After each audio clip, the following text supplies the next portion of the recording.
the five of us were like, dude, hit the ball. Yeah. Like, swing the club. So, yeah, no, you can be bad and still be a nice, fast, timely golfer. You don't have to be good. Yeah. To get out there. Like, you can play with the best golfers in the world and play faster than them. Just move it. Yeah, keep up the pace. Just keep going. I'm glad you saw that. Oh, we saw it all right. All five of us did. Yeah, and all I could think of in that moment was, thank God I am not in that group. Because I get anxious. Like, let's go. I started laughing at one point. Well, that's fine. But that's not a fun way to play. It's the first hole, I was like, we're in trouble. We are in trouble. Well, we were out there a while. The good news for you guys is that it was an outing, and you probably weren't being pressed by anybody. So. No. I don't think they're. Yeah, actually, the group behind us, I think two people in the foursome didn't show up, and the caddy didn't show up. Damn. So you just had two people behind you? But they were just having fun, having and a blast. doing whatever and hitting a bunch of shots. And I like the way Willie does it, though, too. He had music and DJs every like 4 or 5 holes. It was a very cool environment. Yeah. And it's a shame we didn't get all 18 in, but it was a hell of an afternoon. And we were out there from 11:30 to 3, almost 3:15. So it wasn't like it got totally washed out. So I like to see what other celebrities get asked. So I was walking up the carts where the line with the celebrities. I see Ben Roethlisberger. That's cool. I'm like, wow. Who'd he play with? Well, nobody, because he didn't show up. Really? But yeah. So I was I was excited to see him. I actually wanted to see because I worked there for 5 years. I did go in the locker room. Yeah. And I was just curious. Hey, you remember it all? I'm still friends with a bunch of guys that you know through the media, whatever.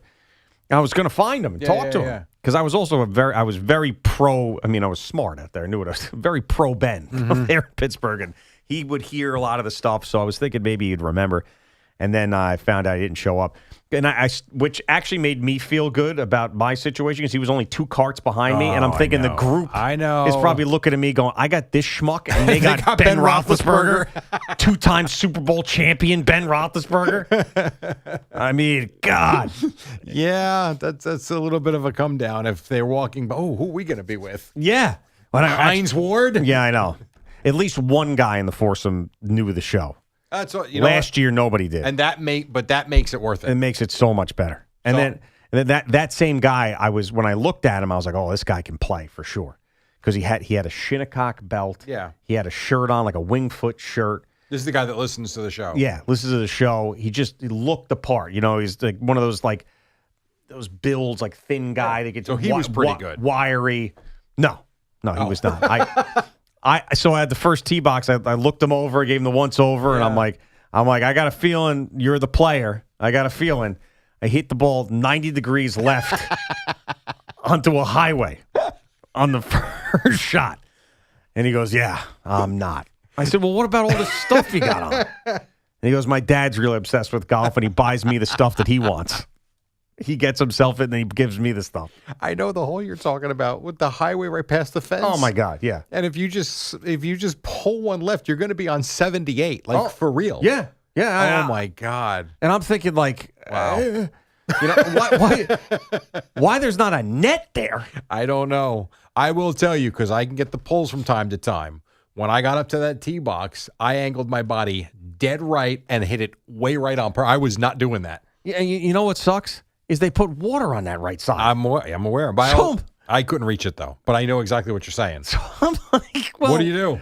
Yeah. I mean, obviously, you hit it straight. It gets into your head, though. I ended up hitting on the right side of the fairway there, which was great. But, I mean, I don't think, thank God only one of those balls went on the highway with our group. How many for the day? That went on the a lot of people left. You get tournament players, a lot of them don't play. No, yeah, it was a rough one. Yes, it was. There was one guy, he might have lost 15 golf balls in 3 holes. That's rough. The caddy gave up. I was like, you going to go look for his ball? He's like, no, no. It's gone. No. All right, we got a Sports Minute. We'll hand it over to Evan, Tiki, and Shaun coming up next. This is an Odyssey Sports Minute. The NBA has been turned upside down. At midnight last night, the Bucks agreed to trade 2-time MVP Giannis Antetokounmpo and Bobby Portis to the Miami Heat. In return, Milwaukee secures a massive haul like Tyler Hero, Jaime Jaquez Jr., multiple first-round draft picks. The blockbuster move ends a years-long saga, pairing Giannis with Bam Adebayo. I'm Drake Toll.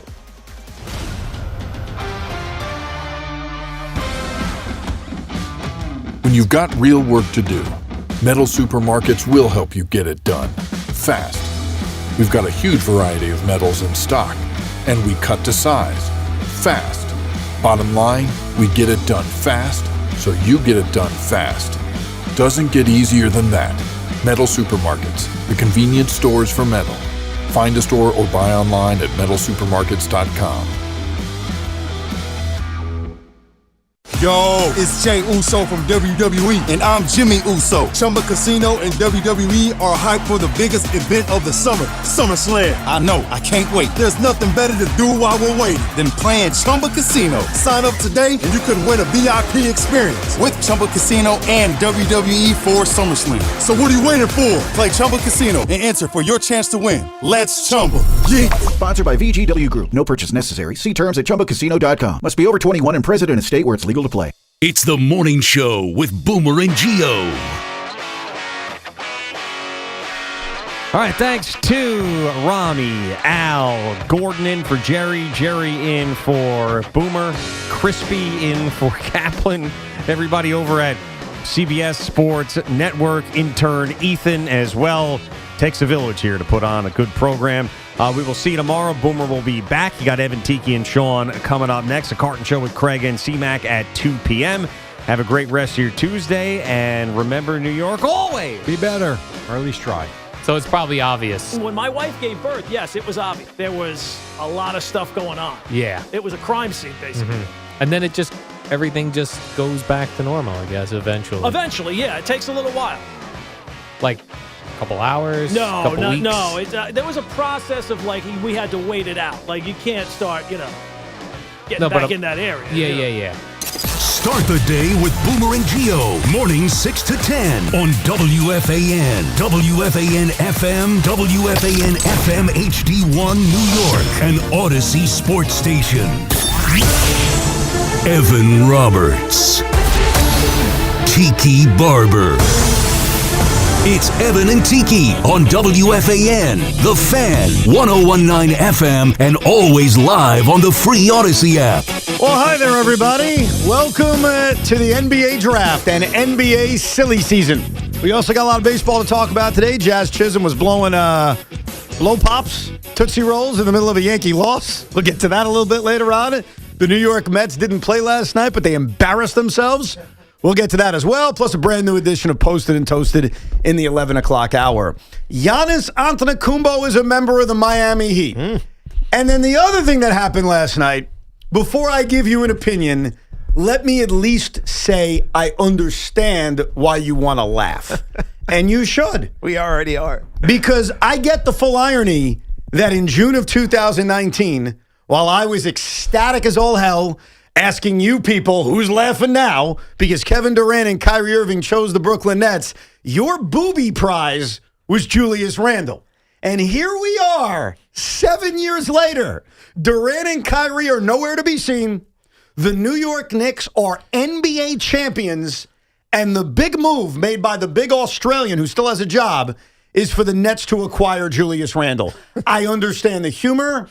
I understand the story arc. And I understand any Knick fan that wants to have a belly laugh. Well, it's not a belly laugh. I don't want to say you feel sorry because Julius Randle is still a good player. He's not going to be a superstar that everybody thought he was going to be at one point, but he's a very good player for a team that is going to have a ton of young kids on it, and you need a veteran presence. I almost feel like for Julius Randle, he's like, yeah, get me back to New York. I know the Knicks aren't going to take me, but I like New York, so I'm going to go back to Brooklyn.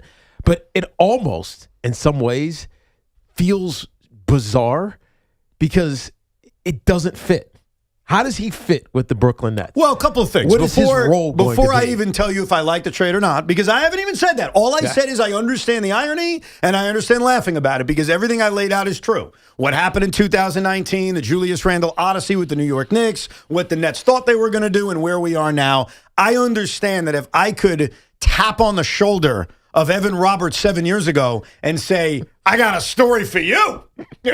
Julius is going to be the most popular guy in New York. Then he's going to be hated. Then he's going to be popular again. And oh, by the way, he's going to be traded for what turns out to be the final piece of a championship puzzle for the New York Knicks. And oh, by the way, the Nets are going to suck and flame out. I would have said, you're on crack. Like, I wouldn't have believed that. So I understand that aspect of it. From a basketball standpoint, the Brooklyn Nets got better last night. Now, I have never been a huge fan of Julius Randle. I'm not going to hide that. There was a time in which I was very high on Nicholas Claxton. I thought he had a chance to be a star. But I think after Durant and Kyrie were traded away, Nicholas Claxton was exposed for a myriad of reasons. And so he isn't a guy I'm building around, and he isn't a guy that needed to be on this roster. Julius Randle, even at 31-32, is better than Nick Claxton. The Brooklyn Nets became a better team last night. And they moved up 5 slots in the NBA draft, and they still have cap space. So from a basketball standpoint, I'm not hating it. I just understand the awkwardness of it. Like, for example. But why is it awkward? Well, I just laid out 8 reasons. You want a 9th reason? Because Knick fans are going to mock you? I don't care if people mock. I just understand I don't think the irony of all of it. I don't think Knick fans care right now. I don't think it's on their radar to think about Julius Randle being with the Nets, right? So it is mockable, but I don't think Knick fans are going to mock you. Okay, then screw them. All right. Here's the awkward conversation. I spent 4 years teaching my kids that Julius Randle sucks and that he's lazy and that Kevin Durant is so much better. See, that's your problem. And I had to have the awkward conversation this morning. I was like, remember that Julius Randle guy? And Jet's like, yeah, I kind of remember. He sucks, right? It's 1 year. Maybe they'll be so bad your kids won't want to pay attention and they don't remember. Well, that's not the goal. The goal is actually to be good. The days of tanking is over. The Nets had 2 years of tanking. Really? Unfortunately, yeah. Tanking's done in the NBA. Tanking's done for the Nets since they don't own their own pick. The Rockets have a right to swap, and certainly based on the new tanking rules, tanking's done, which is why the Nets got better. Now, did they get better enough to compete with the New York Knicks? No. Did they get better enough to be a top 4 seed in the Eastern Conference? No. Did they get better enough to hopefully play competitive basketball games that leads them to a play-in tournament? I hope so. There's still a lot of work to be done. But I think if you take the emotion out or the comedy out of Julius Randle and who he is and his legacy with the Knicks, I think the Nets clearly made a trade that made him better. They moved up 5 slots in the NBA draft. They go from 33 to 28. They rid themselves of a player. It's unfortunate that I have to describe it as ridding themselves because, again, I really like Nick Claxton. Right. It just didn't work. And they got a guy who you expect to be hungry and a guy who, for the most part, plays. I am curious about the fit next to Michael Porter Jr., but they're very different. Michael Porter Jr. is a great spot-up shooter. The Nets could surround Julius with shooters, and maybe the double teams that he gets could lead to open shots for Igor Joman and whoever they draft tonight at 6. So from a basketball standpoint, it's fine. It's just weird. 2 things can be true at the same time. It's weird. And when I first heard it, yeah, my reaction was, oh, my God, Julius, I got to root for Julius Randle. But at the end of the day, and it's a very simple question, and I think you're an honest guy, Teague. I am. Are the Brooklyn Nets a better team today than they were yesterday? I mean, I barely paid attention to them last year, so I don't even know how bad they were. They were bad, bro. We did go to a game, so I mean, we know they're okay. But are they better? Sure, because Julius Randle, we saw it with the Knicks. He brought a different energy. He helped them take that, whatever you want to call it, first step up the ladder that ultimately led to the championship for them. Obviously, he wasn't a part of it, but you know what his role is going to be. He's the veteran leader on this team, and he can still play at a pretty high level.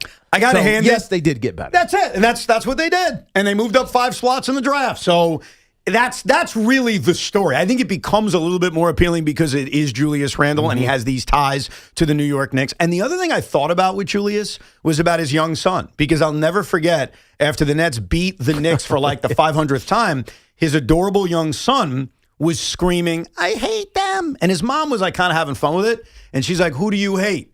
And he's like, them. And he points at a picture of Kyrie Irving and Kevin Durant. And his son, I think his name is Kyron, did record a video last night saying, let's go Nets. I'm happy to be back in New York. So that whole story. He was like ridiculously young. He was very young. Yeah. He didn't know what he was talking about. It was one of those stories. It was like kind of adorable, but then as a Net fan, I enjoyed it. So I like the full story arc for him that now he gets to come back and say, let's go Nets. Now, the other basketball aspect, and this is a very different perch Knicks fans are sitting in, because you get to sit, high in the castle and kind of laugh at everybody and mock everybody and critique everybody. Mm-hmm. So you made a fair point that maybe some Knicks fans don't care about Julius Randle's return to New York City. Totally fine. I think there are some that do. I think there are some that are maybe happy for Julius. There are some that want to mock the Nets. There are some that don't care. The other thing you get to do in your perch, you arrogant Knicks fans, you've earned that arrogance though, is you get to watch Giannis scuttle his way to Miami. Now, I mentioned yesterday, if I'm a Knicks fan, I'm not worried about Giannis, but I'd prefer him go to Boston because it's only one potential monster versus two. So I don't think this was the best case scenario for Giannis to go to Miami, but I'm also not as scared of Miami. Yeah, you also think from a team with talent standpoint, it spreads out the elite talent. And so instead of having two really elite players on one team, say Boston, it's now kind of one on each, or two. I guess Jaylen Brown is still up there, maybe. Well, that's another story we'll get to in a minute. Yeah, but either way, it just feels like there's not these two MVP type candidates on one team. That's why I wanted him to go to Miami, but as opposed to go to Boston. A potential another contender. Like, true. If you look at Miami's roster off of this trade, and I thought the Bucks did okay. I thought the Bucks did exactly how we figured they'd do. They get a couple of good young pieces. I mean, Tyler Hero is still pretty young, even though he's making a lot of money, and it seems like he's been around for a while. They got multiple first-round picks. I mean, the Bucks are rebuilding. This is exactly the kind of trade they were going to make when they traded Giannis. Yes. Miami is going to try to now build around Bam Adebayo and Giannis Antetokounmpo. I mean, that's what they're going to try to do. Like, Andrew Wiggins is not a superstar necessarily. I guess he's a piece they could dangle because he makes $30 million a year. But what I feared to you yesterday is that Pat Riley and Eric Spoelstra are good enough to figure out how this team, who right now on paper doesn't feel like a real threat, doesn't feel like a real contender, how by the time we get to April of next year, that'll be different. And they will be a real threat and real contender. Like, they're not a deep team. They don't have a lot of depth. All that's true. But now you've given Pat Riley two superstars to build around. So I think Miami isn't a threat today, and I wouldn't be worried about them today. But I'll make you this prediction. By the time we get to March and April of next year, I think we will view the Miami Heat very differently than we do right now. Yeah. But it's got to be a quick turnaround for Miami. They can't just say this will be 2 years from now type of thing. No, they got to go for it. They have to go for it right now. The other thing is Boston. And I guess one of the ramifications of them not trading Jaylen Brown for Giannis is, can they fix what they currently have? Because Jaylen Brown's tweeting the other day, you've unleashed a monster, whatever the hell he said. It sounds like he wants out. Yeah. And he knows that the Celtics were shopping him. Now, in fairness, 3 years ago, when the Nets traded Kevin Durant to the Phoenix Suns, Jaylen Brown was shopped then too. There were reports that the Celtics had offered Jaylen Brown to Brooklyn, and he seemed to overcome it. Right. He seemed to be okay with it. I think that was also before Jaylen Brown. One was a champion, and two had developed into this personality in the NBA. And a finals MVP. And he was still finding his way. And so if he had gotten moved off, it's like, all right, every young player potentially gets moved off. As opposed to, I am a champion, finals MVP, and star of the Boston Celtics. Why am I being shopped? Right. I've been available and balling from day one. What about that other guy? Why can't he go? Talking about Jason Tatum. And so it's an ego thing. And so he's the man. He feels like he's the man. Why am I the one that's on the trading block? Can they fix this though? If you're Boston, I don't know. I mean, it's going to be them. It's going to have to be Jaylen Brown and Jason Tatum figuring it out themselves. Because if they trade Jaylen Brown, which they still could do, and let's say it's the LA Clippers or whatever team you want to come up with, somewhere far away, I'm not sure what the return is that's going to make the Celtics better. Like I argued to you yesterday, I didn't even think Giannis was going to make them better in a trade for Jaylen Brown. Well, forget that because that's out the window with him going to Miami. I'm not sure what other trade realistically would be out there where the Celtics would be better. So in another way, that's another reason to laugh if you're a Knicks fan because you're sitting in your ivory tower, which you deserve to sit in. You're the defending reigning NBA champions. It's a very different perch to be in. Usually you're the ones being aggressive, trying to figure out how to become a champion. Now everyone's coming at you. Miami traded for Giannis to beat you. The Celtics are thinking maybe we have to trade Jaylen Brown because they need to beat you. Right. Indiana's offseason is about beating you. Everyone's about beating you. But now you wonder with Boston, what are they going to do with Jaylen Brown? It's a fascinating situation. Right. I mean, we'll find out. I mean, still have a few hours before the draft. I don't think he's going anywhere pre-draft, but you never know. I'm starting to think the Nets should trade for him. Screw it. We brought in Julius Randle. Let's just go for it while we're here. I mean, now that would make you interesting. That would make people care. That would make some Knicks fans a little nervous. No, it wouldn't. Yeah, it would. No, it wouldn't. It would. No Knicks fan would be worried about Jaylen Brown in Brooklyn. Until they played. Right now, I think the Knicks fan laughs at Brooklyn. I don't think you laugh at Miami. I think you look at them as a growing threat. They're not the threat yet. There's still a lot of work to be done. But when you add a top 5 or top 10 player in the sport, an NBA champion in Giannis Antetokounmpo, as skeptical as I am about how he's going to age, which I stand by, the Miami Heat clearly are a bigger threat today than they were yesterday. And so the landscape of the Eastern Conference begins to change. And as far as what the Knicks are going to do, here's what we know. Mohamed Diawara is coming back on what appears to be a team-friendly deal, and he's an important player because if the Knicks are going to repeat as NBA champions, obviously you've got your core guys who need to stay healthy and play well, but you're probably going to have to develop young bench pieces. Mohamed Diawara's got a lot of potential, and maybe he has an expanded role next year. There's no lock about the other bench pieces coming back. I think we're going to learn a lot tonight about what the Knicks do in the first round. I mentioned this to you yesterday. It's been growing steam that they should trade out, not only to get future assets, which would help them because they don't have a lot of future picks based on the Mikal Bridges trade, but it would also clear cap space potentially or clear room under that second apron to bring back a Landry Fields, to bring back a Mitchell Robinson. So what the Knicks do tonight may not be about who they draft, because it's very possible they're not going to draft anybody, but I think it'll be about what's their plan moving forward. So tonight's an interesting night. I'm pumped up. Yeah, I mean, you should be. I'll tell you one thing I don't want, though, and don't look at me that way, Sean. You're not buying me a Julius Randle jersey. Well, I owe you a jersey. He's the star that's come here. He's the star that's promised, and I think you and your son's going to get nice Julius Randle He's jerseys. going to be the leading scorer. Michael Porter Jr. No. Michael Porter Jr. It's going to be Julius Randle. Michael Porter Jr. The ball's going to go not, to, no. You know what's going to happen. The ball's going to go to Julius Randle, and it's going to die. It's like a black hole. Here's the other problem, and you just nailed it. I watch the NBA, and I love the NBA, but it's impossible to watch a player all the time unless they're on your own team or they're on the Knicks. So I have, just like everyone listening has, an unfair advantage when it comes to analyzing Julius Randle. Like, I just don't look at his stats and say, oh, yeah, he's three-time All-Star. I put up numbers. I watched him here. I saw the good. I saw the bad. I saw the things that drove you nuts that are going to drive me nuts. But no, let me clarify, Sean. We made a bet many months ago. It was involving the Jets, which was odd, if they were going to take a quarterback in the first 35 picks of the draft. And they didn't. And so I won the bet. And that means whoever the Nets select tonight at 6, you're buying 3 jerseys, one for me and one for my 2 sons. So whether it's Mikal Brown, who I think it's going to be, or it's my dream of Darius Acuff Jr., though all the experts tell me, shut up, Evan, you don't know what you're talking about. Okay, we'll find out in 10 years when he's a star. I think I saw one that said he was going to be the Nets pick. Who said that? Just one. It's not. It's not. Showed it to me. Well, whoever showed it to you, it's not going to happen. I hope I'm wrong. I'd love to be wrong about that. But I know the big Australian. And by the big Australian, I mean Shaun Morash. I know him very well. He's not taking Darius Acuff Jr. It's not happening. It's going to be Mikal Brown, or he's going to get cute with Adi Mara, or something else. He is going to do that, and it's going to beg the question, that we always keep asking. Are you cueing the song? Is that what you're doing? How does Shaun still have a job?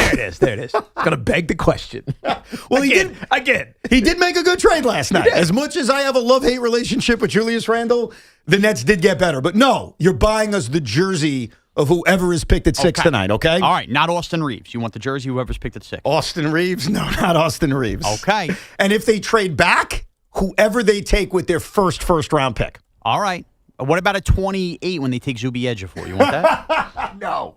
The Knicks are taking him. The Knicks are taking Zuby. We're breaking down Zuby to the Knicks at 24? Zuby to the Knicks. You know why Tiki and others keep saying Zuby? Because they don't know anybody else. That's right.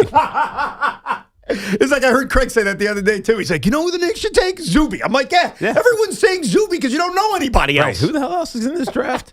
We'll get 19-year-olds. We'll get your calls next, 888-808-1019, whether it's about the Nets making a trade or Knicks fans sitting in their perch laughing at what everyone else is doing. Plus, Steve Cohen and the New York Mets, they're about to get a tongue lashing because even though they didn't play yesterday, they embarrassed themselves at the highest levels. But right now, it's time for the Yankee turning point of the game. Be the first call to correctly identify yesterday's turning point at 866-540-WFAN, 866-540-WFAN, and you'll receive a $100 Wendy's gift card from our friends at Wendy's. Eat great, even late at Wendy's. And it's from your flagship station for Yankee baseball, The Fan, our friends at Town Fair Tire. Remind you that at Town Fair Tire, you always get the guaranteed lowest price on name brand tires. From Connecticut to Maine, nobody beats Town Fair Tire. Nobody. And this portion of the program was sponsored by Crystal Geyser Alpine Spring Water. What makes Crystal Geyser Alpine Spring Water different? We always bottle our Alpine Spring Water less than 1.5 miles from the spring source, and all our bottles are made with 50% recycled plastic from our own recycling plants. Crystal Geyser, bottled at the spring source. Here's a World Soccer Championship recap. Brought to you by Lowe's. Members get more at Lowe's, and by the first ever Infiniti QX65. The biggest stars showed up again on Monday at the World Soccer Championship. Argentina's Lionel Messi scores twice as Argentina blanks Austria 2-0. France's Kylian Mbappe scores twice. France gets by Iraq 3-0, and Norway's Erling Haaland scores twice. Norway gets past Senegal 3-2, and in the nightcap, Algeria beats Jordan 2-1. I'm Nick Costos. Bring the flavor to the World Soccer Championship with Crush Orange Soda. Crush is the perfect pick for every match, highlight, and game-winning goal. Make every match even sweeter with Crush Orange Soda. Today's match day preview is presented by Fanatics Sportsbook. Download the Fanatics Sportsbook app today. Winning hits different here. Switzerland will take on Canada and Vancouver for the top of the Group B standings, and Scotland will face Brazil and Miami, with the winner potentially clinching Group C. Switzerland and Canada, the two teams that were expected to win Group B, will square off in a game that will decide the winner of the group. Both teams currently have 4 points, but Canada currently has a goal differential that's +3 better. Canada is -170 to win the match or draw. Either result wins them Group B. Brazil is currently leading Group C heading into the final group match against Scotland. Brazil and Morocco both have 4 points while Scotland has 3. Brazil currently leads the group based on goal differential. Brazil is -275 to win the match, which will likely clinch them the top of the group. This has been your official Odyssey Sports Match Day preview, brought to you by Fanatics Sportsbook. Winning hits different here. Listen in ahead of each match day for the latest betting insights from Fanatics all tournament long. If we're being honest, guys in this town, pretty confident. And hey, that's not a bad thing. But are you willing to put it to the test? California Cryobank is looking for healthy men to become sperm donors. You can earn up to $2,400 a month. Plus, get free health and genetic screenings. And more importantly, you're helping families who can't do this on their own. So if you really think you've got it, and you know who you are, put it to good use. Apply now and see if you qualify. Check out spermbank.com to learn more. MSC Cruises feel so stylish and European. Let's espresso and gelato. Espresso and gelato? Those aren't verbs. Yeah, on MSC Cruises they are. Oh, well, in that case, I'm into the American stuff. Let's coffee and soft serve. Sounds like a plan. Maybe later we can chaise lounge and espadrille? I think you mean pool chair and flip-flop. For a limited time, get up to 30% off cruises, plus kids sail free. To book, visit msccruises.com or contact your travel advisor. Restrictions apply. Ships registered in Panama and Malta. I don't need to tell you. New Yorkers are paying more for everything. Rent, utilities, groceries, every single month. The office that's supposed to protect us is on the sidelines. I'm Raj Goyal. As an ACLU lawyer, I fought for the people against powerful interest every single day. Now I'm going to be your affordability watchdog. I'll take the pension fund out of the greedy hands of Wall Street and put it back into affordable housing, holding utility companies accountable and auditing waste and fraud. Raj Goyal, affordability watchdog for Comptroller. Paid for by Raj Goyal for New York State Comptroller. If you're still using a sports book to bet on the soccer tournament, you're getting robbed. Delete that app and join the millions using Polymarket. Polymarket is a prediction market, not a sports book. Trade against other fans, not the house. Polymarket, your go-to prediction market for soccer's biggest stage. Available in all 50 states. Download the Polymarket app. Use promo code BLAZE to unlock $50 free for your first trade. That's promo code BLAZE. Trading not available in all jurisdictions. Check local regulations before trading. Restrictions and eligibility apply. Take the guesswork out of cooking, folks. The Chef IQ Sense is a must-have wireless cooking thermometer that eliminates under or overcooking chicken, fish, or steak. Order the newly released third-generation Chef IQ Sense at chefiq.com. That's chefiq.com. Hey, it's Todd from Ramsey Chrysler Jeep Dodge Ram. Are you ready to make this the summer? With incredible lease and financing options, get behind the wheel of any new Jeep or Ram truck during the Make This the Summer event at Ramsey Chrysler Jeep Dodge Ram. Exceptional people, exceptional deals. For adults with Crohn's disease or ulcerative colitis symptoms, every choice matters. Tremfya offers self-injection or intravenous infusion from the start. Tremfya is administered as injections under the skin or infusions through a vein every 4 weeks, followed by injections under the skin every 4 or 8 weeks. If your doctor decides that you can self-inject Tremfya, proper training is required. Tremfya is a prescription medicine used to treat adults with moderately to severely active Crohn's disease and adults with moderately to severely active ulcerative colitis. Serious allergic reactions, increased risk of infections or lower ability to fight them, and liver problems may occur. Before treatment, get checked for infections and tuberculosis. Tell your doctor if you have an infection, flu-like symptoms, or need a vaccine. Explore what's possible. Ask your doctor about Tremfya today. Call 1-800-526-7736 to learn more or visit tremfyaradio.com. HL Gross Jewelers of Garden City is Long Island's premier engagement and wedding ring destination. Visit HL Gross today or online at hlgross.com. Before the first practice, before the first preseason snap, before opening day, WFAN is getting you ready for kickoff 2026 with the latest on the Giants, the Jets, and the entire NFL. News, analysis, opinion. The countdown to football season is on at WFAN. We'll get your calls in a minute. The Yankees lose last night to Detroit. Jazz Chisholm is involved in a lollipop scandal. But the New York Mets last night never ceased to amaze me because they didn't play. So you figured, well, they're not going to lose. They did lose because they were selfish pigs. There was rain in the forecast all day. I said to you numerous times, I doubt they'll play. And yet the Mets posted a lineup. Carlos Mendoza said, I've been told there's a window. They opened up the gates, and at 6:30, 40 minutes before first pitch, after people paid for parking that's non-refundable, the New York Mets decided to cancel the game. Yeah. It was a selfish, idiotic pig move. And Steve Cohen won't say anything because he's still sitting on his last tweet, which was when Bo Bichette got a big hit in April. But this is embarrassing. Like, I get it. The team stinks. I don't put all that on the owner. But decisions like this, I mean, this is minor league stuff. Yeah, we knew it was going to rain. You knew it was already raining in certain places. So you knew that it was coming and it was going to be bad. Because when I got caught in it, taking Brooklyn to cheer yesterday, I almost couldn't drive. Yeah, it was bad. I couldn't see how bad it was. So you knew that baseball was not guaranteed to happen yesterday. And here's what's so crazy. So once they decide to open the gates, and once Mendoza says, hey, there's a window, I assume they're going to try. Now, I don't love that, but they're going to try. Meanwhile, if you went to Citi Field, you'll notice that they canned the game, and then it didn't rain for a while. Mm-hmm. So there was a window. Yeah, just before. So you got to pick one avenue. If you're going to open the gates, then, all right, fine. It's selfish, but sit and try.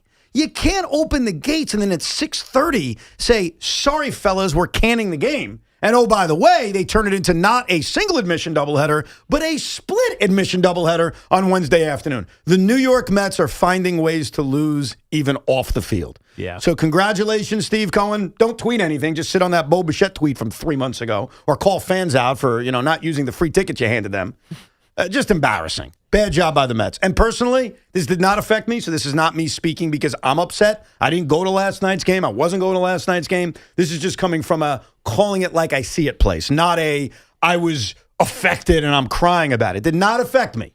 I wasn't going to this game. But it's some selfish pig-like crap, and the Mets need to be better. So there you go. Good for you. Did I express that well? You did. And I would just say this is usually a Yankee move. I'm shocked the Mets pulled it. Well, look, when the Yankees do it, we rip them too. Yeah, but the Yankees, they're always winning. So it's like, okay. You swallowed a little better? Yes, okay. 100%. Yeah, it's a jagged pill. It's worse when your team is bad because if you invested time to drive into the parking lot at Citi Field to watch a team that's 9 games under 500 and then at 6:30 they tell you, I'll forget it, you're more pissed off than the Yankee fan. Now, it doesn't mean the Yankee fan isn't pissed off. Why is that? They're still angry. The Yankee fan can just get his ticket refunded or get his parking refunded or maybe parked on the street? Well, if you park on the street, I guess you're okay. Yeah. But I think whether you're the Yankees or the Mets, it's the same in that regard. I just mean the mentality of we suck versus, we're pretty good. Just remember, if you didn't sign Juan Soto, you could have a roof. That's not exactly the way that I described it to you. I mean, I said hypothetically, what would you rather have? Dollar, potentially, yes. Oh, no, we love Soto. That's my favorite poll I ever put out there a couple of years ago, if you missed it. And I got to check the results because I forgot. Would you rather have Juan Soto or a dome? Wait, we never did follow up on that. I don't remember. I'd put the poll up again, except Twitter doesn't allow you to do polls anymore. I was trying to put a poll up the other day about the Knicks. I couldn't do it. Huh. Yeah, they got rid of it. Can you do it on Instagram? I don't do Instagram. Why not? I have a guy who does Instagram for me. Yeah, and he put a very unflattering picture of you up from the parade. Did he do that? It looked like you were swallowing a fart. Well, here's the problem. The guy who does the Instagram for me is a Knick fan. So he's gonna take his shots. That's why. Let's get to your calls. 888-808-1019. Jeffrey's in the car. Good morning, Jeffrey. Hey, guys. How are you? Good morning. Good morning. Good morning. Big fan of the show. Evan, I just want to say, you're not the only Nets fan out there. I'm here. We're all together in the suffering. So this is like therapy for me, hearing you guys talk about this all day. But I wanted to get into the question. I was also happy to see the deal last night for the Nets. Definitely a step in the right direction. I want to know, we have $36 million in available cap space. We have 15 first-round draft picks till 2033. So obviously, I don't want to give our future away again. You don't do that deal again. But I want to see, who do you think they could sign to add into this roster with MPJ, Randle, whoever they get at the sixth pick? Well, the guy in free agency I'm intrigued by, even though I think it's a long shot, is Austin Reeves, where you could try to poach him from the Los Angeles Lakers. I just don't think it's the likeliest option. But I think we're living in a new NBA where there used to be the adage of just tank, which the Sixers did, which the Spurs did, which the Nets tried to do over the last couple of years, which the Knicks did for many years. And in a lot of cases, it doesn't work. It didn't work for the Knicks. They had to win a different way. It didn't work for the Nets. Tanking doesn't make sense anymore. No. So what you need to do is improve your roster to try to win games while also, maintaining cap flexibility, but also maintaining draft capital. Right. You don't know where those picks are going to land. Right. Obviously, the future Knick picks, I have no idea where those are going to land. Yeah. Even this year, the swap with Houston. So I think what you're trying to do, because I hear people say, what's their plan? Their plan is very simple. They are still rebuilding while trying to win at the same time. Yeah, and he asked specifically about free agents. There's only a handful that Austin Reeves is the only guy that intrigues me. Because Trae Young decided to sign. He's going to sign the deal. He is re-signing. He opted out and got a max contract to stay in Washington with the Wizards, which was roundly mocked. That was another example of Knick fans in the ivory tower getting to laugh at other people. Right. The Wizards gave him a... But here are the other options for you, and none of them are appealing. James Harden, LeBron James, C.J. McCollum, Norm Powell, and then obviously Trae Young, but he's already agreed. So Austin Reeves is the other one. Absorbing contracts to take back picks. Because this Julius Randle trade was more about moving up 5 slots than anything else. But you ever think of a Freudian slip that also could tell the future? You ever heard of something like that? I'd have to really think about it. Greg Giannotti had a Freudian slip this morning. That was predictive of the future? That got me intrigued about something. It just got me intrigued. Do you have that in the system, Shaun, or do you need me to pull that up? I do not see this put in our system. All right, I'll take care of it. But yeah, Giannotti said something this morning, and it was by accident. He didn't mean to say what he was going to say, but when he said it, I'm like, that's interesting. I'm not against that. Yeah. What was it? Is basketball related? It was Knicks related? It was about the Nets. He was talking about Julius Randle, and he called Julius Randle by the wrong name. And when he did, I'm like, I like that idea. So if this happens, credit Giannotti before anybody else. Okay, let's hear it. Are you ready? Yeah. Here we go. And now Kevin Durant's back in New York as a member of the Nets, and the Knicks just won the championship. He called Julius Kevin Durant, and I'm like, okay, I'll bring him back. That. Yes. You would love that. Yeah, bring him back. Why the hell not? I like that guy. I thought we were getting married, then he left me. But now if he wants to come back now, even though he's old and haggard, you know what's kind of crazy about Kevin Durant? It's hard to remember where he is. Houston. I know, but it's hard to remember that. Well, because they're going to trade him. Right. I think Phoenix. And then I'm like, no, it's Houston. Right. But no, he's not even going to be there next year. Think about all the places he's been in the last 4 years. That's Walter why. Mitty of the NBA. Yeah, that's exactly right. That's why he should just come home. Bring him back. And then I don't have to get you and your kids' jerseys. You already got the Durant ones. We're good. That's why. Unless he changes his number or something. Yeah, I'll give you Michael Porter Jr. You give us back the pick swap for Kevin Durant. Done. Everybody's happy. I'd do that. You guys would laugh at me, but I'd still do it. I don't care.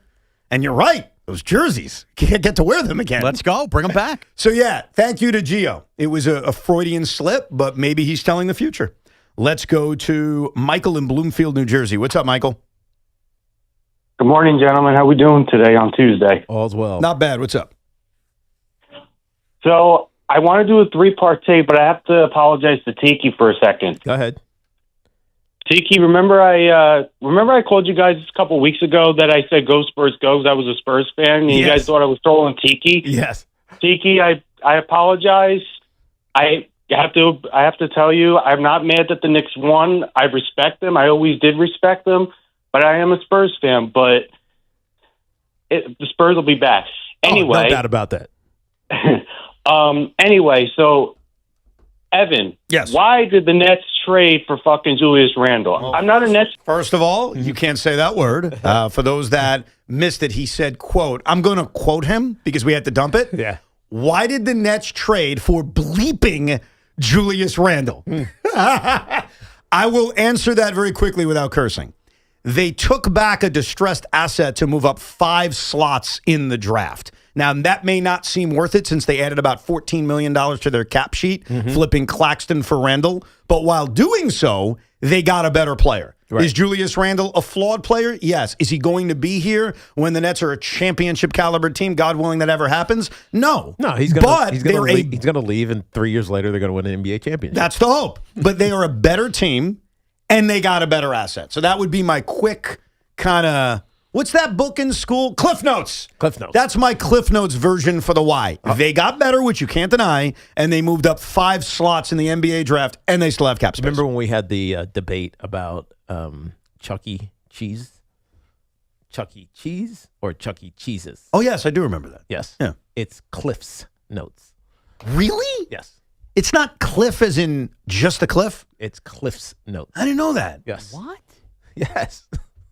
It's Cliff's Notes. As the king of Cliff's Notes, are you surprised, Sean? His name is Cliff, and it's his notes. Wow, so the guy named Cliff invented the notes. Of course. No, there's no way. I thought it was getting over the cliff of school. No. What happened to Cliffs, by the way? You don't get any baby Cliffs anymore. No, but you get the Cliff Bar, which is a great bar. That's a real cliff because you're trying to get over the cliff of the day, and it gives you a little bit of energy. I thought Cliff's Notes or Cliff Notes was named after the actual cliff that you're trying to get over. Let's see. Founded in 1958. Huh. I didn't know it was that long. By Clifton Hillegass. Wow, so it is named after a person. A Canadian study guide concept for the American market. So you know what that means since it was 1958? Both Boomer and Craig were unable to use it because they were in school before that. So that's a shame. Let's go to Al in New Jersey. What's shaking today, Al? What's up, Al? Hey, guys. Finally some Nets talk. I love it. Yeah. Listen, guys, 3 quick points. The point number 1, my most joyful time being a Nets fan was D'Angelo Russell, Jared Allen, Caris LeVert. Yeah. So hopefully with this Julius Randle trade, we're going to have our young guys together with Julius, and we'll be able to replicate some of that. Point number 2 for you, Ev. Now, as a Mets and Nets fan, now that we have Lindor, we have Randle, all we need to do is bring back Javi Baez, and we got the whole thumbs down crew together. I actually asked Evan about that, about how Julius Randle is going to be received in New York, but this is now Brooklyn.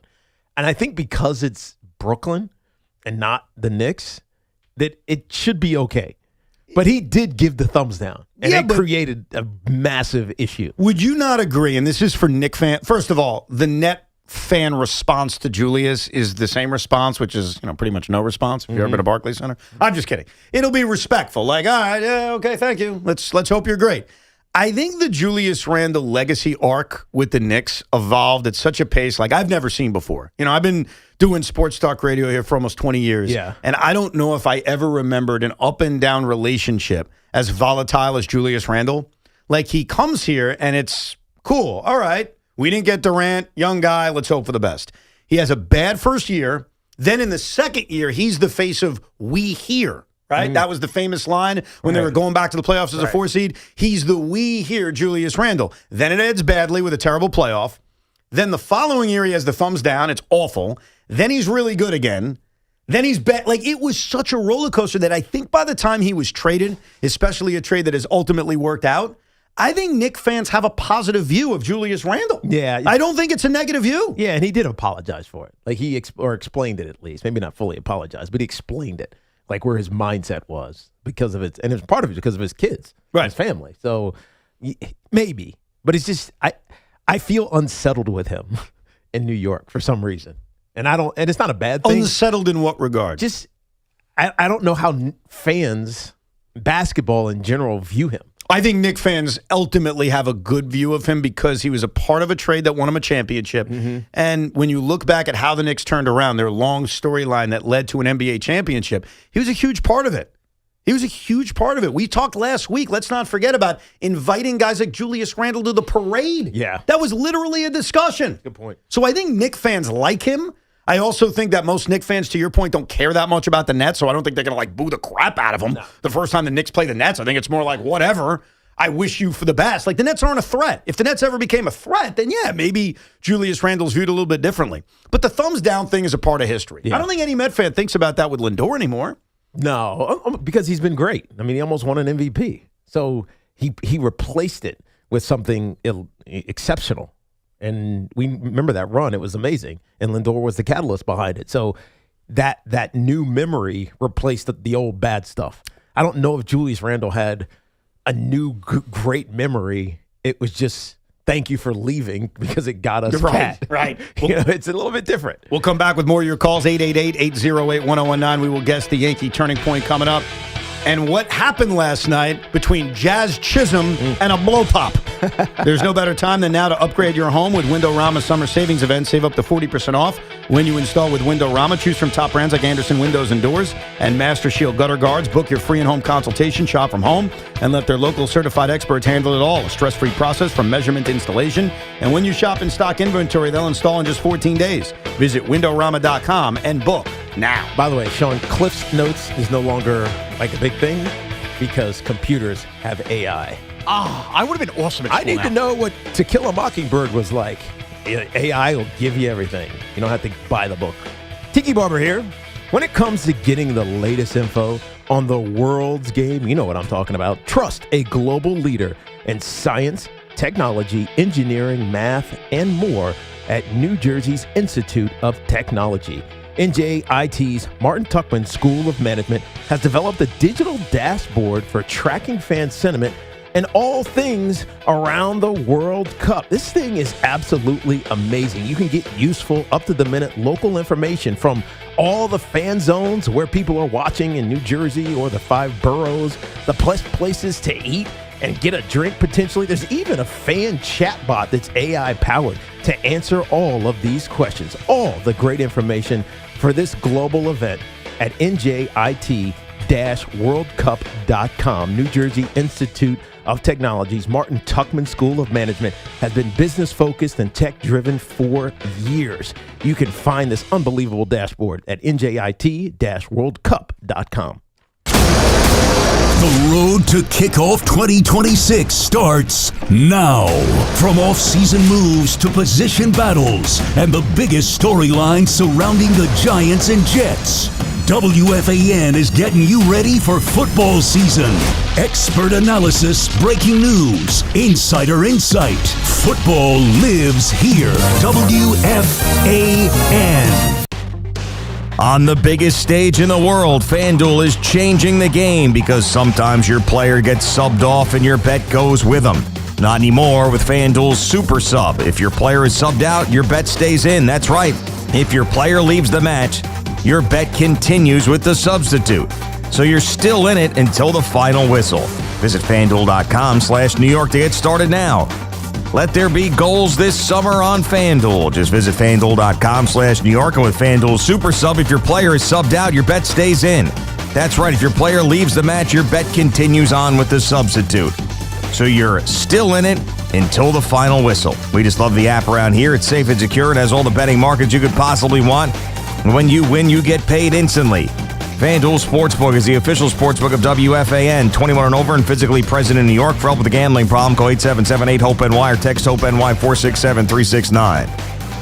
Anniversary coming up? Let me tell you something. You've already got the gift. It's sitting right there on your phone. That photo of the two of you, a great one. It says everything you've ever wanted to say, better than any card ever could. There's a company called Fracture that takes that photo and prints it directly onto real glass. It looks incredible. As a matter of fact, it's museum quality. It never fades. Made in the USA. The reaction when she opens it is something else. That's the gift she holds on to forever. Easy to order, ships fast. Check it out at tryfracture.com. You won't be sorry. Hi, I'm Patty, founder of Awesome Tex. I started with a big idea to give old clothes a new life by turning them into recycled fibers and threads. Everyone told me that this was going to be impossible. But Chase for Business believed in me. They gave me a lot of guidance from the beginning. Get financial guidance from bankers in the New York community and convenient digital tools all in one place. Learn more at chaseforbusiness.com. Make more of what's yours. Real customers compensated. JP Morgan Chase Bank, N.A. member FDIC. At Town Fair Tire, New England's largest name brand discount tire dealer, you get it all. The guaranteed lowest price, the most free services, and we accept all valid rebates from any manufacturer and from our competition. Yes, we accept them all, even competitor rebates. Town Fair Tire, New England's largest discount tire dealer. Now with over 120 stores from Connecticut to Maine. Nobody beats Town Fair Tire. Nobody. Name brands at discount prices. Town Fair Tire. Right now, you can grab a full breakfast at Dunkin' for $6. That's 2 wake-up wrap sandwiches and a medium hot or iced coffee, all for $6. It's quick, easy, and it covers your whole morning all in one stop. Did I mention it's filling and delicious? It's a full breakfast, it's a great value, and it just makes mornings easier. So next time you're at Dunkin', don't overthink it. Order the Dunkin' $6 meal deal. No substitutions, participations and times may vary. Offer prices varies in California and Hawaii. Limited time offer cannot be combined with other offers. Exclusions and terms apply.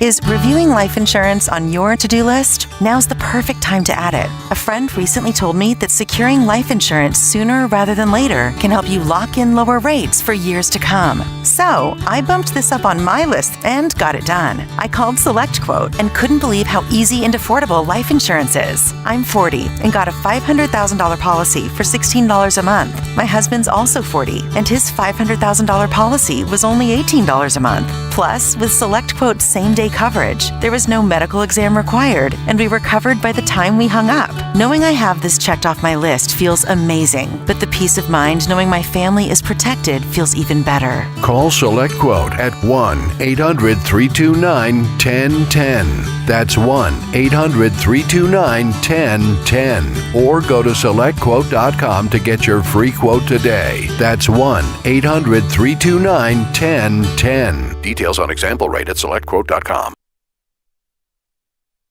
Gang Green fans, are the Jets ready to take the next step? Let us know what you think at 888-808-1019. The WFAN phone line is powered by Paramount Plus.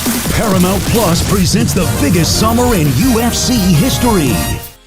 The Fan Focus is presented by Chef IQ. Watch the game, not the grill. Get your gear at chefiq.com. The Yankees got a clunky third inning and start from Garrett Cole. They fell to the Tigers 5-3 yesterday. 3 straight losses for the Pinstripes. The Mets were rained out about 40 minutes before first pitch versus the Cubs. They'll play a day-night doubleheader on Wednesday. And Julius Randle is headed to Brooklyn in a 3-team deal. Randle will be a net. While Brooklyn also gets the number 28 pick in tonight's draft, Nick Claxton heads to Chicago in the deal. You mentioned earlier about a free agent the Nets could target, and I said Austin Reeves. There's one other guy. I don't think it's very realistic because he's a restricted free agent, so the team could just match it and bring him back. And this would be one of those moves that Knicks fans would applaud because it would weaken a Knicks rival. You're talking about Jalen Duren. I'm talking about Jalen Duren. Why so many Jalen's in the NBA? Yeah. I think it's way too many Jalen's in the NBA. I think we need another Jalen since Jalen Wilson's probably going to be gone. But they could use a big, they could use a rim protector, they could use a defender. Right now, Day'Ron Sharpe is going to get an elevated role with the trade of Nick Claxton. But Jalen Duren would be a worthy guy to throw a monster offer sheet at. Okay, that Jalen song just reminded me of something. What's that? I taped a show a couple weeks ago. Yeah. And I taped it with Jalen Rose. Oh, did you? He's the grandfather of the Jalen Rose is the reason everybody's named Jalen. Yeah, that's what people say. Because of Jalen Rose's popularity. Yeah. Think about when the Fab Five was. Yeah. And the influence, the kids that are now 20-something, it just lines up. So here's what's crazy about that. That has always been the urban legend or the truth that Jalen Rose is like the father of the popularity of the name Jalen. Well, it's now on steroids. Because now that Jalen Brunson is the king of New York, who led the Knicks to an NBA championship, can you imagine 9 months from now how many baby Jalens are going to be walking around the area? Why so many Jalen's in the NBA? I think it's way too many Jalen's in the NBA. $20 million? Yeah. Oh, yeah. Can you imagine the amount of Jalen's in the NBA 19 years from now? Wait, was there a Jalen on the Spurs? I don't think so. I don't think so. I think they missed So out. it just would be Jalen Brunson. Do you think there's a lot of cats being adopted named Cat? Doesn't have the same, pizzazz. It's the Jalen influence. Would you name your dog Dog? If, like, the leading giant running back was Dog, yeah, I would. Let's go to Sean in Hoboken. What's up, Sean? Hey, Evan, how's it going? Good morning. Got a few topics here. First off, I want to say hi to Tiki. It was a pleasure meeting Tiki, I should say, at Mad Hatter Hoboken. That's the next fan event. That was awesome. Nice chatting with you. Yes. It was. And a great victory by Team USA. It was, yeah. And I can't wait for Thursday night. Too late, 10 o'clock, but I'll be tuned in. So, huge Nets fan, Evan. As you know, I think the Randle trade is a smart move by Shaun Morash, as you just explained, Evan. And I love Morash as a GM, by the way. I think he's brilliant if you look at his body of work since he started here 10 years ago. Don't understand why you want Morash gone, but we can talk about that on another call. Like you said, Claxton was a great net when he had 20 points per game score. He's got like 3 years left on his contract, and it's not a huge financial commitment, and we move up like 5 spots. And a quick thing about the Knicks, I'm a UConn alum, so a Big East fan and all that. So I think the Knicks should take either Zubi Ejiofor from St. John's or UConn's Terrace Reed. And Terrace Reed is the big man that would replace Mitch if they decide not to pay him. So Terrace Reed makes a lot of sense at 24 if they decide to use the pick. Yeah, and they're both really good. I mean, Reed Jr. put up historic numbers in tournament, and there was one guy that cooked them, and it was Zubi. Right. During the regular season. So with Mitch Robinson's contract, I think off the books now, I think either player will be a great fit. I think honestly, like as good as Terrace Reed may be, and he could be a value pick who helps this team this upcoming year, I would be very intrigued by the idea of trading out of this draft and using the value of this draft to get future assets, because you get to do 2 things at once. You clear about $3.5 million to help yourself have wiggle room and bringing back potentially a Mitchell Robinson, which gives you a better chance to win next season. But you also allow yourself 3 years from now or 2 years from now to have more assets than you currently have. I think it serves 2 purposes for the Knicks to trade out at 24. Now, it only works is if you have another suitor, if someone is aching to get to 24. Right. If someone is like, I'm targeting a guy and I'm willing to give you a 2027 or a 2029 or whatever pick you're talking about. But I think between the money that you save and the flexibility you give yourself in the future, where you don't know what your roster looks like 2 years from now, I think that makes the most sense. And very quickly on Shaun Morash, here's the deal with Shaun Morash. He did an amazing job fixing the mess created by Billy King, but he's also created a mess. I mean, think about what this team has won, and think about how he built around the Kevin Durant era and what's happened since. Like, this is a results business. Not a lot. No, is the it's point. bad. That is the answer. So I get it. And for a while, I was like our last caller, where I was so influenced by the way he turned the franchise around with no draft picks and no cap space in the post-Billy King era. And I commend him for that. But it's also been a decade. Like, it's been a long time. Let's go to John in Poughkeepsie. Hey, John. Hey, what's up, guys? So I was on hold here, and I'm a huge, I'm going to say New Jersey Nets fan. I'll say Brooklyn, yeah, okay. But I go back to Otis Bird's song, Darryl Dawkins, Michael Ray Richardson. I mean, I go back. I mean, Drazen Petrovic was my guy. I love that. But anyway, that's. I'm glad they made the move today. I'm glad you guys told me about it because I didn't even know until I was on hold. But my thing is we the New York break news around here. Go ahead. Yeah, I'm you sorry. did. I was on hold, bro. You broke it. But Evan, I love you, man, and I love your passion for the Brooklyn Nets and my New York Mets. But I'm going to say this. Start with Lindor. Now, football. Is there, like, Tiki will tell you, what, Tiki, when you get hurt in football, right, what do? You get hurt, you might be out 3 to 4 weeks, 4 to 8 weeks, and then when you're ready, you go right back into it. Yeah. No, Same you don't. thing with hockey. Yeah, you don't Same ease thing your with- way in. You don't ease your way Correct. back in. Thank you. So here we are with baseball. The Mets are trying everything they can. You got to win every game possible. He played a minor league game Thursday. He played a minor league game, I think, Friday or Saturday. Right. Yep. Played another game on Sunday, I believe. I think that was simulated, right? Right, a simulated game. After he already scored from second on a base hit from Tyrone Taylor in a minor league game, coming home, flying around the bases. How is this guy not in the lineup tonight? Because what's the difference if you get hurt tonight running the first base, or you get hurt and with the Mets, or you get hurt in AAA running the first base. It's a great question. Yeah. Tiki, can you answer that? No, I can't. The only thing I can say is that in baseball, they want you to ease your way back in. And sometimes it doesn't make sense because these are professional athletes whose business it is to understand and take care of their bodies. Like, you know when you're okay and you know when you're not okay.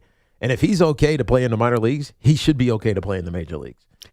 Maybe it's about timing with hitting, and it's just you just don't want him to come up and then struggle and then fall into the struggle bus. But health-wise, he's ready to come. If he's ready to play in the minors, he's ready to play in the majors. So there's a really good chance that when Lindor is activated, whether it's tomorrow or Thursday or whenever it is, he's going to struggle, right? He struggles early in seasons. He struggled before he got hurt. It is on the table that Lindor is going to come back and struggle. Well, last night, before the game got rained out, 40 minutes before first pitch, did you see who was in the lineup to be the shortstop for the New York Mets last night?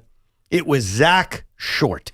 Zach Short, who can't catch relay throws. Zach Short, who's hitting 140. Zach Short, who is just, quite frankly, I say it as nicely as I can because I'm sure he's a wonderful guy. He's just flat out not a Major League Baseball player. Right. That's who he is. He's a minor leaguer. That's you know what? Well said. He's a minor leaguer. Thank you, Tommy. That's what we were looking for. So if that's your other option, You might as well have a sense you to might just as well- have Lindor activated. You might as well have a struggling Lindor. Right. At least he might run into one here or there. So I understand our last caller's point. Yeah. Now, that's not normally what happens in baseball, but I get your point. But didn't they say he was going to be back Wednesday? Potential, Yeah, but his point is, why not yesterday? Well, they didn't play yesterday, but 2 days ago. Like, as soon as he's ready to play in minor league games, especially when your major league alternatives are that bad, why not just activate him? Yeah. It's a fair question. I've never thought about that until he just brought that up. Why in baseball do you have to go through rehab assignments? Well, usually it's to get you right, your like you timing. said. But again, the Mets are playing minor leaguers at times as the other option. So if I asked you, what's a better option? A just freshly off the IL Francisco Lindor, who hasn't seen Major League pitching in 2 months, or Zach Short? Like, the answer is probably Francisco Lindor. It's not Zach Short. The answer is not Zach Short. Exactly. All right, let's guess the Yankee turning point from last night. See, my answer is something that's probably not going to be the turning point, but that doesn't stop me from being a smartass and saying it's the turning point. I'm going to go back to the sixth inning with the Yankees down 5-1, and everybody's favorite New York Yankee, Anthony Volpe, decided to challenge a pitch that was clearly a strike. Like, it was a strike. And because he challenged it, and the Yankees were challenging a lot last night, some they were right about, that ended their ability to challenge. So in the ninth inning, when the Yankees had two pitches in that last at-bat that were clearly not strikes, they were unable to challenge. What garbage! And they were unable to challenge because Anthony Volpe had premature challenge-ology. Something like that. Don't you dare question. He's been decent for a week and a half, Evan. You can't question him. I'm questioning it. So I'm going to ask the big board. Is the turning point the Anthony Volpe dumbass challenge? No. Damn it! It's Garrett Cole's third inning. Well, can you be more specific? There were a few different plays. Spencer Torkelson hit? Like, which one? All of them. Now, ladies and gentlemen, here it is, the turning point of last night's Yankee Cole loss. would love a double play ball here. Here's pitch. McKinstry, and he goes the other way. Laces it down the line. Fair ball into the corner. On his horse is Lee. Coming around third. Here's the throw to the plate. It's wide and deflected by Rosario. It gets past Sanchez and all the way to third is Kevin McGonigal. Wow. I love Susan. She's like, oh. Yeah, there was like 5 different moments where Susan had enough in that moment. Wow. I think she was disgusted. Oh, very disgusted. Yeah, I mean, I get that as the turning point, but I'm telling you, good. the Yankees got to cut down on these dumbass challenges. And I know they're not alone in this. The Mets are the kings of the dumbass challenge. Right. But they challenged a lot last night, and you got to pick your spots. Like, bottom of the second, 1-0 count. And by the way, And Ali Sanchez is challenging. And I know it turned out to be right. That was one of them that was correct. Right. But it's like, it's the second inning with a 1-0 count. What But are you we bring doing? this up because the game ended on a ball. There were 2 balls in that last at-bat. Right. 2 of them. 2 big balls. And they couldn't even challenge it. Because Anthony Volpe had to challenge a pitch that, like, dude, the ball was completely in the strike zone. Like, if I was a manager, and I wouldn't be, right? I couldn't do it. I'd have him run laps after crap like that. Like, how are we okay with this? The Mets are a bigger disgrace. But you know what? They didn't play last night. we're killing the front office for postponing a game 40 minutes before first pitch. Right. But last night, like, in a lot of ways, that contributed to their loss. No biggie. No, it was a biggie. I'm telling you. More on ABS and why it's dead to me a little bit later on. And Shaun Morash is very upset with a certain baseball player that likes to blow pops in the middle of a baseball game. We'll get to that in a couple of minutes, plus more of your calls at 888-808-1019. I guess that's technically what he's doing. If you're looking to level up your wardrobe, check out Collars & Co. You might have seen them on Shark Tank. They landed a deal with Mark Cuban. Well, they're the team behind the dress collar polo that sold over 1 million shirts. Well, now they've launched the Maverick Performance Blazer, and this thing is legit. Sharp, lightweight, and completely wrinkle-resistant, making it perfect for travel. You can just pack it up, and it comes out looking fresh. There's so many cool designs. I got a plain one. I got a gray with window pane, blue window pane. It's absolutely beautiful. Smart features like security zip pockets, a sunglasses loop, and an optional pocket square also make it ideal for carrying around your phone, tablets, any of the little things that you want to stick in your pockets. So hit up my friends at Collars & Co. and use code TIKI for 20% off. Or you can check out their new Upper West Side store at 182 Columbus Avenue. Get the latest on the Giants and Jets on WFAN, WFAN FM, WFAN FM HD1 New York, and Odyssey Sports Station.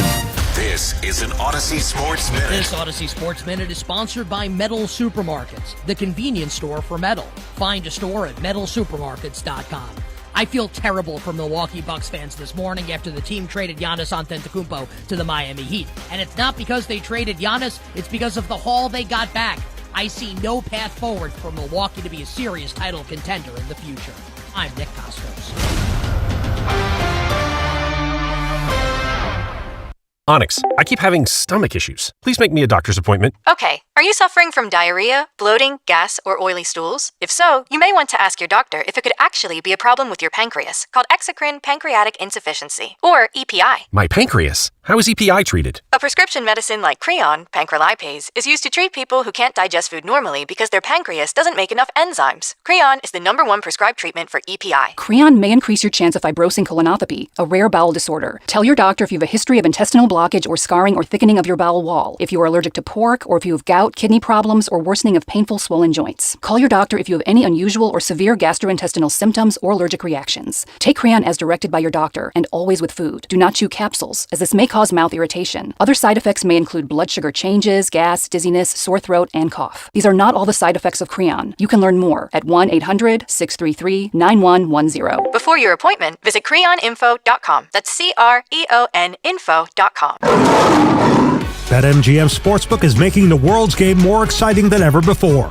Win a share of $500K in bonus bets for every goal the U.S. team scores during the tournament. It's easy. Log into your BetMGM Sportsbook account to receive a Gold Rush Grand Prize qualifying token. Then place a pregame straight bet of at least $5 on the U.S. team's match with your token attached. For every goal the U.S. team scores in that match, you'll earn a share of $500K in bonus bets. That's right, $500,000 in bonus bets per goal. Get in on tournament action with BetMGM and win a share of $500K in bonus bets for every goal the U.S. men's team scores. BetMGM and GameSense remind you to play responsibly. Gambling problem? Call 877-8-HOPE-NY or text HOPE-NY 467-369. See BetMGM.com for terms. 21 plus years of age to wager and physically present in New York only. Existing customer offer. Subject to eligibility requirements. Rewards are non-withdrawable bonus bets that expire in 7 days.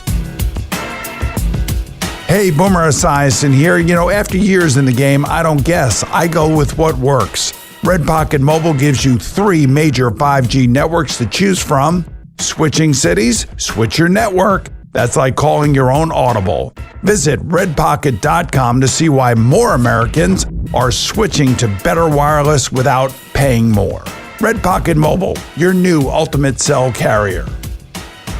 Want to stay cool for the next 2 summers without spending a penny? Well, Sloman's has the AC offer of the century. Get 18 months with 0 payments and 0 interest. They're now offering cutting-edge 18-SEER 2026 refrigerant-compliant systems expertly installed by their certified technicians, all at the lowest prices of the year. That's right, get started with 0 down, 0 payments, and 0 interest for 18 months. Plus, they're including a comprehensive 5-year service plan This includes annual system checks, filter replacement, and refrigerant to keep your AC running smoothly all summer long. Servicing all of Long Island and Queens, call the team at Sloman's today at 516-932-7000 for your free estimate. But hurry, these cool savings won't last. Don't miss out. Call 516-932-7000 or visit ac.slomans.com. That's ac.slomans.com. Terms and conditions do apply. Diving for that grounder got you grounded? Oof. We've got specialists for that. Layup, take you down? We've got specialists for that. With nearly 50 Castle Connolly top doctors, Orland & Cohen specialists are considered among the best in the nation by their peers, which can mean a better outcome for you. From Staten Island to Southampton, our network is open 7 days a week, so you can feel better, faster. Visit OrlandCohen.com. Make this your summer of unforgettable drives in a Mercedes-Benz from Mercedes-Benz of Edison. Whether you're heading down the shore or planning a family getaway, their expert team can help you find the perfect sedan, coupe, SUV, or convertible. And because luxury should extend beyond the vehicle, Mercedes-Benz of Edison is committed to making your shopping experience stress-free. That's one reason they were named the 2026 Mercedes-Benz Dealer of the Year by Cars.com. Visit Mercedes-Benz of Edison, your destination for luxury driving all summer long. Download to see if you qualify. Not all customers will qualify. Transfer fees may apply. No Albert subscription required. Albert is not a bank. Albert loans are issued by FinWise Bank, member FDIC. Not an actual client. Terms apply. Hey, Albert, can you help us plan and budget for a bathroom renovation? I certainly can. Let me review your finances.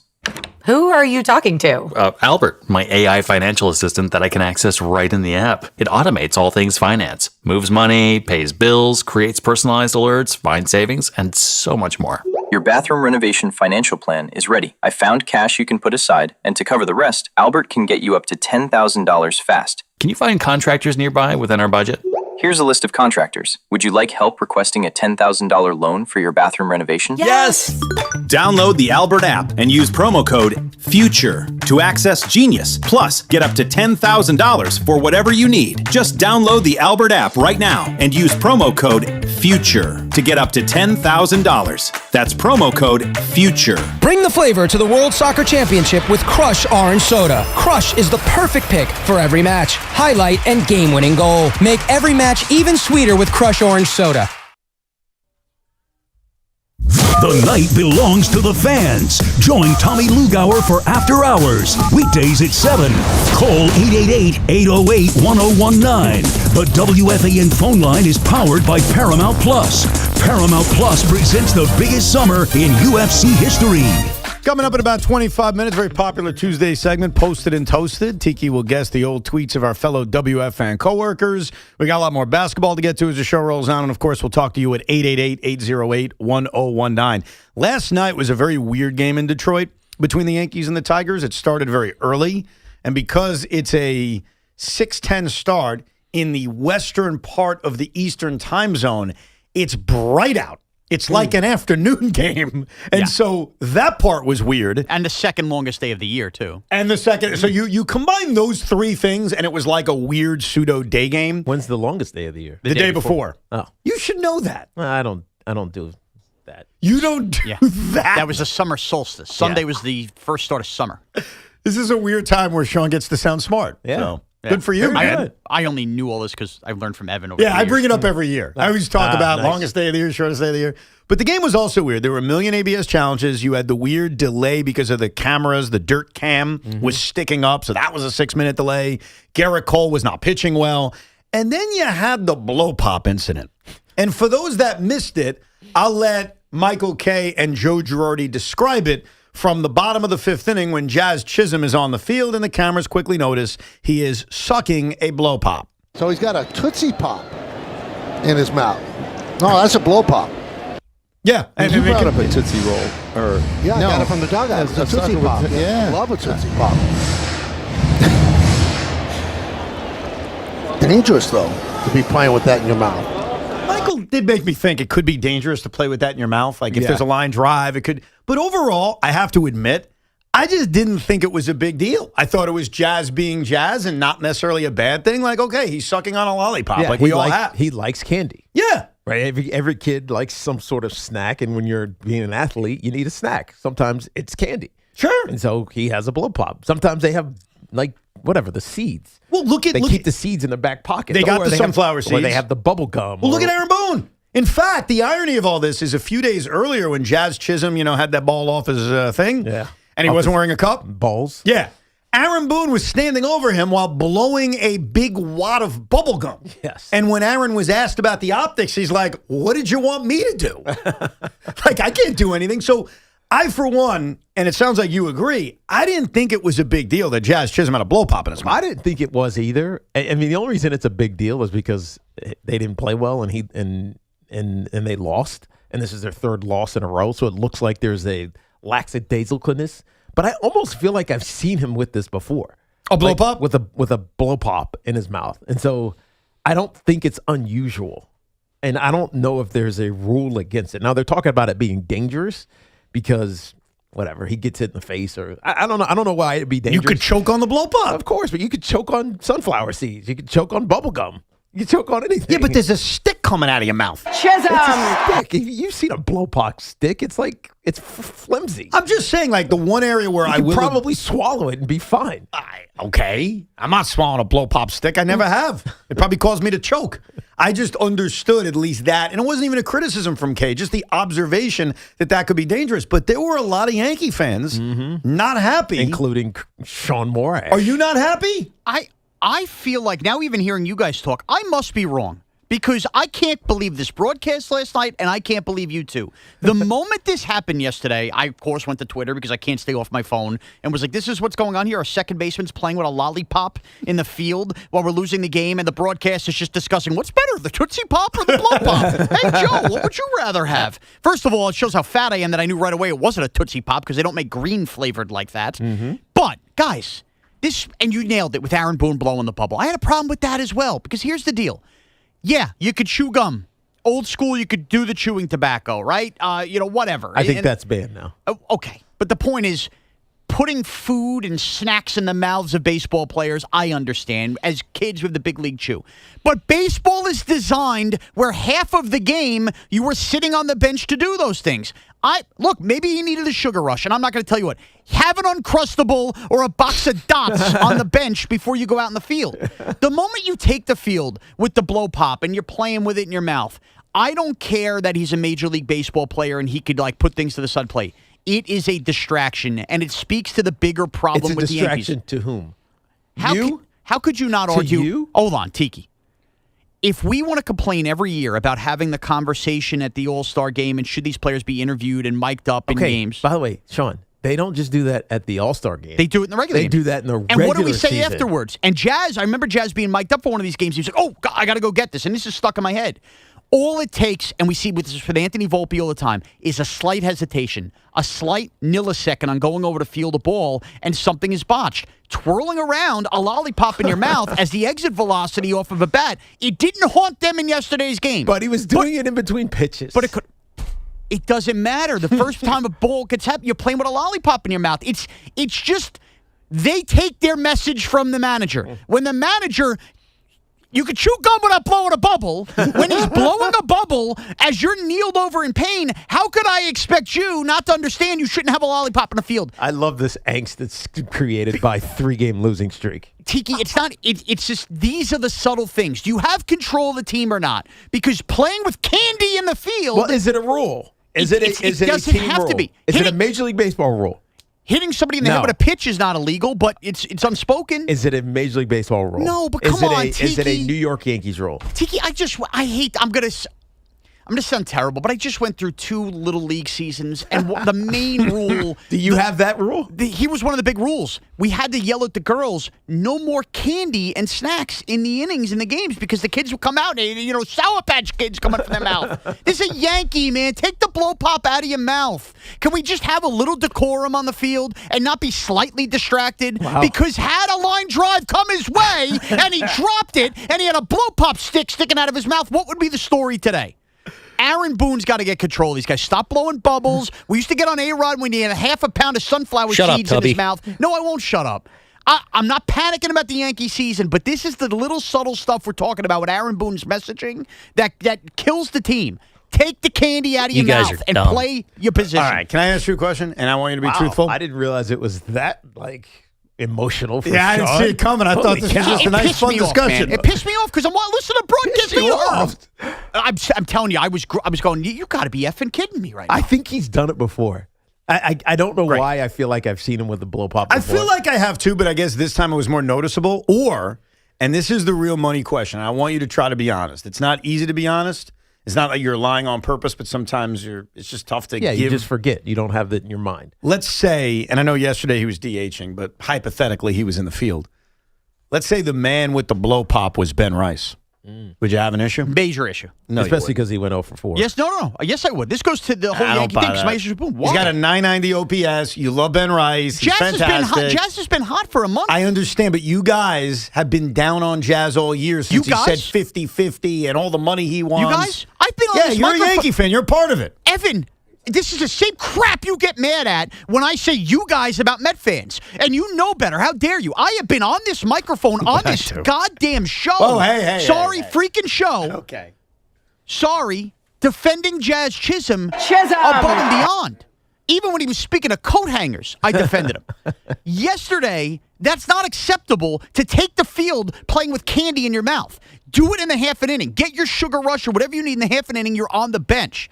That was BS yesterday. I'm sorry. And Aaron Boone sets the precedent when he's popping bubbles in his mouth a couple days before. Does he set the precedent? The Yankees have turned into Candyland. Does he set the precedent, or do we vote for president? I'm President, confused. Whatever. Gotcha. They're playing Major League Baseball. They're not taking a gaunt around Hershey Park. Okay, let me ask you a question. If they had won yesterday and Jazz had the walk-off single, would you feel the same way? I'd still be annoyed today. Yeah, I'd be happy that Jazz prevailed, but it goes beyond the win and the loss yesterday. It's a bigger picture thing. Why is it okay to have luxurious snacks in the field while you're playing a game? Because the manager thinks it's okay. I don't think a blow pop is luxurious. Yeah, I wouldn't use word. Can I ask you a follow-up? Again, honest question. Are you feeling the vibes? I feel nothing but 98 vibes. I'll say this about the 98 Yankees. Were blow pops even invented then? I don't know. Yes. But they weren't having Jolly Ranchers in the field. Yes, Scott Brocious wasn't twirling a lollipop stick trying to field. I was a big pops, definitely. Yeah. I don't know if blow pops. No, they were. Because as a kid, I loved blow pops. Because the thing about blow pops is that they turn into gum. Like once you suck enough of the blow pop and it disappears. So have the gum. Stop sucking and chew the gum.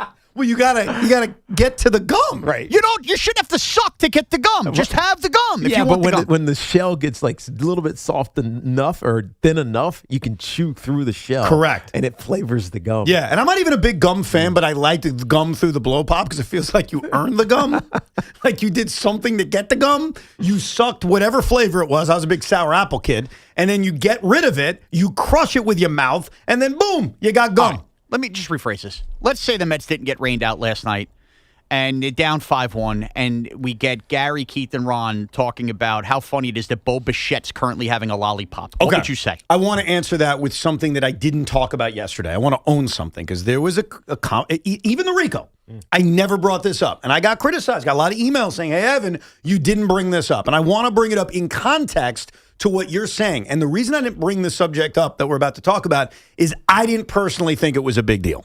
Now, that's a problem because just because I personally don't think it's a big deal doesn't mean the audience does. But on Saturday night, when the Mets were getting their ass kicked, Mark Vientos hit a home run and put the Spider-Man mask on. This was 15-2 game? Yeah, 15-3 game. Yeah. And a lot of Met fans were like, they're tone deaf. This is ridiculous. Now, I will give you a very quick thought on this.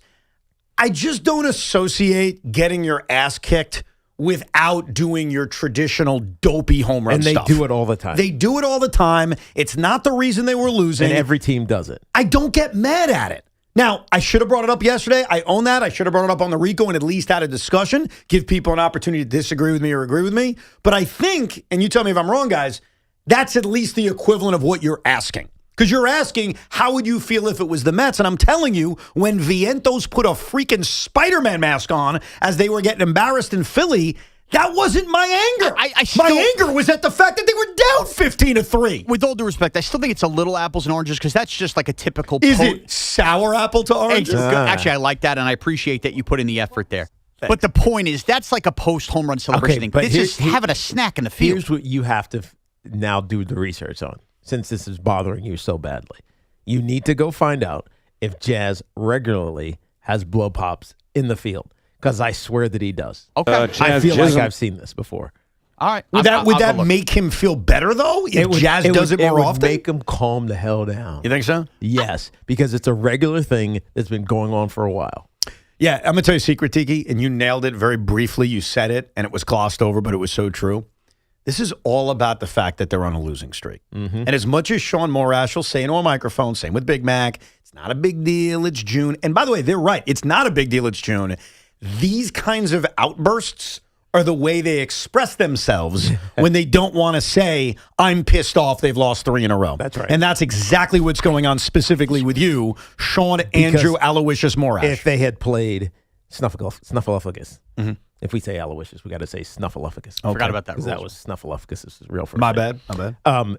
If they had won 3 in a row, you would say, that's so cute. Look at Jazz. Yeah. He's promoting blow pops. You know what? They should get a sponsorship. They should put blow pop all over the stadium. It would be amazing. And Jazz could be the poster child for it because he's going to hit home runs and hit the blow pop. And every time he hits the blow pop home run placard, everybody gets free blow pop. Jazz, Chisholm. That's what you would say. Look, That's we're what you would going to say. have to agree to disagree. This has nothing to do with the win or loss and has to do with the big picture of the Yankees. And by the way, how about we end it here? Okay, you don't have an issue. Where does it end? Can we pull out a half a Subway sandwich and eat that at second base? Like what? Like where does it end that we're like, okay, that is ridiculous? Can you imagine that? Jazz Chisholm just takes out a sub in between batters. Right, I mean, at this point, why not? We're twirling pop. Why not? Have a full blown frozen banana on a stick. Let's get some of your reaction. Let's go Frozen to banana on a very stick. good, dipped in chocolate. Have it. All right, Joe in Staten Island. What's up, Joe? Well, look, it's just a bad look, right? It's about appearance. Like we vilified Mark Sanchez for eating a hot dog on the sidelines. they villainized AJ Brown for reading a book on the sideline. Okay, it's not a good look. But my counter to that, Joe, is I never forget the Sanchez discourse because it happened right here. Francesa was killing him, as were others. Was that in the middle of? It was after they beat the Raiders. I defended him. No. I didn't have a problem with it. But he had the hot dog win. As the game was basically over. Oh, so he was sitting down on the bench. So his day is done. I agree, but so Joe's half right. Like, to bring that up is I was thinking about it, and I'm glad he brought it up. Mm-hmm. That was a talking point around here. And since I'm diving into the archives of WFAN, maybe I should dive into the archives of the reaction to that, because it was over the top. But I can only speak for myself. I defended him. Oh, you should have. Because I didn't think it was a big deal. Sometimes you're starving. I would have hot dogs at Giant games. Oh, not good thing it wasn't caught on camera. No, not on the sideline, but they'd have them in the locker room at halftime. Well, but that, I guess since we don't see it, it doesn't matter. It doesn't matter. He was doing it on the sidelines as the game was ending. Right. Like the game wasn't over at the time. Yeah, but the equivalent of this would be Tiki having a hot dog as the play calls coming in the huddle. Let's go to Alex in Southampton. Hey, Alex. Hey, thank you guys for taking my call. No problem. I wanted to yell at Shaun Morash, but maybe we should use this moment for an intervention. Shaun, what is really going on with you? Please talk to us. You really have enough time to pick on a professional baseball player stealing a lollipop? That is not food. And your Little League rules, I've been coaching Little League for 17 years, Babe Ruth League, Cal Ripken, RBI League, which is run by baseball, Major League Baseball. I won it twice. Never heard about that rule. I used to call timeouts and give my kids bubblegums just to get them to forget about the game and have fun. What is this, Shaun, that you are going crazy because of a lollipop? Shaun, really, what can we help you with? Please tell us. Don't worry about you, Shaun. I mean, I'm worried about you, son. Again, this isn't a written rule. It's just your kid should play. You said gum. That's not a lollipop. A lollipop involves playing with your fingers. But a blow pop is gum. It gets to the gum. Okay. Is it caterpillar or butterfly? What if he had broke the stick off? Because I used to do that in school. So you suck the ball of the lollipop without a stick? Without a stick. That's an interesting concept. By the way, then I would think he's chewing gum and I wouldn't think anything of it. Right. So the what's blow the pop, difference? So just the fact that you see a little white stick sticking out of his mouth bothers you that badly. Because it takes your brain away from just chewing on gum. You're twirling it. You're playing with it. Your brain is focused on something else other than baseball. Yeah, but he's still focused on baseball. Did he make any errors? But he's dual focused. Did he make any errors? He did. But see, I hate that part of the argument. Why? Just because something didn't happen doesn't mean we just react when it bad does happen. We think about what could go wrong. You can take a line drive off the face. He's choking on the thing. I got to find someone who agrees with you. Hold on. We do have somebody. Sal in Brooklyn. Sal, you agree with Shaun on Blow Pop Gate?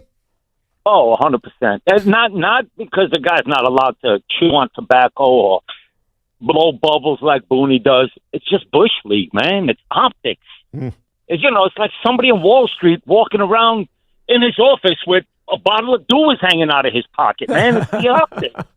Don't give me no. And he was eating a hot dog while the game was going on, man. Don't play it like it wasn't nothing major. The game was still in progress. So let me look this up because this is what I remember of the Sanchez situation. The game was going on, but it was over. It was like a minute and a half to go in the fourth quarter. Right. I think the defense was clearly on the field because Sanchez was sitting there, and it was a decided football game. That's how I remember it. Now, if I remember it wrong, I will take my L. It's been 16 years. But my recollection of Sanchez in Oakland was that the game was essentially over, even if it technically wasn't over. But let me get this back to Jazz real quick. And even though Shaun didn't want to admit it, our last caller kept saying optics. Yes. You're right. And the optics are Jazz Chisholm isn't having a good year. And the optics are Jazz said 50-50. And the optics are Jazz said $300 million. And that's why I ask you, if it was Ben Rice, what would you be saying? But Jazz and the answer carry the is Yankees for 2 weeks. It's not the point. It is the point. Who cares what he said preseason? He's been a great Yankee the last couple weeks. This isn't necessarily about you in this case, but I think when our last caller say optics, I think if it was a different player, the optics in their minds would be different. I don't view it that way. No, the optics are this team traditionally has been really bad fundamentally, and you have a manager that has a midnight snack every time he walks out to talk to somebody, and now you have a player twirling lollipops and not doing the traditional gum. The optics are the Yankees don't have focus on the little details, and this is just a little detail. That's the optics. We will get back to your telephone calls in just a few short minutes at 888-808-1019. Plus, our favorite game on Tuesdays of Posted and Toasted will be rekindled. Our friends at Town Fair Tire remind you, at Town Fair Tire, you always get the guaranteed lowest price on name brand tires. From Connecticut to Maine, nobody beats Town Fair Tire. Nobody. I'm always incredibly busy and on the go, so knowing that my home and my family is safe, especially when I'm not there, is so important. That's why I turn to our partners at Sloman's, who recently installed the Sloman Shield Link system. It's a security solution combining safety, convenience, and peace of mind that's manageable right from my phone. I love everything about this system, the garage door control, the lighting, the Alexa audio control for Apple Music, but the best part are the cameras. Cameras outside, the back doors, the side doors, the front door, even around the garage, so nobody can sneak in or do anything that I won't be aware of. Experience the future of home security and automation with the Sloman Shield Link system. Call 1-800-ALARM-ME. That's 1-800-ALARM-ME or visit slomans.com. This portion of the program is sponsored by Flushing Bank, a division of Ocean First Bank. Save smarter and enjoy more with the great CD rates offered by Flushing Bank, a division of Ocean First Bank. Whether you're planning ahead or growing your savings, now is a great time to lock in a competitive rate. Visit flushingbank.com today. Member FDIC. The Yankees play ball with the Tigers in the Motor City. 6:40 today. First pitch swung on, deep drive. Susan Waldman and Dave Sims call all the action. The home of Yankees baseball is The Fan. 101.9 FM, 660 AM, and always available en Espanol with Ricky Ricardo on the Odyssey app. I don't need to tell you. New Yorkers are paying more for everything. Rent, utilities, groceries, every single month. The office that's supposed to protect us is on the sidelines. I'm Raj Goyal. As an ACLU lawyer, I fought for the people against powerful interest every single day. Now I'm going to be your affordability watchdog.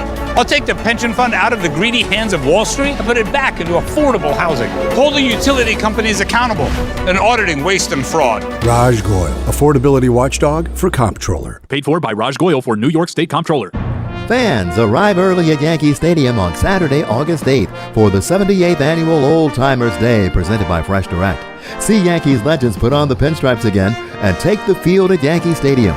Relive memories of your favorite former Yankees and make new memories with your family. After the Old Timers Day ceremony and game conclude, stick around to see your Bronx Bombers take on Atlanta. Get your Saturday, August 8th Old Timers Day tickets presented by Fresh Direct at Yankees.com/tickets today. If you're still using a sportsbook to bet on the soccer tournament, you're getting robbed. Delete that app and join the millions using Polymarket. Polymarket is a prediction market, not a sportsbook. Trade against other fans, not the house. Polymarket, your go-to prediction market for soccer's biggest stage. Available in all 50 states. Download the Polymarket app. Use promo code BLAZE to unlock $50 free for your first trade. That's promo code BLAZE. Trading not available in all jurisdictions. Check local regulations before trading. Restrictions and eligibility apply. Right now, you can grab a full breakfast at Dunkin' for $6. That's 2 wake-up wrap sandwiches and a medium hot or iced coffee, all for $6. It's quick, easy, and covers your whole morning, all in one stop. Did I mention it's filling and delicious? It's a full breakfast. It's a great value, and it just makes mornings easier. So next time you're at Dunkin', don't overthink it.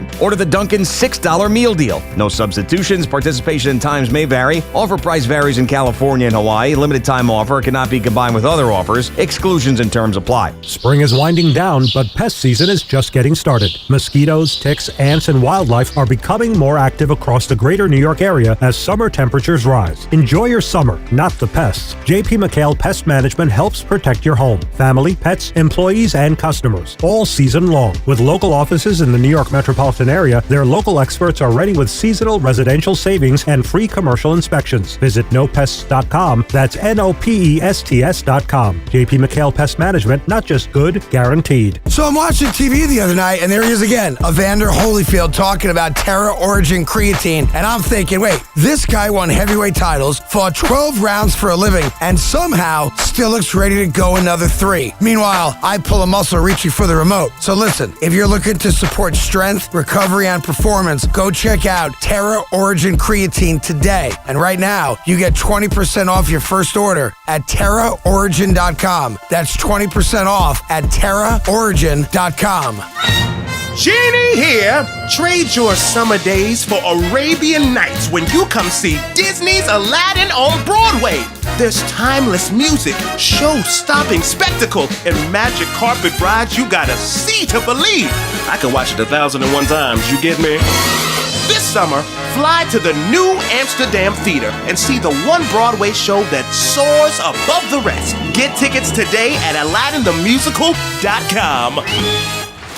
Wednesdays are for unwinding and for wine.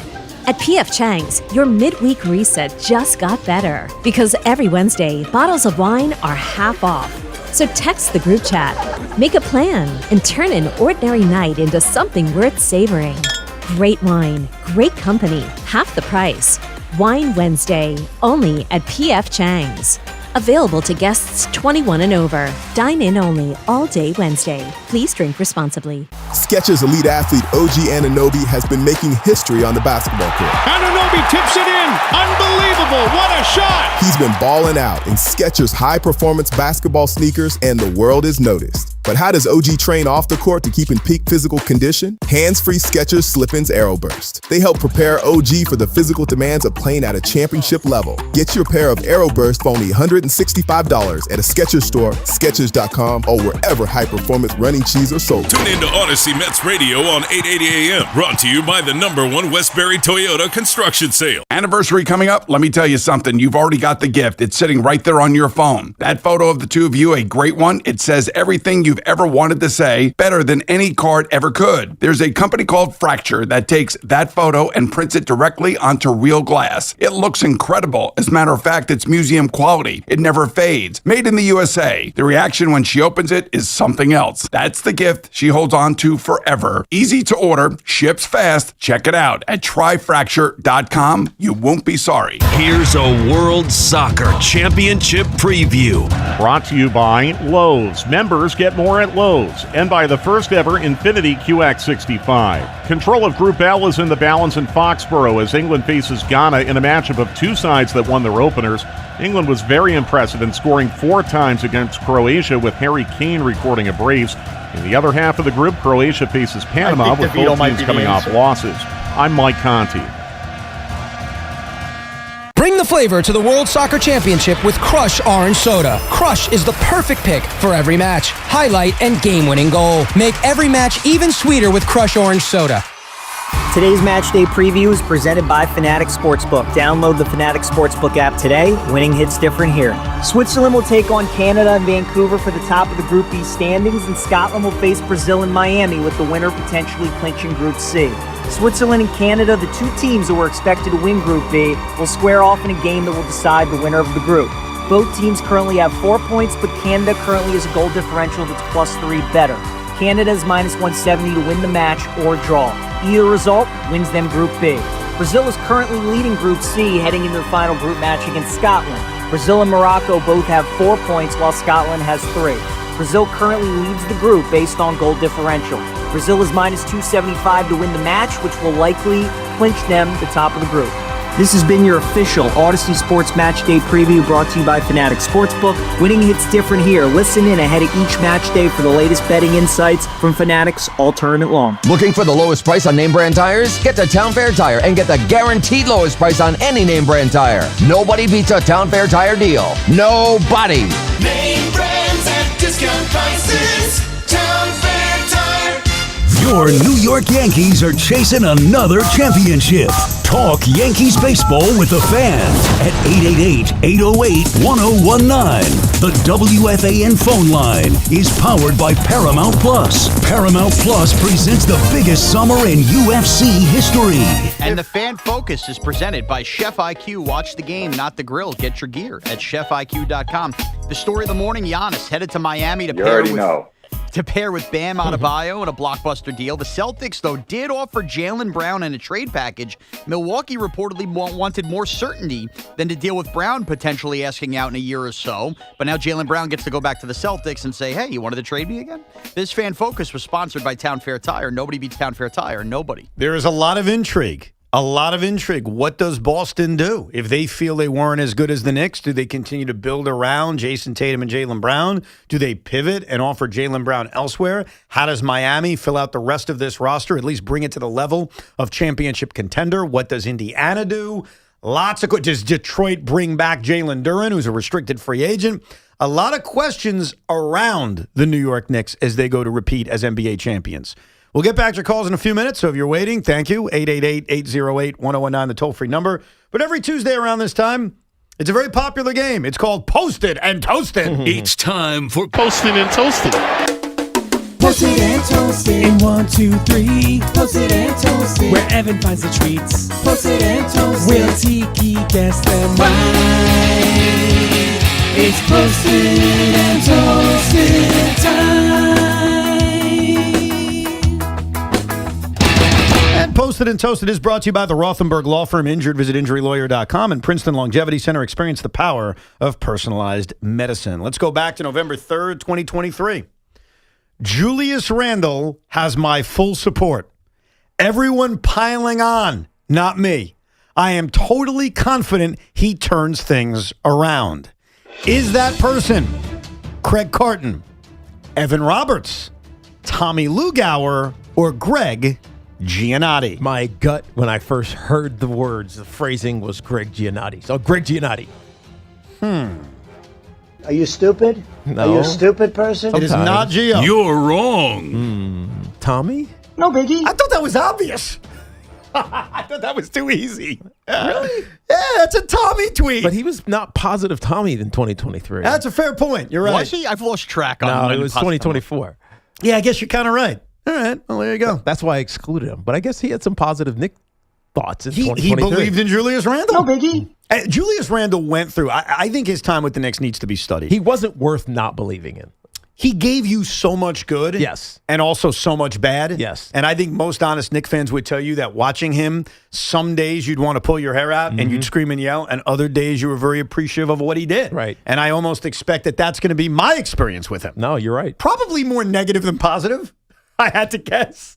But yeah. It's hard to remember that team other than Julius Randle. Which one? The first one? Yeah. Like, who else was on it other than him? The team that made the playoffs, this was his second year here in 2021, the We Here New York Knicks. Yes. Their best player in the postseason was Derrick Rose. Their starting point guard was Elfrid Payton. Does that not tell you enough? Yeah. Does that not describe enough for you? Right, because Derrick Rose was a bench player. Then they wanted to start him, and he was better coming off the bench. I do remember that. All right, how about this one? This is from a similar time frame, October 19th, 2023. Breanna Stewart joins Artemi Panarin, Julius Randle, Aaron Judge, Max Scherzer, John Tavares, James Harden, Odell Beckham Jr., and more as recent stars in New York who end up disappointing in the postseason. That sounds like Shaun. I'm not done yet. I name a Jet, but they never make it, so it doesn't matter. Definitely Shaun. You are correct.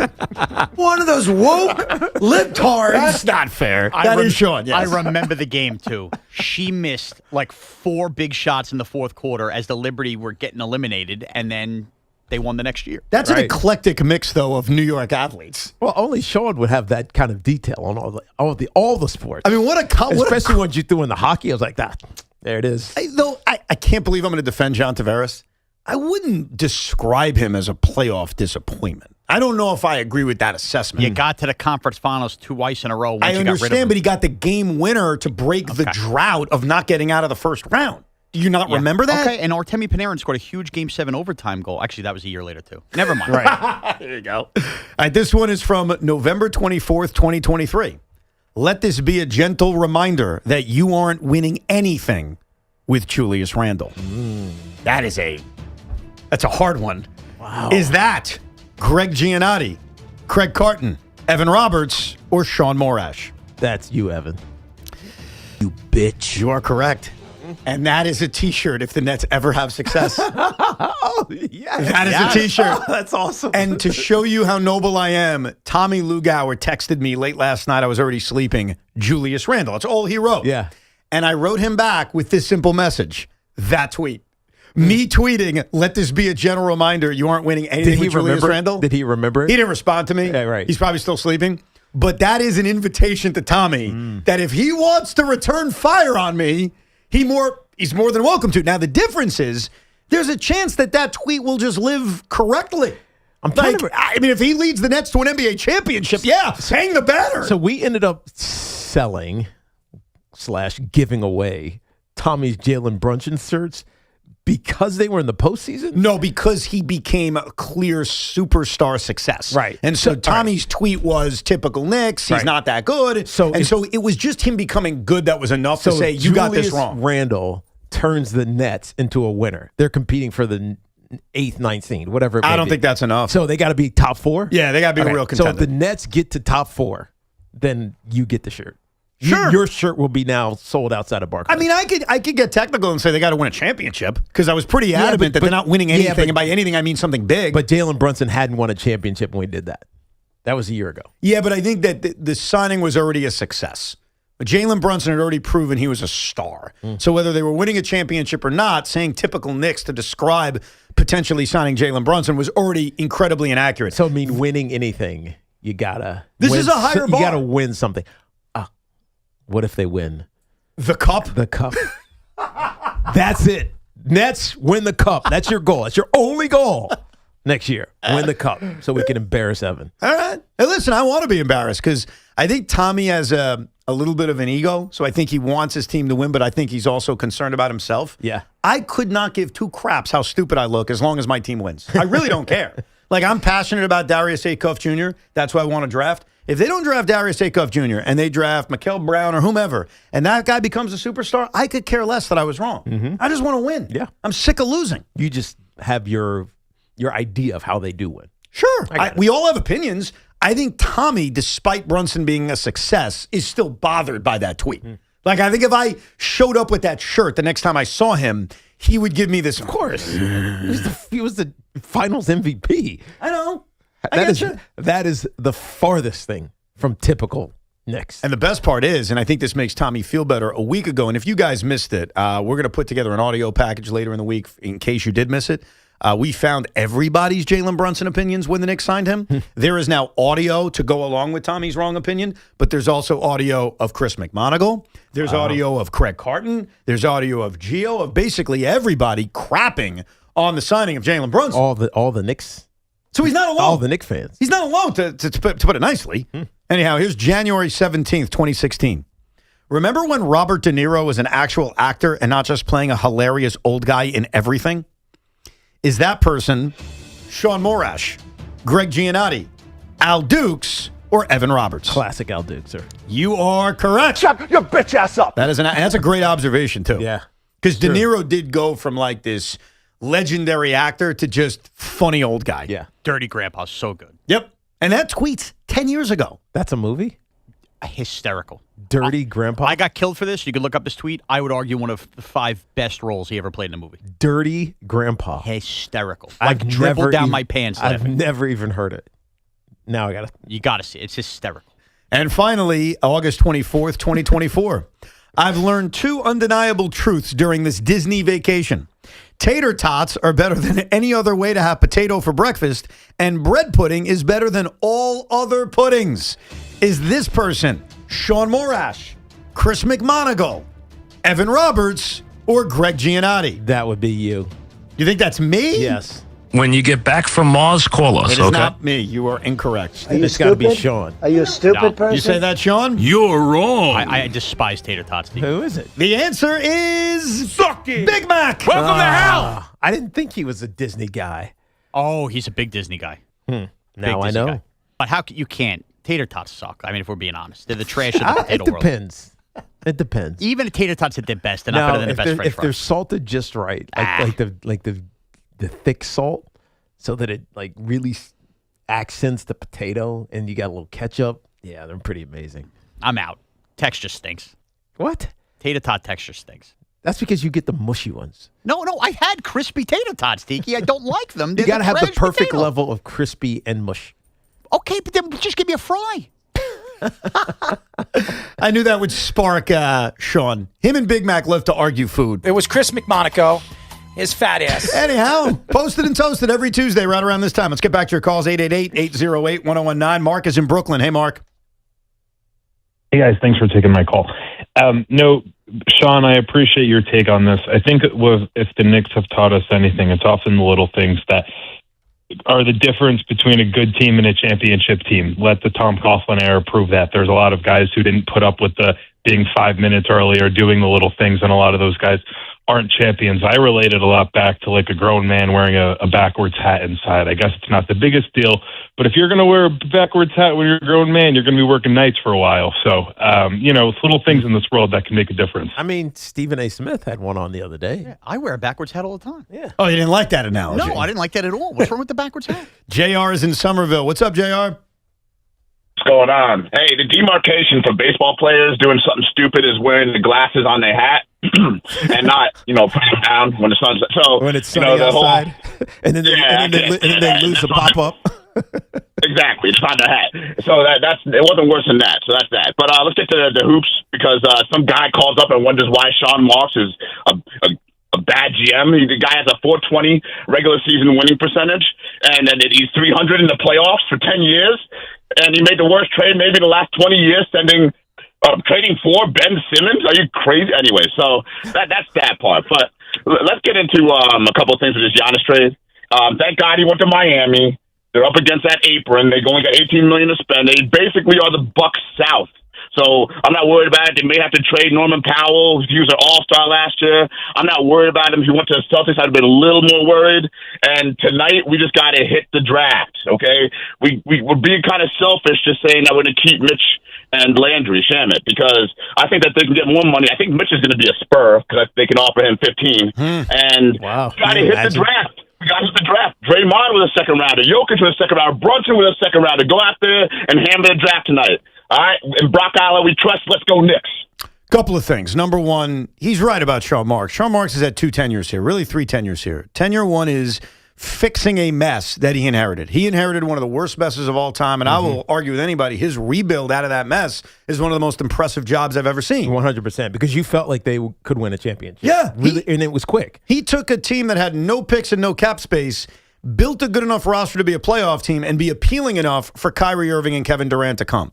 Once that happened, he made every mistake. I thought trading for James Harden was a mistake. I think the ancillary moves around that team were mistakes. The handling of Kyrie Irving was a mistake. The Harden trade, like JR mentioned, was a mistake. And then obviously the retooling once it was over has been disastrous. You're judged on results.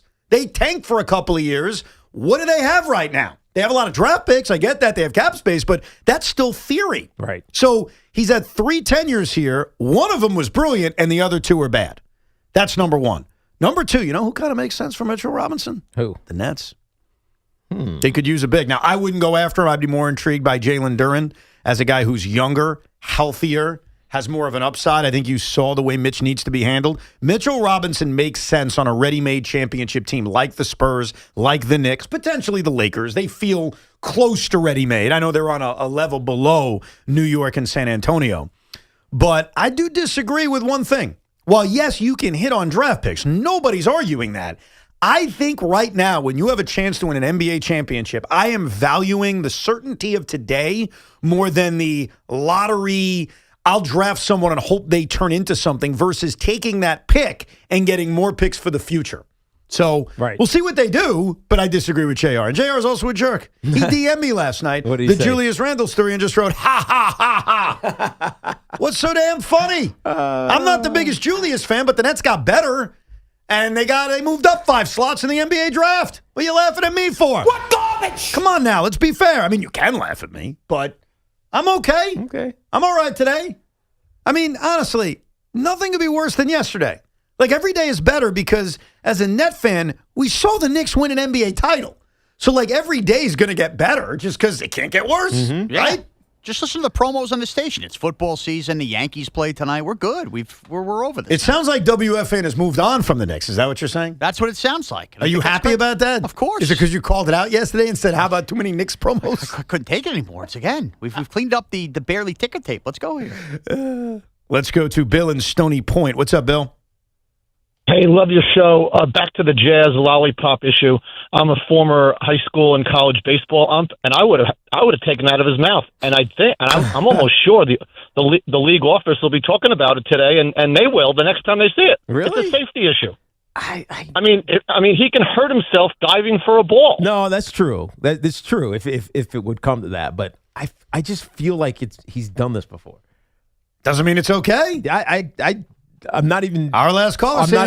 I'm not arguing one way or another. It's dangerous. Obviously, the broadcast didn't agree. No biggie, right? They thought it was fun. It was cute. It was adorable. Yeah. Let's go to Harrison in Jersey City. What's up, Harrison? What up, everybody except Sean? Dude, where are you coming off with that tater tot take? Defend yourself right now. Thank you. Actually, no, I'm going to defend tater tot. Well, firstly, Sean, if you're going to be like the food guy, you've got to be more of a generalist. You know, there's a whole plethora. There's a spectrum of potato, and you're leaving out tots. I've had some of the best potato of my life in tots. Harrison, don't make me yell. Tots are literally made of the scraps end of the crap. They are the garbage of the potato that's left over. You ever eat bologna? I don't know, sausage. You know, we could spin this around all day. I really particularly love bologna, if I'm being honest. All right, how about a little more dough, a little fancy bologna for you? Is that any better? No, I don't like bologna. You're full of it. All right. Well, the tots, man, I'm with Tiki. I'm totally defending tots. Like there's like I would ditch hash browns before I ditch the tater tot. What do you think of that? Hash browns are broken up tater tots. That's my point. They all suck. It's stringy potato that's crispy and you pour a lot of salt on it. The problem with hash browns is that most of it becomes burnt, and it's just burnt potato. Yeah, I don't like it either. But a tater tot, if done right, is just amazing. How many times are you going to say if done right? It takes forever to do them right. It's rare. I will never, ever, ever make a tater tot. But when you buy them from an establishment that is a perfecter of tater tot making, they're amazing. But I would assume if they're a perfecter of tater tot making, they're a perfecter of French fry making, in which case, give me the better potato. Yeah, but you can get French fries everywhere. You know what? I think I do want a Nick run again. What are we on here? This is your fault. All I did was read a Big Mac tweet of him putting over tater tots. You're the one who came in with your hot take of foods. Again, tater tots are something they give to third graders because they're cheap at lunch. What are we doing here, guys? We'll get back to your angry phone calls at Shaun, 888-808-1019. And many moons ago, we all predicted where Giannis Antetokounmpo would end up. Now we know the answer. It's the Miami Heat.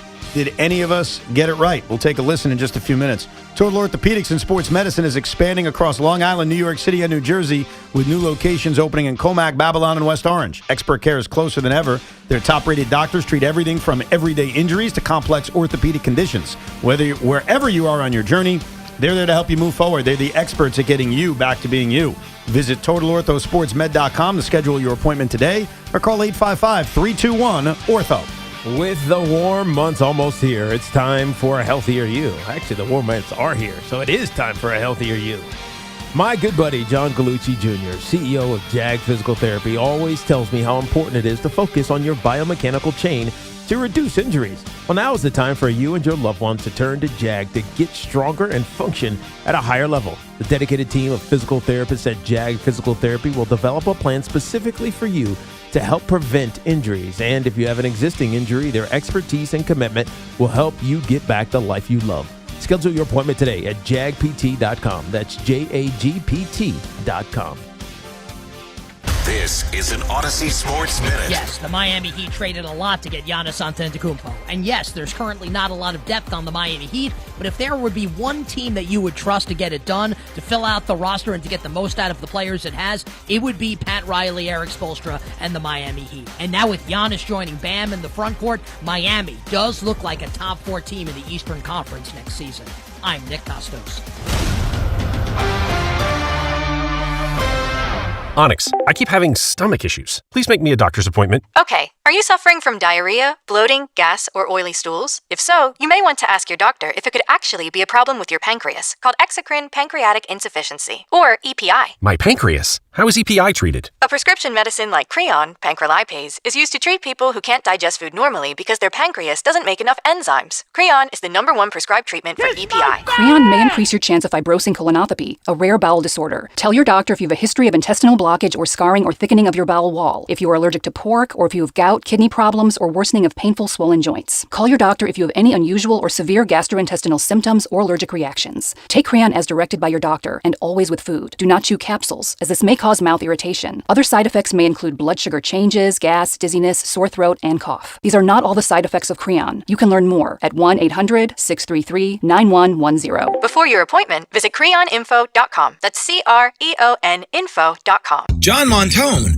are you ready to make this the summer? Yeah, Todd, the summer. But where do I find the summer? At Ramsey Chrysler Jeep Dodge Ram, because we have some amazing incentives to get you behind the wheel of a Jeep or Ram truck. And you can really make this the summer when you step into a new 2026 Jeep Grand Cherokee Limited 4x4. Lease for just $399 a month for 36 months and only $48.88 total due at signing, plus tax, title, and registration. Or buy and get 0% APR financing for 36 months. My summer is definitely being made during Ramsey Chrysler Jeep Dodge Ram's Make This the Summer event. Ramsey Chrysler Jeep Dodge Ram, home of exceptional people, exceptional deals. Call 833-853-2969 for details. Tax, title, registration extra. 0 security deposit. VIN number TC258767. MSRP $51.55. APR at $27.78 per month per $1,000 financed. And $630.26. Your summer food game is only as strong as what you're working with. This July 4th at Lowe's, get up to 45% off select major appliances and save up to an additional 25% off when you bundle select major appliances. Plus, save $50 on a select Pit Boss DX Smart Electric Smoker, now $249. Our best lineup is here at Lowe's. Valid through 6/24. While supplies last, selection varies by location. See Lowe's.com for more details. Humid with periods of rain, high 71. Weather brought to you by Duke's Mayo. Welcome to Duke's Mayo Country, where the mayo is so smooth and creamy, it makes every bite better. Duke's Mayo. Look for the yellow lid. Hey, if you have a small business, you might not know you could be wasting money on your business mobile plan. paying for stuff you don't actually need. But with my Biz Plan from Verizon Business, you can choose exactly what you want and only pay for what you need for your business. When you're in control of your mobile plan, you can make every dollar count. Visit VerizonBusiness.com. Do it today to learn more and make the switch. Verizon Business. If you're still using a sportsbook to bet on the soccer tournament, you're getting robbed. Delete that app and join the millions using Polymarket. Polymarket is a prediction market, not a sportsbook. Trade against other fans, not the house. Polymarket, your go-to prediction market for soccer's biggest stage. Available in all 50 states. Download the Polymarket app. Use promo code BLAZE to unlock $50 free for your first trade. That's promo code BLAZE. Trading not available in all jurisdictions. Check local regulations before trading. Restrictions and eligibility apply. I don't need to tell you. New Yorkers are paying more for everything. Rent, utilities, groceries, every single month. The office that's supposed to protect us is on the sidelines. I'm Raj Goyal. As an ACLU lawyer, I fought for the people against powerful interest every single day. Now I'm going to be your affordability watchdog. I'll take the pension fund out of the greedy hands of Wall Street and put it back into affordable housing, holding utility companies accountable and auditing waste and fraud. Raj Goyal, affordability watchdog for Comptroller. Paid for by Raj Goyal for New York State Comptroller. It's the road ahead, brought to you by the Kia Summer Sticker Sales Event. Visit your local Kia dealer today. The team from the Bronx continues its road trip against Detroit, followed by a 4-game series against arch rival Boston. Guys, let's keep it simple. There are 2 things you probably should be doing: taking care of your health and doing something that actually makes an impact. Here's a way to do both. California Cryobank is looking for healthy men to become sperm donors. You can earn up to $2,400 a month and get free health and genetic screenings along the way. So yeah, you're getting paid to get checked out, and you're helping families who need it. Efficient, smart, done. Check out spermbank.com to learn more. Apply and see if you qualify. Listen to MLB Insider Calls on WFAN all season long.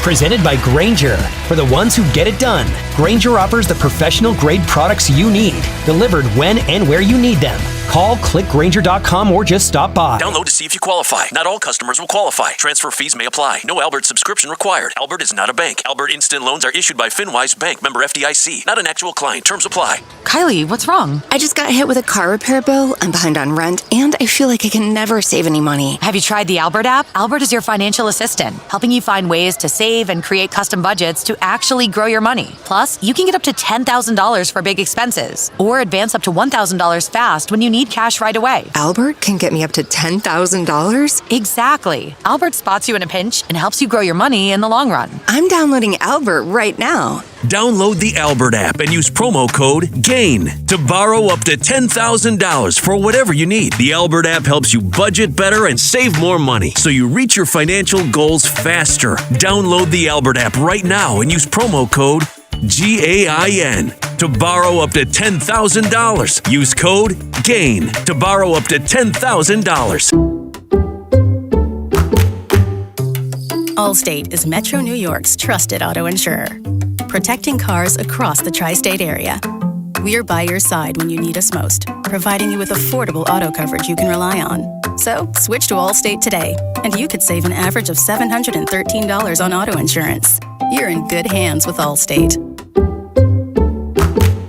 Based on the national average annual savings for new customers surveyed in 2024, savings vary, subject to terms and availability. Finding great candidates to hire can be like, well, trying to find a needle in a haystack, but not with ZipRecruiter. Its powerful technology actively finds and invites qualified candidates to apply to your job. So while other companies might deliver a lot of hay, ZipRecruiter finds you the needle in the haystack. See why 4 out of 5 employers who post a job on ZipRecruiter get a quality candidate within the first day.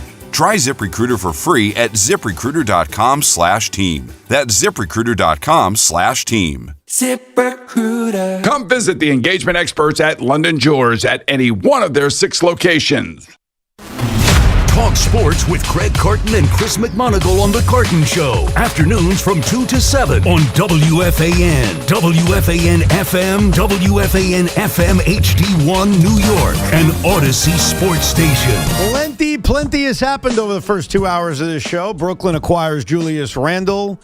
The New York Mets had a rainout last night. That was embarrassing. And Jazz Chisholm has calls an uproar among Shaun Morash and other Yankee fans for having a blow pop yesterday. But the other big story we talked about much earlier, if you rewind on the Odyssey app, was that the Miami Heat have won the Giannis Antetokounmpo sweepstakes, a sweepstakes that lasted for a very long time. It featured a lot of twists and turns, including Giannis preferring to be a New York Knick, and then the Knicks winning an NBA championship and saying, we're good. And finally, the Greek Freak has landed in South Beach with the Miami Heat. So I take you back, all the way back to December, because on the December 3rd edition of Evan and Tiki, we made predictions on where Giannis would end up. And none of us remember what we said. That's the beauty of saving the audio. So let's go all the way back to December 3rd, and we will start with Tiki Barber as I ask him the question, where will Giannis end up? We make this prediction on December 3rd, 2025 at 3:10 p.m., right after Shams' tweet that Giannis and the Bucks are talking about a breakup. Tiki Barber, kick it off. This is a hard one. Denver. That's a swing and a miss. That's a pitch that's like 10 feet. I don't even know why I even thought Denver. I put you on the spot. That's why. You were like, good team, Western Conference. Yes. Underachieving. Denver. Right. They were good. They won a championship, but now they can't even get close. Denver. This is good. This game is closest to the pin. So Denver was never rumored, never interested. No. So right now you are furthest away from the pin. Let us hear from former member of this show, currently right here on WFAN at nights, but he was a part of our show at the time, so we will include his prediction. Tommy Lugauer. Houston Rockets. Oh, that's another one. Far off. Yeah. Far away. Not even on the radar. Let us see what I said. Evan Roberts. But I'm going to try to be different right now. Oh. The Philadelphia 76ers. Yeah. That's far away, too. That was a Nick troll. You think that was a Nick troll? You were trying to get us all hot and bothered if he was going to replace Joel Embiid. I was just trying to make a prediction, That man. might be furthest for the pin, even further than Denver. You think so far? Oh, yeah. All right, let's see what Shaun Morash said. Let's see if he's any closer to the pin. Shaun Morash. The Boston Celtics. Wow. Okay. Shaun, you won. I mean, we have one more, actually. Oh, there is. Yeah. So I combed the radio station just to hear if anyone else made a prediction. Okay. And I found one person that actually put their ass on the line and said, I'm going to make a Giannis prediction. And you know who that person is? Who? Think about all the hosts here. And who would actually Giannis. come out with a strong opinion that we can use in our very own segment. Greg? Greg Giannotti? Yeah. It was not Gio, but you're close to the pin. Boomer? Why would Boomer care? Esiason. I'm telling you right now, Giannis is going to be here next year. It's going to be here next year. He's going to be here since he didn't get traded, and they're going to wait until the offseason to move him because they get better assets that way, and the Knicks would have more assets to trade. He's getting traded. He's getting traded to New York. Karl Anthony Towns is going to get shipped out of here. It just you could feel it. I mean, I could feel it. I don't know what he's feeling. Right. How about that one? Maybe he was talking to his agent and making it off like it was himself. Who, Boomer? Yes, talking to Giannis's agent. You think Boomer had inside sources? Well, we Boomer know has inside sources everywhere. No, he does. And we did know that Giannis wanted the Knicks. Yes. That part is true. And I think that Giannis was always a cloud hovering over. Like, it was always, if the Knicks don't get to a finals or don't win a championship, they could pivot. I remember when the trade deadline passed and he wasn't traded, the thought was, I certainly had it, this is good for the Knicks. Because if you win a championship, great, no biggie. You're not going to trade for him. But if you don't, he's there and you could be a part of the mix. Ultimately, the Knicks won an NBA championship, and there's been no credible reporting on if they had any conversations with Milwaukee. I would assume they didn't, but yeah, it was all we don't know. It was all speculation from fans and from it's media. fans saying we're not into it, which I agree with them on. Right. Like, once you win an NBA championship, and especially when you got the owner talking about the second apron, obviously acquiring Giannis and what you'd have to give up and the extension you'd have to get, like, you're going to make the second apron even more difficult. So it never made sense. I don't think any sane Knicks fan was suggesting that Giannis should come here after they won a title.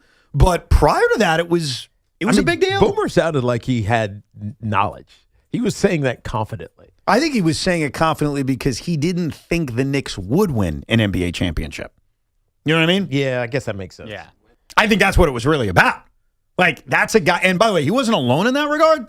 Like, most people didn't think the Knicks were necessarily going to win an NBA title. So that's where it came from. So congratulations, Shaun, closest to the pin. Yeah, I'll take it, but it's not a win. I didn't get it right, but I'll take it. I mean, you were damn close. You got the runner-up. I just wish I said for Jaylen Brown in there because then I would really feel well. I mean, because they could have got the deal done if the Bucks took that for Brown. I mean, and you could go back and forth on what the Bucks were better off taking. I get why they took the Miami deal because Jaylen Brown is 30. He makes a crap ton of money. You're not necessarily going to build around him at his age. Not that you're old, but you're still older for a rebuild. And there's the uncertainty of if he would even show up. And why would you want to deal with that problem? Right. But let's all not lose sight in the fact that Giannis Antetokounmpo is pound for pound one of the biggest frauds in all of sports. There's no failure in sports. This is a guy who, after the trade deadline and he wasn't traded, put out that stupid Wolf from Wall Street gif saying, I'm not going anywhere. And he's played this game like we're a bunch of idiots that he never wanted to leave. Dude, you always wanted to leave. Right. Now, you maybe didn't go, as Gio likes to call it, full NBA psycho. You didn't embarrass anybody. You didn't put a fat suit on. You didn't do some of the crazy crap we've seen other players do.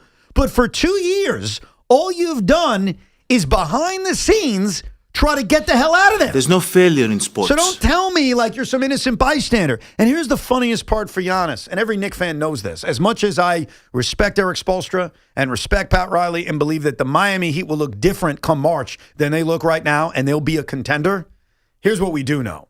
You may be a contender, but you're not winning anything. Well, it's because you got to still get through the Knicks. It's not just that. Yeah, it is, but it's part of it. You're not getting through whoever you'd have to get through.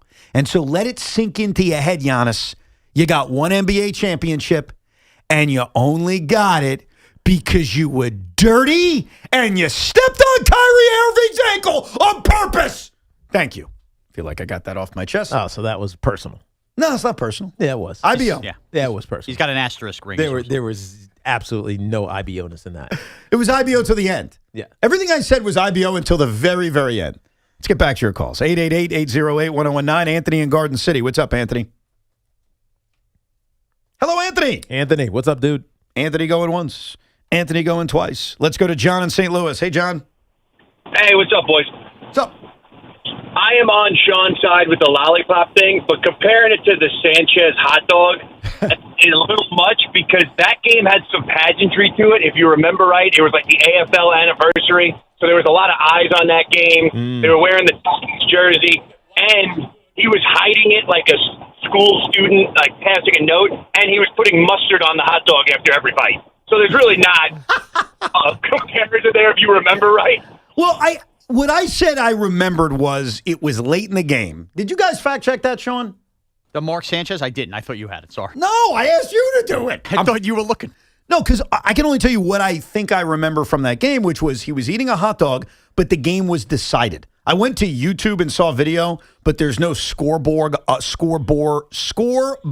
up to let me know when in the game it was. But I remember it being out of reach. And if I'm wrong, that's fine. I'll own that. Yeah, he is trying to hide it to the last caller's point. Sure. So it's not like he's just, hey, I'm eating here. I'm eating and not paying attention to what's going on. But would you agree if the game is decided, it's not a big deal? Yeah, even if it's not, forget if it's decided or not. If the defense is on the field, so it's like he's not working. He's not working. And Mark Sanchez he's getting some nourishment on the sideline in the middle of a game or the end of a game, whatever it is. It doesn't matter. Well, here's the quote Mark Sanchez gave at the end of the game. I want to apologize for that. I wasn't feeling very good and didn't eat much before the game, so I was feeling a little queasy. Toward the end of the game, I probably should have eaten one of those bars or something, but someone offered a hot dog, so I grabbed it and tried to be discreet about it. Yeah, so what's the difference between him eating a power bar or some sort of energy bar on the sideline and a hot dog? By the way, just for the record, 6 minutes to go in the game, 38-0 Jets. Oh, yeah. That's way different. So, am I right? And it was on the bench. He didn't eat it in the huddle. And he's on the bench. And by the way, he may have been out of the game. Like, he may have come out of the game at that point. But it's 38-0 with 6 minutes to go. That's when Mark Sanchez ate his hot dog. So I feel vindicated. What game, what year was this? This was 2010, if memory serves correct. Yeah. It's not even close to the same.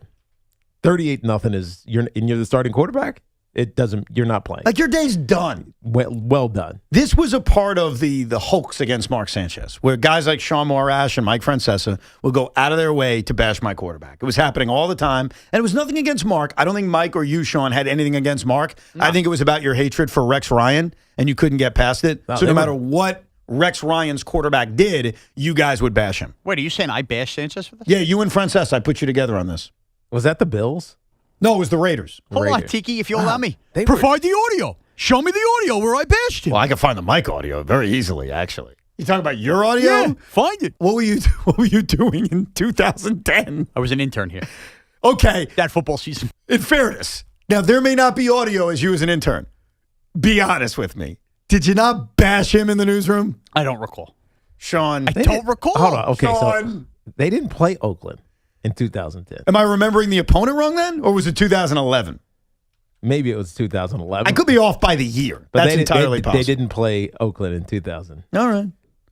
I'll look up the schedule. Tiki's now fact-checking the crap out of me. He's making sure I get everything right. All right, I'll try to find it for you. It was 2009. Oh, it was his rookie season. October 25th, 2009. Okay. Wow. So it was by the way, the rookie aspect impacts it because he's a rookie player doing that with the hot dog. You don't know any better. Right.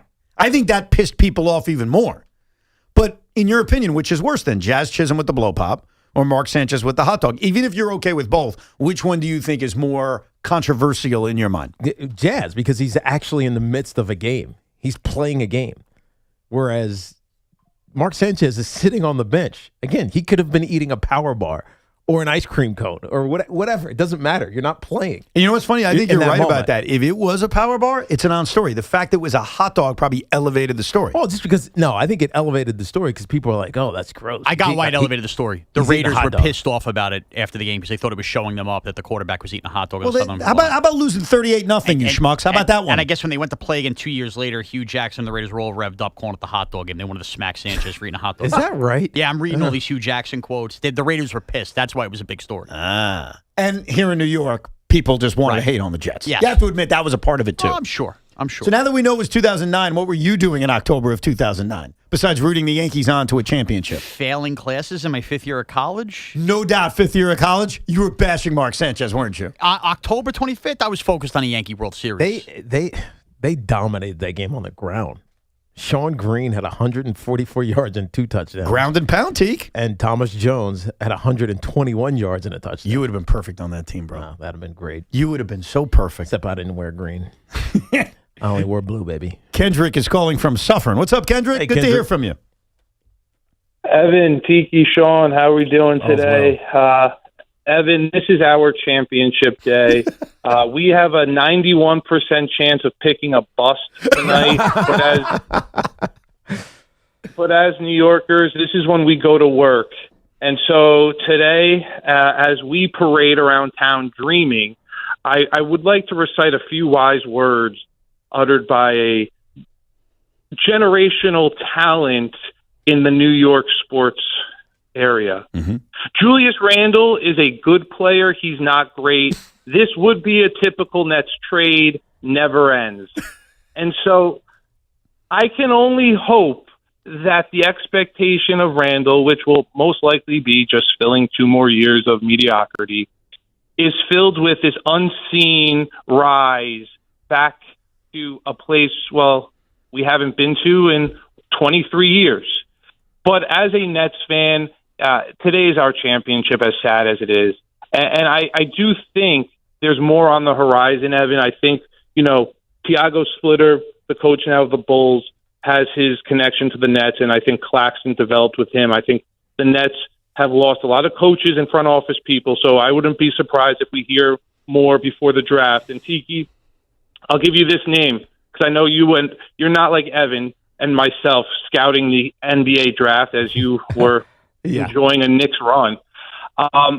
Tiki, besides the name Brunson, the other sports royalty name in this town is Mara. Yeah. And Rome nor Brooklyn was built in a day. And there is a 7'4" center out of Michigan, Ade Mara, who I think the Nets are going to try to position to take with another top pick. So I see what you did there. So tonight when the Mara family joins the coalition, Tiki. I can only hope that you consider an open invite whenever you would like to come to the dark side. Wow. A Dimara could be the reason why you become a Net fan. Yeah, probably not. What's funny is he's not related. He's got incredible wingspan. He would be the big that they need at this point on this roster. I am just dreaming of an offensive lead guard playmaker. Well, that's what it feels like you need in today's NBA. Yeah, and that's where even if Darius Acuff Jr. is my priority, Mikal Brown fits that as well. And so obviously Mikal Brown could go at 5 to Los Angeles, and then the Nets have a difficult choice to make in which maybe they do draft a Mara. I doubt they're going to draft Acuff Jr., as I've talked about. I'm not against Mara. It just doesn't feel like the right move at 6. But here's the bottom line. This is our NBA Finals, and he's right. And we do this as sports fans, not just Net fans, but every fan base in this town. We have our opinions. We will scream and yell. And then whatever our team does, we hope we're wrong or we hope we're right because we want our team to win. It didn't matter what Shaun wanted the Giants to do. Once they do it, you put your arms around them and you hope they're right. Yeah. That's it. It's the same thing with everything in sports. So I've given my opinion. I've made it very clear. Come tomorrow, I may scream for a few minutes. Then we'll move on to topics people care about. And then I got to get over it. Yeah. I got to move on and hope for the best. I do like the idea of getting Evan and his kids' jerseys with the name Mara on the back. That does excite me. I'm sure it does. I'm just looking at all the prospects. And we talked a lot about how Dylan Harper was 19 when the season started, and he's 20. Mm-hmm. There are prospects in this draft that are going to play as teenagers. Yes. Cameron Boozer is 18. No, I know. This is normal now in the NBA, especially when you come out after only 1 year. Bizarre, man. Yeah. You're playing against grown-ass men. But you're learning. And True. that's where the importance of a Michael Porter Jr. and a Julius Randle are. You Right. can't just say, hey, they're rebuilding, let it all be teenagers and 20-year-olds. Like in this modern NBA, and I actually appreciate this about new basketball, you got to try to win. Like in sports, you should try to win. I look at this upcoming Jets season, like seriously? We're supposed to sit around rooting for losses? Right. That's Bush League crap. You got to try to win. Thank you. I've said it forever. I've been telling you guys this for years. Have I not agreed with you? Sort of. There are moments in which I have no choice. Yes, where you want to tank and lose, but it sucks to watch your team lose, and to root for it is just anti-fandom. I get it. I Shaun. totally get it. No, I know. Shaun's a fraud. We all know that. You're out of shape and you're fat. That too. Had the Giants lost to the Raiders, they make a whole of a trade with the Raiders, and they have even more assets right now. Oh, shut up. Let's go to Paul in Kansas City. What's up, Paul? Hey, how you doing, Evan? Good. Hey, I was just calling about this tater tot debacle and trying to change Shaun's mind about it. I grew up in Connecticut, moved up to Kansas City, and I had never seen them before. But they actually have what's called a tater round, and it's basically a smashed down tater tot in a circle, and they are just fantastic. And if you haven't tried those, tater round. Yeah. Tater rounds. Paul, that sounds like a small hash brown. It kind of does, actually. Smashed down potato? I'll have mashed potatoes, thank you.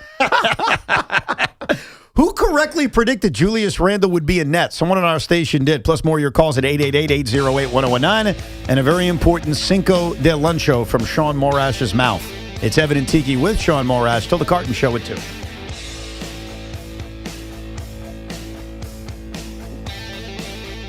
This portion of the program is sponsored by the Martin Tuckman School of Management at NJIT.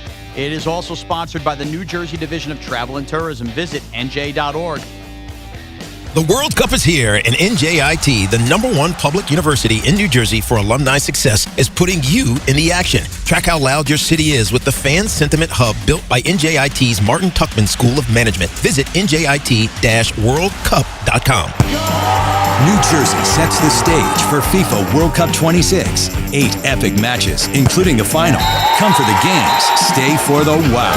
New Jersey, where the world meets its match. More at visitnj.org. Training camp is right around the corner, and nobody gets you ready for football season like WFAN. It's a good variety of coverage. From luster moves to quarterback questions to the biggest stories in the NFL, our experts have you covered. Get ready for Kickoff 2026 on WFAN. As World Soccer hits the big stage, Fanatics Sportsbook is making every game day worth more. Earn up to 10% fan cash on your soccer bets, win or lose. That's real extra value you can unlock every match, all tournament long. And fan cash isn't just for betting. You can use it anywhere in the world of Fanatics. On game tickets, merchandise, collectibles, profit boosts, and more. One ecosystem, endless ways to spend. Plus, new customers get up to $1,000 in fan cash. That's $100 bet matched every day for your first 10 days. The world is ready.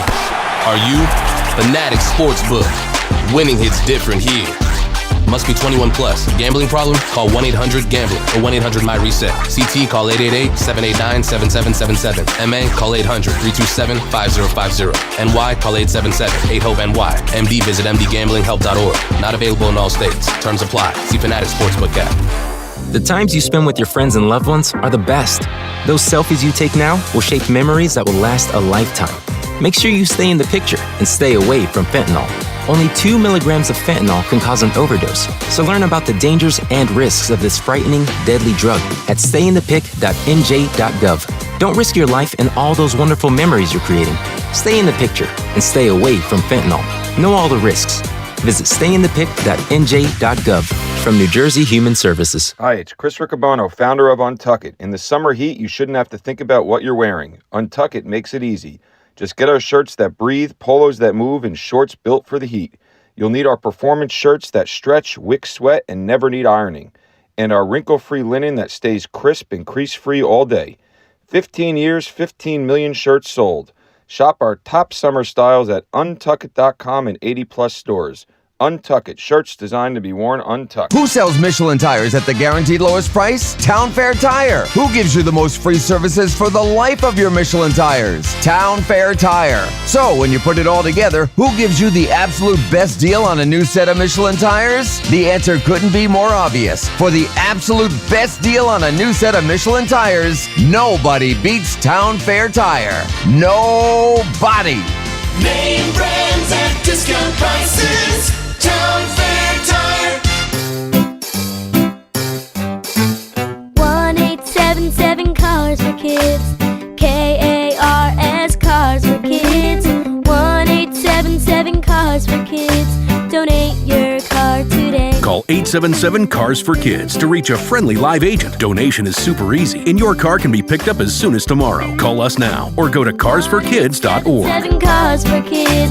Donate your car today. Did you know you can donate real estate too? If you're still using a sports book to bet on the soccer tournament, you're getting robbed. Delete that app and join the millions using Polymarket. Polymarket is a prediction market, not a sports book. Trade against other fans, not the house. Polymarket, your go-to prediction market for soccer's biggest stage. Available in all 50 states. Download the Polymarket app. Use promo code BLAZE to unlock $50 free for your first trade. That's promo code BLAZE. Trading not available in all jurisdictions. Check local regulations before trading. Restrictions and eligibility apply. Is reviewing life insurance on your to-do list? Now's the perfect time to add it. A friend recently told me that securing life insurance sooner rather than later can help you lock in lower rates for years to come. So, I bumped this up on my list and got it done. I called SelectQuote and couldn't believe how easy and affordable life insurance is. I'm 40 and got a $500,000 policy for $16 a month. My husband's also 40 and his $500,000 policy was only $18 a month. Plus, with SelectQuote's same-day coverage, there was no medical exam required, and we were covered by the time we hung up. Knowing I have this checked off my list feels amazing, but the peace of mind knowing my family is protected feels even better. Call SelectQuote at 1-800-329-1010. That's 1-800-329-1010. Or go to SelectQuote.com to get your free quote today. That's 1-800-329-1010. Details on example rate at SelectQuote.com. Tune in for the Yankees' first pitch presented by Montefiore Einstein, the official hospital of the New York Yankees. The parade may be over, but the celebration continues. Congratulations to the world champion New York Knicks. Share your memories with us at 888-808-1019. The WFAN phone line is powered by Paramount Plus. Paramount Plus presents the biggest summer in UFC history. One of the accusations that hosts get from others around here is, you don't really believe that, man. You're just saying that for attention. You're saying that for views or clicks or what have you. And I'm sure some people on TV and radio do that. But one thing I know for sure is no matter how mad you are at Shaun Morash for his lollipop opinion, I can tell you it's real. Because during the last commercial break, our coworker, Chris McMonagle, confronted Shaun. Suck it! In which he said, you're not really upset about Jazz and the blow pop. Right? He says that to Shaun. Welcome to hell! Shaun loses it a little bit because I think he was sensitive and says, yeah, it is a problem. They end up yelling at each other. Really? They had like a 5-minute, maybe I'm exaggerating, 3-minute screaming match about Jazz Chisholm and a blow pop. Listen, and so no one can tell me that Shaun is either pretending or Chris is pretending. They are diametrically opposed on blow pop gate. I'm annoyed because, and listen, I love Chris. He's one of my dear friends. Chris McGonigal. I'm sorry. I mean, I think a Yankee could commit an axe murder on the field, and you go, you're not really upset about that, are you? It's a blow pop, man. It's the playing with the fingers and all that. It's a 3-game losing streak. Just have the lollipop in the dugout. But the bottom line is this: what I hate more than anything, and Chris triggered me. Because a caller did this earlier, which is, you just don't like Jazz Chisholm. The guy's like one of my favorite players on the team. I said that to you too, by the way. It bothers me. So now I can't criticize anybody? I don't think that's true. I think you like Jazz Chisholm. I mean, you've had how many conversations about how much I like him? I'm just calling out the principle. And I put this on Boone blowing the bubbles. My favorite line during their fight, because they were really pissed at each other, is Shaun's like, what's next? A carving station on second base. You know that's not the same thing. Oh, man, they do not like it. You can't be serious about it and then throw that out there. You know that's not happening. Exactly, but that's the point, though, is it's just a lollipop. That just makes it extreme. And then it's just a candied apple. Then it's, I mean, come on. Honestly, and I think Tiki will agree with me, I think you and Big Mac are extremists. Yes. Okay, and what I mean by that is that's a good way to put it. Yeah, he will, without a doubt. And I love the man. He does a great podcast. The Come Get Some Yankee podcast does a fantastic job. And I love him. He goes out of his way to defend everybody with the Yankees. It's why he jokingly calls himself the Yankee Show. And you guys used to call him the Bloody Sock. Mm-hmm. You, on the other hand, you're a little crazy. Okay. You're a little off. And Sue so me. when you two, I'm not suing you, I'm describing you. So when you two differ on an opinion where you're diametrically opposed, Tiki and I, as the middle grounders, are looking at both of you like you got 17 heads. And also the way the way he positioned, you heard his arrogance.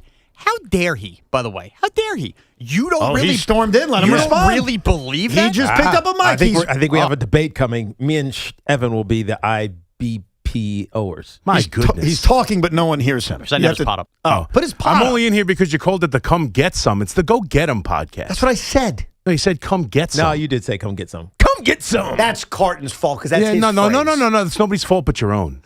I'm sorry. That's right. At least take some responsibility. Wow, Big Mac looked scary when he said that, too. I know. He's going to kick my ass. I apologize. And I love your podcast. Thank you. I'm the old guy. Yeah, see, look at it. And now it's proof you did it. Hold on a second. Go Get 'Em. The Go Get 'Em podcast. All right. So you're not here to fight with Shaun?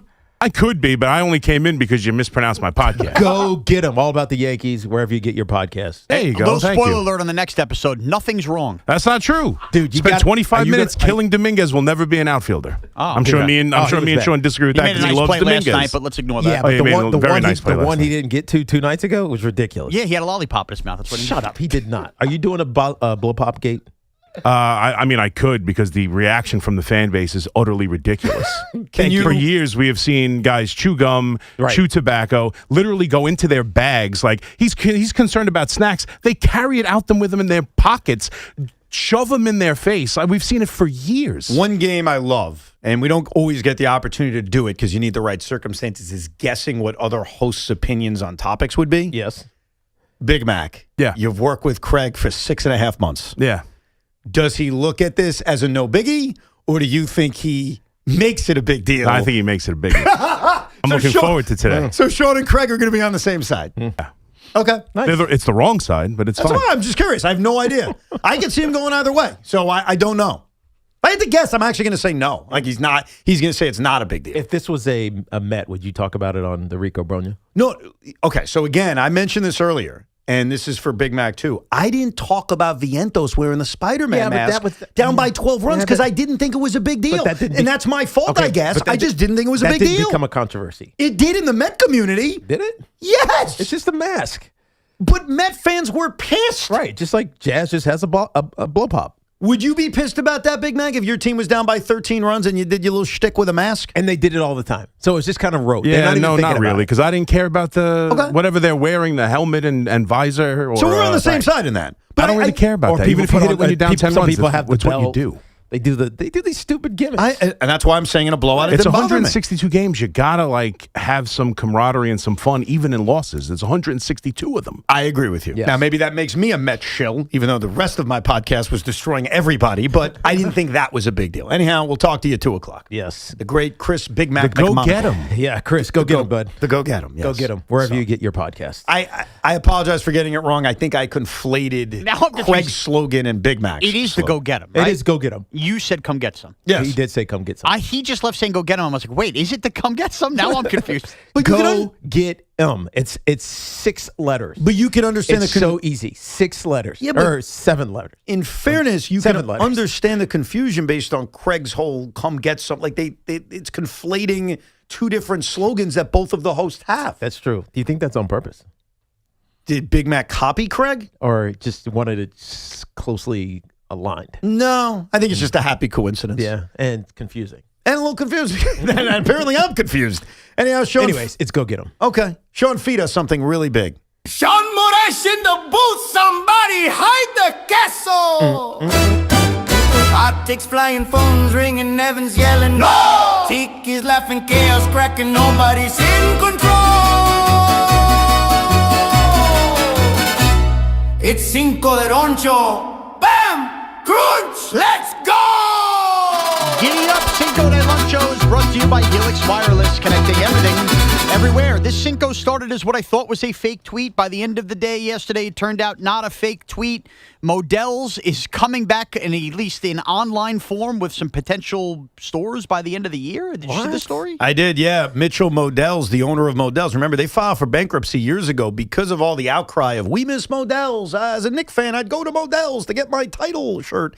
I guess Mitchell heard that and said, all right, let me take advantage of it. So it's coming back as an online store. Yeah, I just Googled it. It says permanently closed. Yeah, well, either way, we need, I think, the real store. But it got me thinking, the 5 stores we wish would come back. Here we go! Number 5. This, thanks to Mayor Mamdani's speech, Stephen Barry's, the home of selling the Starberry sneaker that was so cheap and affordable, plus a ton of college sports gear. I used to get an LSU sweatshirt and 3 pairs of kicks for about $19, and it was great. That's a good one.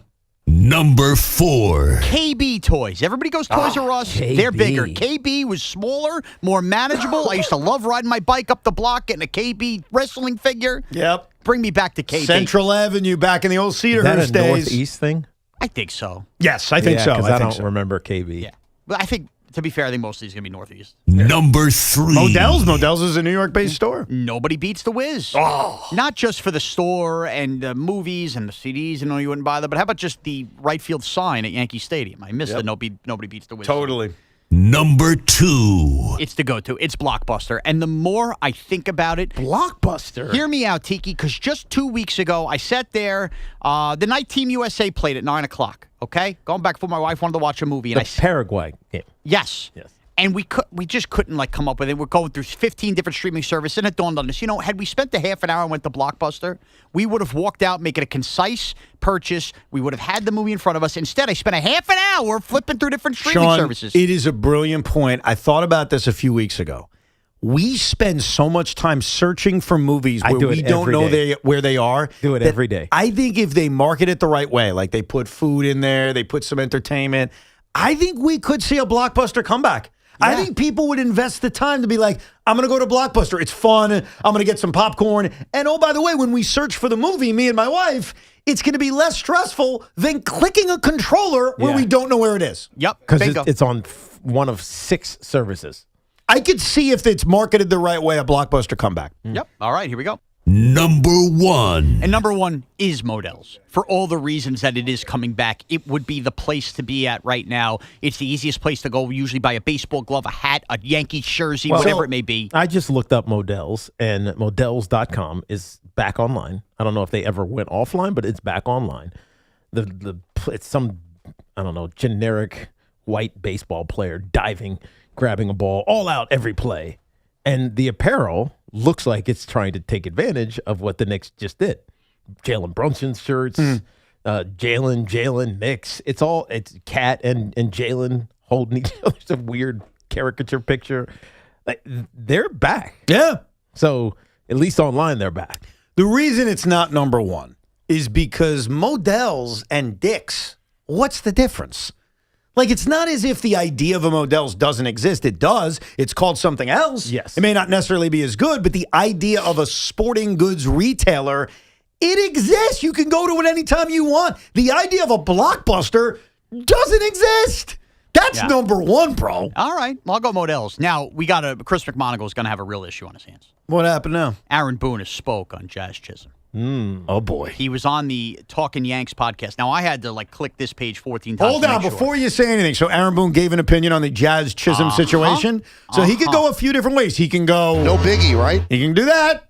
Or he can make this a big deal. I botched it again. Or he could be pissed off at Jazz. There's a part of me that thinks Boone's turning rogue. No. That Boone is going to say, look, I love Jazz. Well, we'll find out by this answer whether or not he is different than he has ever been. We're because really in good. previous years, he always defends his player. I feel like kind of kicking myself. This is not audio.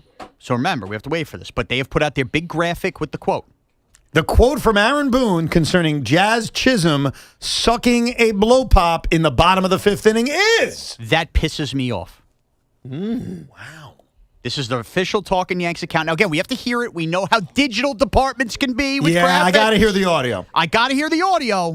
But early returns are the manager who I got mad at with the blowing the bubbles has declared that pisses him off that Jazz was doing that. This is a very big moment for Big Mac because, A, not only is the manager going to contradict him, but he's the friends with the manager. And now this is a story. Yeah. And Boone's elevated the story. Well, this is why Boone usually doesn't do this, because he doesn't want to elevate the story. But now he is. Especially when it's not technically baseball related. This has nothing to do with winning or losing a game.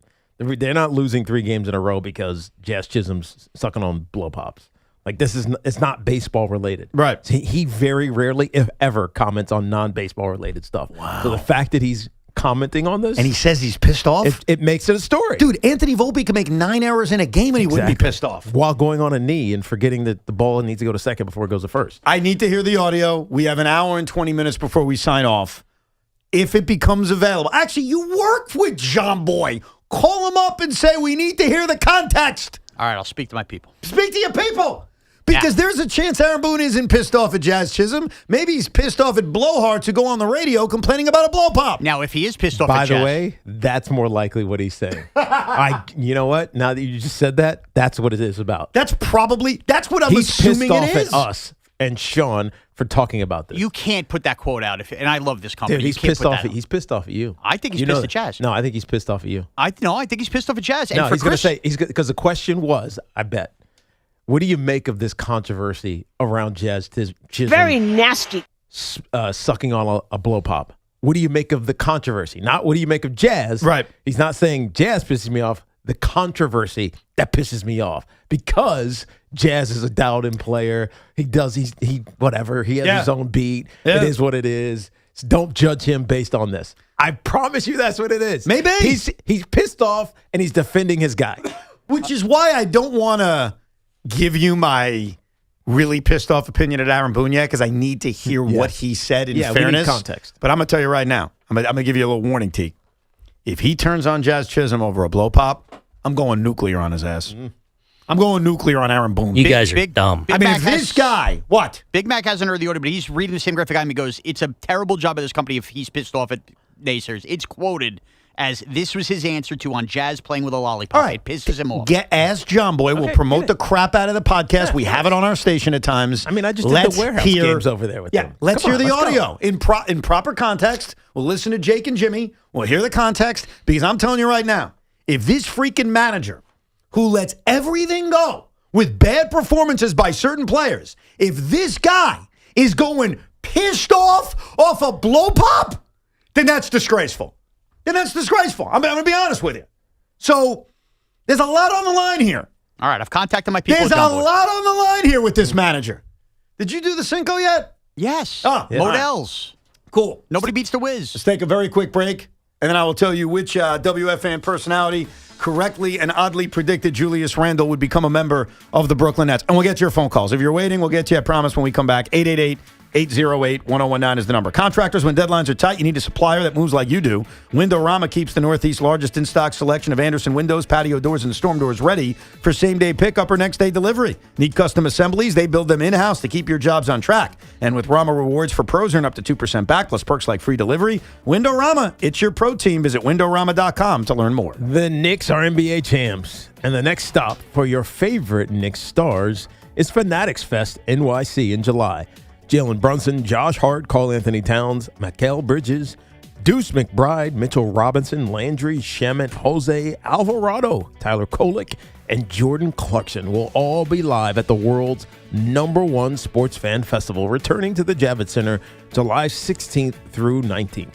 With 500-plus athletes, celebrities, and sports legends all under one roof, tickets are selling quickly. So grab yours now at fanaticsfest.com and see the NBA champ Knicks live. On the biggest stage in the world, FanDuel is changing the game because sometimes your player gets subbed off and your bet goes with them. Not anymore with FanDuel's Super Sub. If your player is subbed out, your bet stays in. That's right. If your player leaves the match, your bet continues with the substitute. So you're still in it until the final whistle. Visit FanDuel.com/New York to get started now. Let there be goals this summer on FanDuel. Just visit FanDuel.com/New York, and with FanDuel Super Sub, if your player is subbed out, your bet stays in. That's right. If your player leaves the match, your bet continues on with the substitute. So you're still in it until the final whistle. We just love the app around here. It's safe and secure and has all the betting markets you could possibly want. And when you win, you get paid instantly. FanDuel Sportsbook is the official sportsbook of WFAN. 21 and over and physically present in New York. For help with a gambling problem, call 877-8-HOPE-NY or text HOPE-NY 467-369.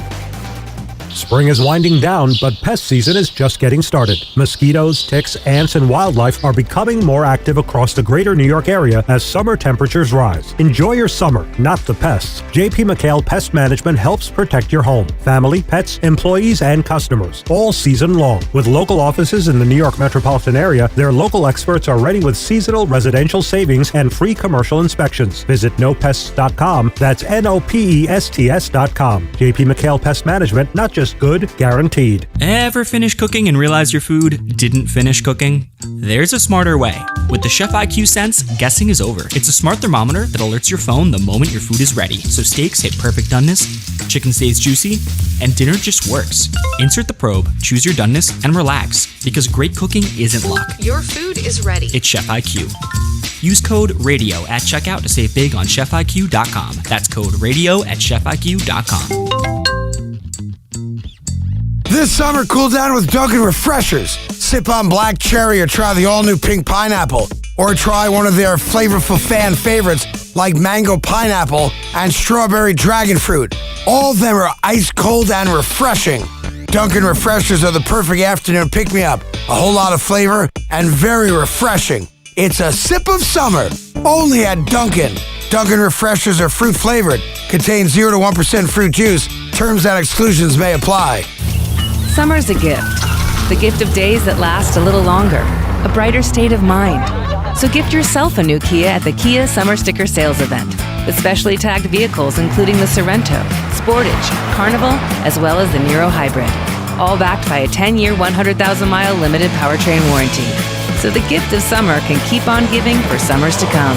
Kia, movement that inspires. Call 800-333-4KIA for details. Always drive safely. Event ends 7/6/26. See dealer for warranty details. Hey, this is Sal Licata. You know that when your AC fails, it's the worst. Make sure that doesn't happen by contacting my friends at Edison Heating and Cooling, New Jersey's air conditioning experts for decades. They're my go-to techs. They've done plenty of work on my house. I trust these guys to do a great job. And by the way, if your AC unit is over 15 years old, you're wasting your money. Get a new high-efficiency AC system right now. You'll save money and stay cooler. Go to EdisonHVAC.com. That's EdisonHVAC.com. If we're being honest, guys in this town, pretty confident. And hey, that's not a bad thing. But are you willing to put it to the test? California Cryobank is looking for healthy men to become sperm donors. You can earn up to $2,400 a month. Plus, get free health and genetic screenings. And more importantly, you're helping families who can't do this on their own. So if you really think you've got it, and you know who you are, put it to good use.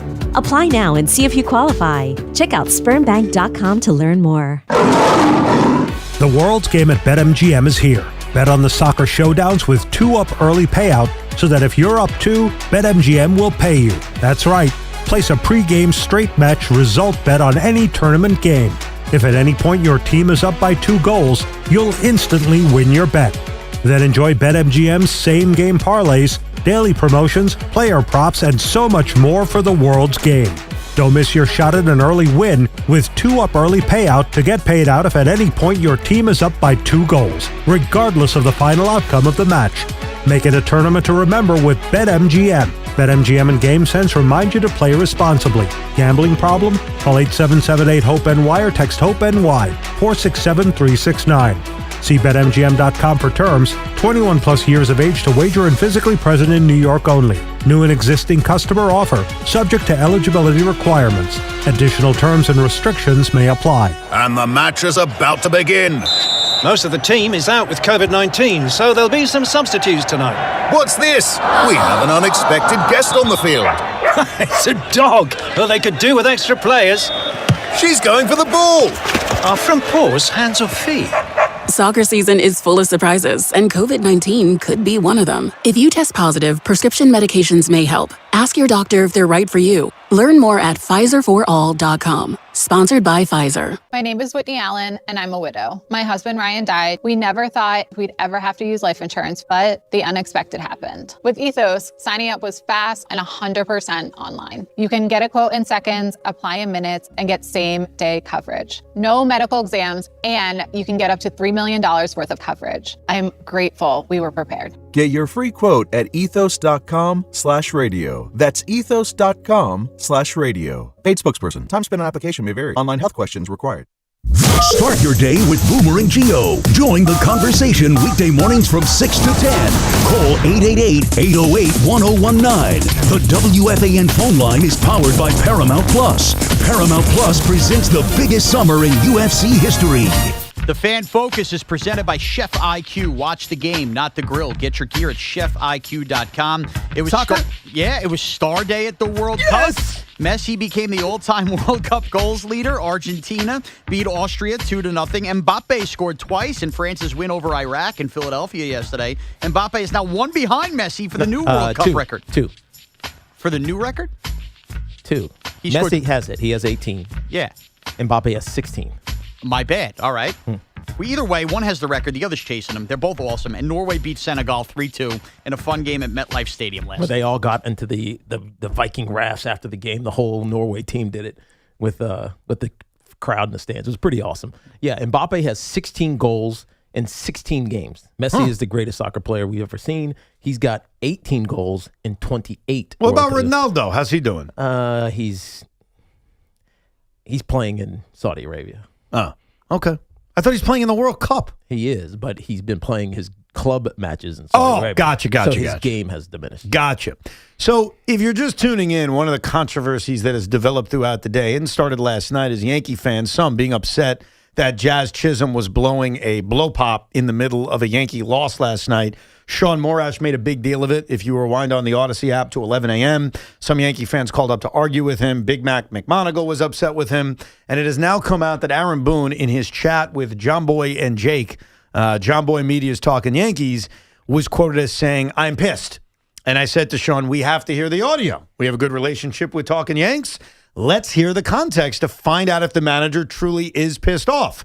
So good job by Shaun. Good job by our friends at John Boy. Yeah. We have secured the audio of Aaron Boone. And this is the first time anybody is hearing this audio outside of that office. So thank you, Talking Yanks. Download and subscribe to them to hear the full interview.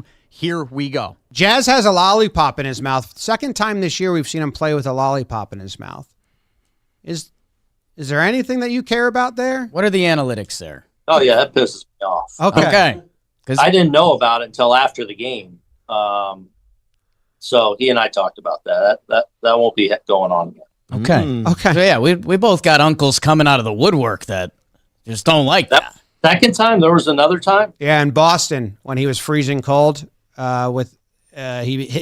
took an at-bat with a lollipop in his mouth in Boston. This is what you're pissed off about? I'm sorry. Not on that. Wow. Yeah, I tell you, man, this manager is something else. And I like Aaron Boone. We all like him. But you get mad at the weirdest crap. No, this is something to get mad at. He's No, right. it's not. Yes, it is. No, it's Why? not. Because it tells you he's not. Your focus is not in the game. You're twirling a lollipop. You're not paying attention to the game in the field. Sean, in the first inning when Garrett Cole had that comebacker, Anthony Volpe fell on his ass like a 75-year-old drunk uncle, okay? And this manager never says a word about Volpe and his issues. And here we're freaking. Oh, my God. He has a blow pop. I'm pissed off. I'm pissed off. You kidding me with that? So, Evan, I agree with you on one hand. He should be way more pissed off at some of the Volpe stuff. But just because you're not doesn't mean then you ignore everything. He has ignored I'd rather everything. you at least show me that you care about something. But shouldn't you care about the baseball-related stuff? Yeah, but this is baseball-related. It's an aesthetic-related. It's an image-related thing. It is not, and so maybe that's a Yankee thing. Maybe that's, this is the old, no beard policy Yankee thing. But the baseball-related stuff, he doesn't get mad at. Is it baseball-related if all 9 guys are throwing a lollipop at the same time? Or is it just one? All 9 guys aren't. Jazz is a unique person. It's probably why he's not going to be here next year. They're not going to re-sign him. It is what it is. Jazz is going to go play someplace else. And you could deal with it, and you have some other, feckless second baseman. But Jazz Chisholm is a dialed-in baseball player. Just because he's sucking on a lollipop doesn't mean anything. Like, get mad at the stuff that you should get mad at. That's my issue, Performance is what you should get mad at, not aesthetics. Well, I hope now he does get mad. Now, here's what I don't like, though. We can talk about getting mad or not. You don't know. It's one thing for us not to know. You don't know that your player took an at-bat with a lollipop in his mouth earlier in the year. Yeah, I knew I'd seen it before. You're right. You're dead right. How do you not know that? Tiki knew something the manager didn't. Only because I just remember seeing it and thinking it was odd, but I didn't make a big deal out of it. And I know that you're watching the game not on TV from the dugout. I'm assuming there's monitors. But even yesterday, as the Yes Network focused in on that for a while, nobody tips you off to the fact that he's out there with a lollipop till after the game? That's because nobody thought it was a big deal, probably. And why does anybody think it's a big deal? Because it's not a big deal. Because the manager blows bubbles, and that's why. Well, that's the other hypocrisy. It's a trickle-down effect.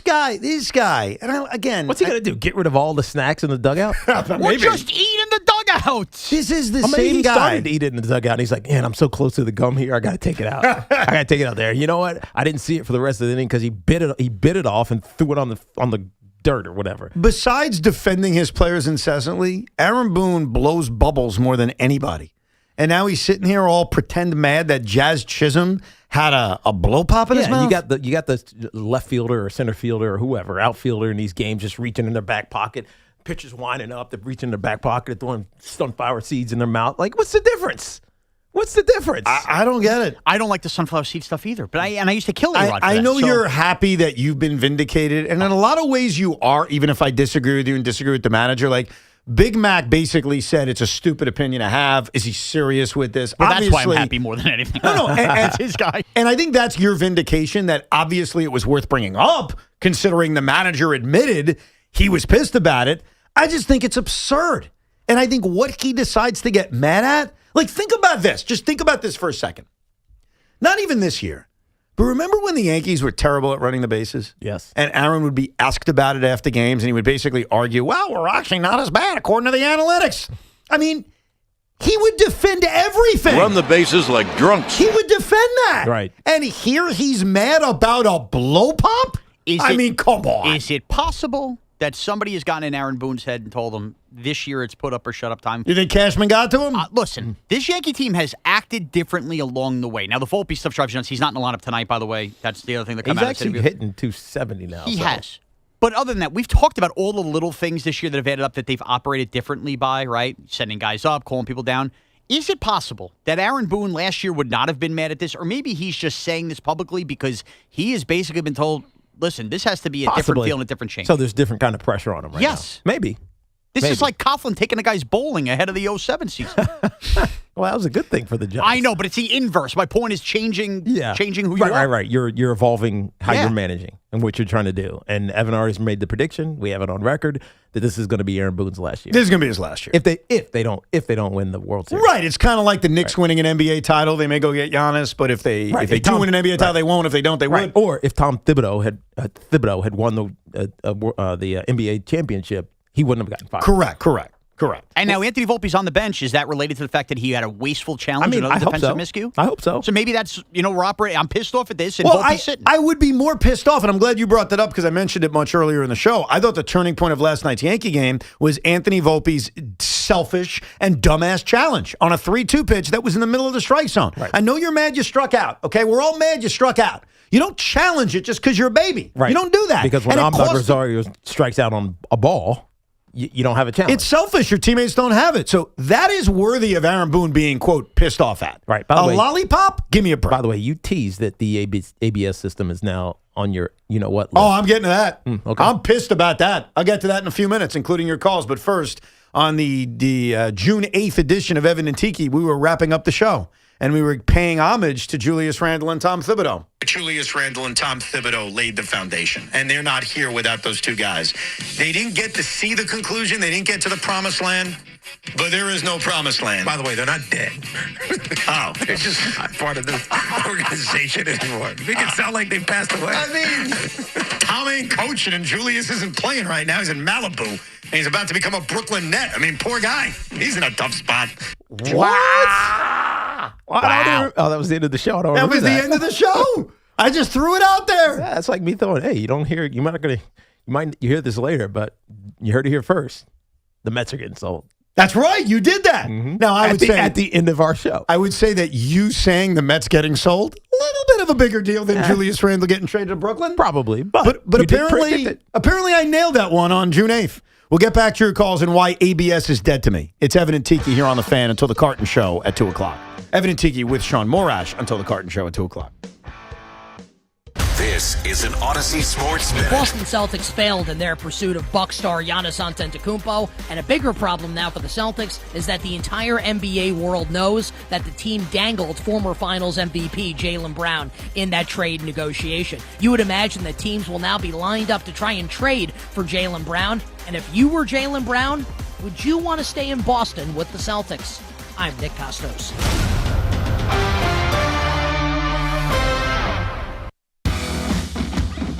When you've got real work to do, Metal Supermarkets will help you get it done fast. With a huge variety of metals in stock, we can help no matter what job comes your way. And all it takes is a few clicks.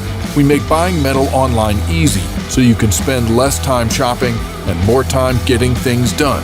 Metal Supermarkets, the convenience stores for metal. Place an order online today at metalsupermarkets.com.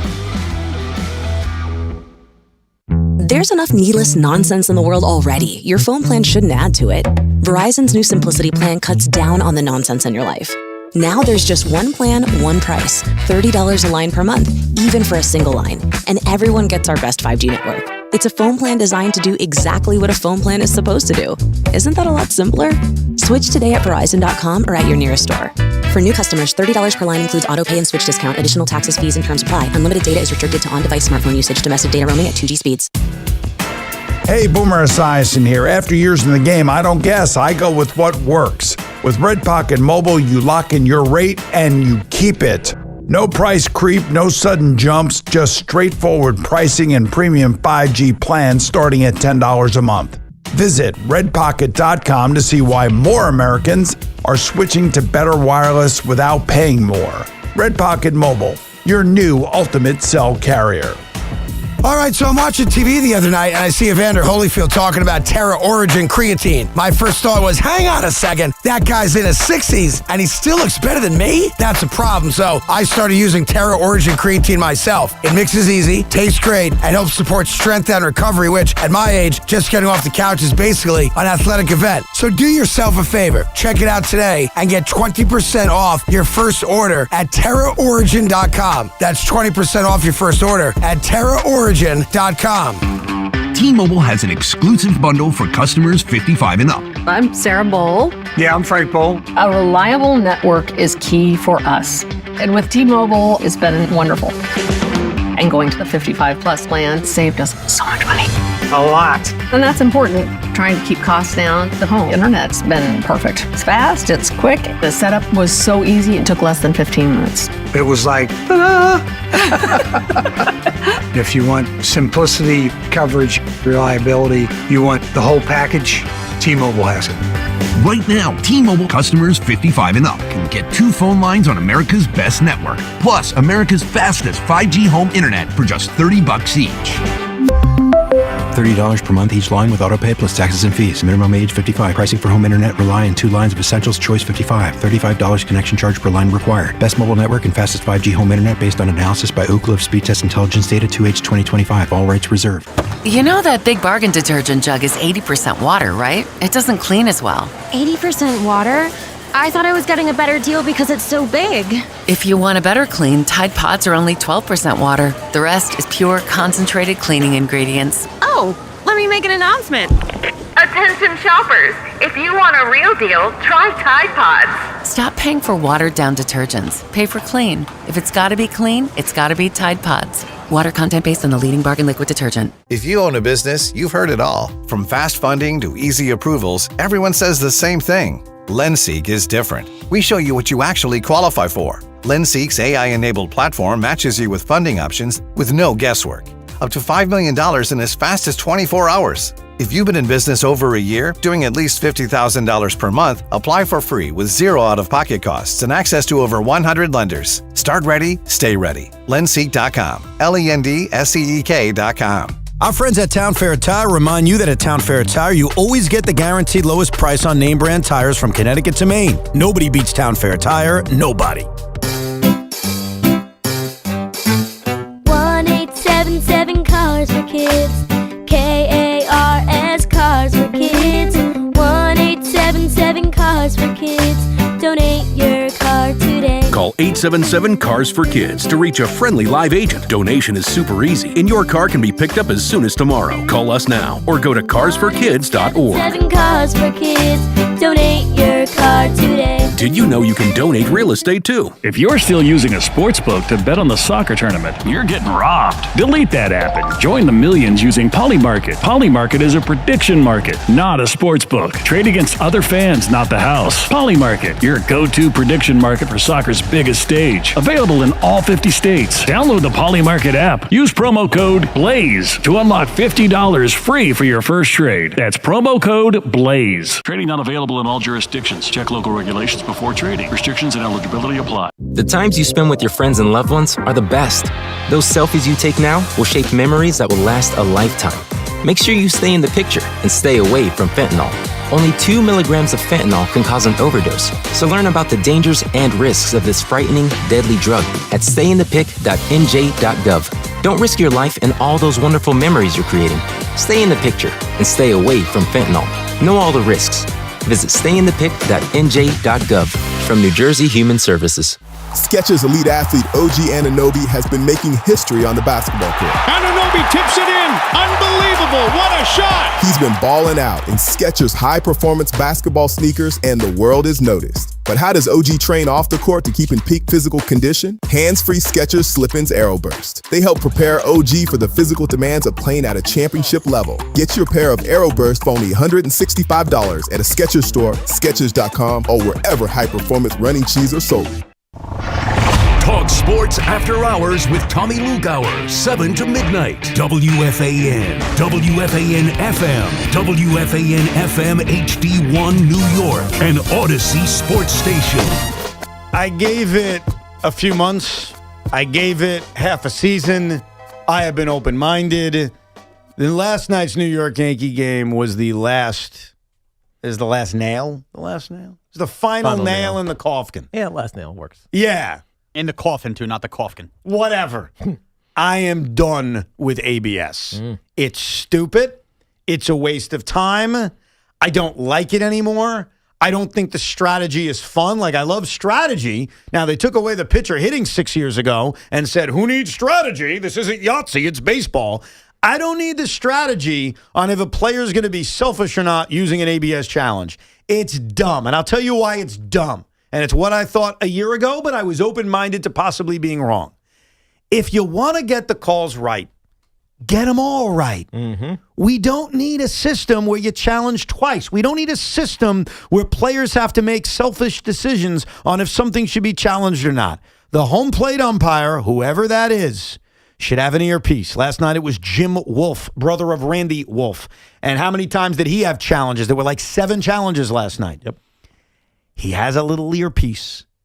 The computer does the work before we ever have to know. Mm-hmm. That's a ball. That's a strike. That's a ball. That's a strike. ABS is a waste. Now, this commissioner thinks it's the most brilliant idea ever, and he doesn't think anyone pushes back from his brilliant ideas, like the Manfred man on second base. You gave it a try, and I respect that you did. It doesn't work. I'm sorry. I'm over it. Like, enough of this. Right. Every game we got to deal with you shouldn't challenge that. You should challenge. And it's not strategy. Don't tell me it's strategy. It's not. It's just BS. Get all the calls right. Then we don't have to sit here wondering about what should be challenged or not. So it took me until June 22nd. It took me until a Yankee game on a Monday night in Detroit. But I'm watching that game last night, and I announced it to the world. Everyone was sleeping, but I announced it anyway. I'm over this. I'm done with this. ABS should be dead. You should kill it off. Get rid of it. And have every pitch viewed through the lens of a computer. Yeah. That's it. I mean, that's what I thought it should be. But the fans wanted it the way that it is. That's not true. They trialed it. Stop with that. Come on. The commissioner just lies about this crap. He I mean, trialed maybe. it. Did he trial the Manfred man on second base too? Did he trial? Yeah, want to play every team all the time? They did try. Trial. I don't believe it. They did. Okay, I don't believe him. Show me the data. I mean, if they did a trial, I want to see the. Fair enough. And you know what? If you show it to me, I'll apologize. Okay. I have no problem admitting I'm wrong. Ask the mayor's office, right? I'll call with the up my incorrect guy. tweets. I'll admit I'm wrong. Show me the trial data that you used. Okay, and let's say you did, and I take my L. Do more trial data. Ask the fans if we really need this. It's stupid. Like, honestly, the fact that we're even sitting here saying, boy, Anthony Volpe shouldn't have challenged, that was selfish. I don't think the sport needs something like that. Just get the calls right. You're capable of it. You can do it. It doesn't embarrass the umpires. It doesn't embarrass the players. It doesn't take 9 seconds of our time that you just throw away. And I'm not complaining about the time, but I'm just saying it's unnecessary for us to look up at a computer screen and be like, "Ooh, is it a ball? Is it a strike?" How about you just tell us? But I think they want the fan reaction. It's an entertaining part of the game. No, it's not. I agree with you. It's not. But that's what they think it does. I think they're wrong. And over the course of a season, we started to find that out. Yeah, I gave him 77 games. Like, I honestly always wanted it to just be tell me the ball or strike, but I admitted, hey, let me give it a try. And there was a brief moment where it was entertaining, like looking at the scoreboard and seeing if it's a ball or strike. But I'm just sitting back last night during the Yankee game and obviously watching a lot of Met games. And it's like, what are we doing? Why are we creating a fake game in the game? Like, we don't need it. You're getting a lot less of the crowd pops now. Remember we had opening day, everybody went nuts. That was last year during the All-Star game. Everybody went crazy. Yep. So even if they did test the fan thing, now that we're halfway through a baseball season. Are you you're agreeing with this, Sean? You have the technology to get it right. Just get it right. Yeah. And it doesn't take that long. It really, I agree. honestly. It's like the, you know what's it called? The expedited review? Was that what it's called in Yeah, the the NFL? expedited review, which is just get everything right. And you know where Evan's really right? You know eventually we're getting there anyway. Like, I don't know that, actually. Oh, I think we are. I hope they do, but I don't know if that's true. I think with how seamless this has gone in terms of, like, the technology, it's pretty You quick mean how when there's a challenge. easy it is. Yeah. Like, it's so easy. I don't see how we don't come out of whatever lockout it is with just full force now. I really don't see that. I hope you're right, and I hope it's sooner rather than later because I've given it half a season. I think it's hokey. I think it's stupid. Like, I think it's I'm all for strategy. Like, part of why I didn't want them to get rid of the pitcher hitting is you do lose a sense of strategy. And I remember the lectures I would get from arrogant American League fans would be, you don't need that much strategy. It's not that big of a deal. Well, this is a strategy we don't need. We don't need managers telling players you're not allowed to challenge in the first 5 innings, or here's a color-coded sheet on when you should challenge or when it's worth it or when it's not worth it. Like, yeah, I think teams should do that just so you're not wasteful. but I just don't think it's necessary. And whether it is Volpe or Jazz or Caballero, like all the names at least that I've seen from the Yankees, where you're like, man, you shouldn't challenge anymore. You're not paid for me to, like, you're paid to go play baseball. Yeah. I shouldn't be punishing you in my mind as a fan because you're bad at something that you didn't grow up doing. I agree with you. Right. Get rid of it. I mean, it's Juan Soto recognizes balls and strikes extraordinarily well. But I'm trying to think who else we recognize for that. But off the top of my head, I don't think Juan Soto's even that good at ABS if you look at his record. So even though he identifies balls and strikes really well, doesn't make him good at it. I'm just saying from the eye test. Like you see, I mean, the shuffle, all that stuff that he used to do. Walk me. If you don't want to throw a pitch to me, walk me. So we give Juan Soto credit for being able to cite balls and strikes. And so but who else does that? Who else are we saying that about in Major League Baseball? Maybe there are more. We just don't pay attention because they're not in New York. But I hear you. Like, I agree. I'm not disagreeing with you at all. Took me 2 years to use a famous phrase that you had and make it a part of the show, but I'd like to announce to the world, ABS. You're dead to me. So that's what we'll start doing now. So I've dead to me to ABS. You're dead to me. And I think because of the lollipop situation, Shaun Morash says, hey, Jazz Chisholm. You're dead to me. Nope. No, not dead to me. Just stop sucking on pops during games. To some Knicks fans who don't like the Brooklyn Nets, hey, Julius Randle. You're dead to me. No. Nah, they don't care. Nah. They don't mostly care. We got a ring. They're mostly laughing at us. That's what's going on right now. They're like, wait a second, you guys got Julius Randle?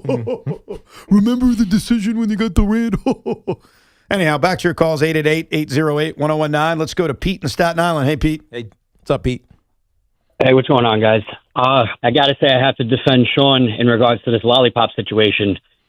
That growing up, when George Steinbrenner was the owner of the Yankees, there was a certain level of professionalism that came with being on the team.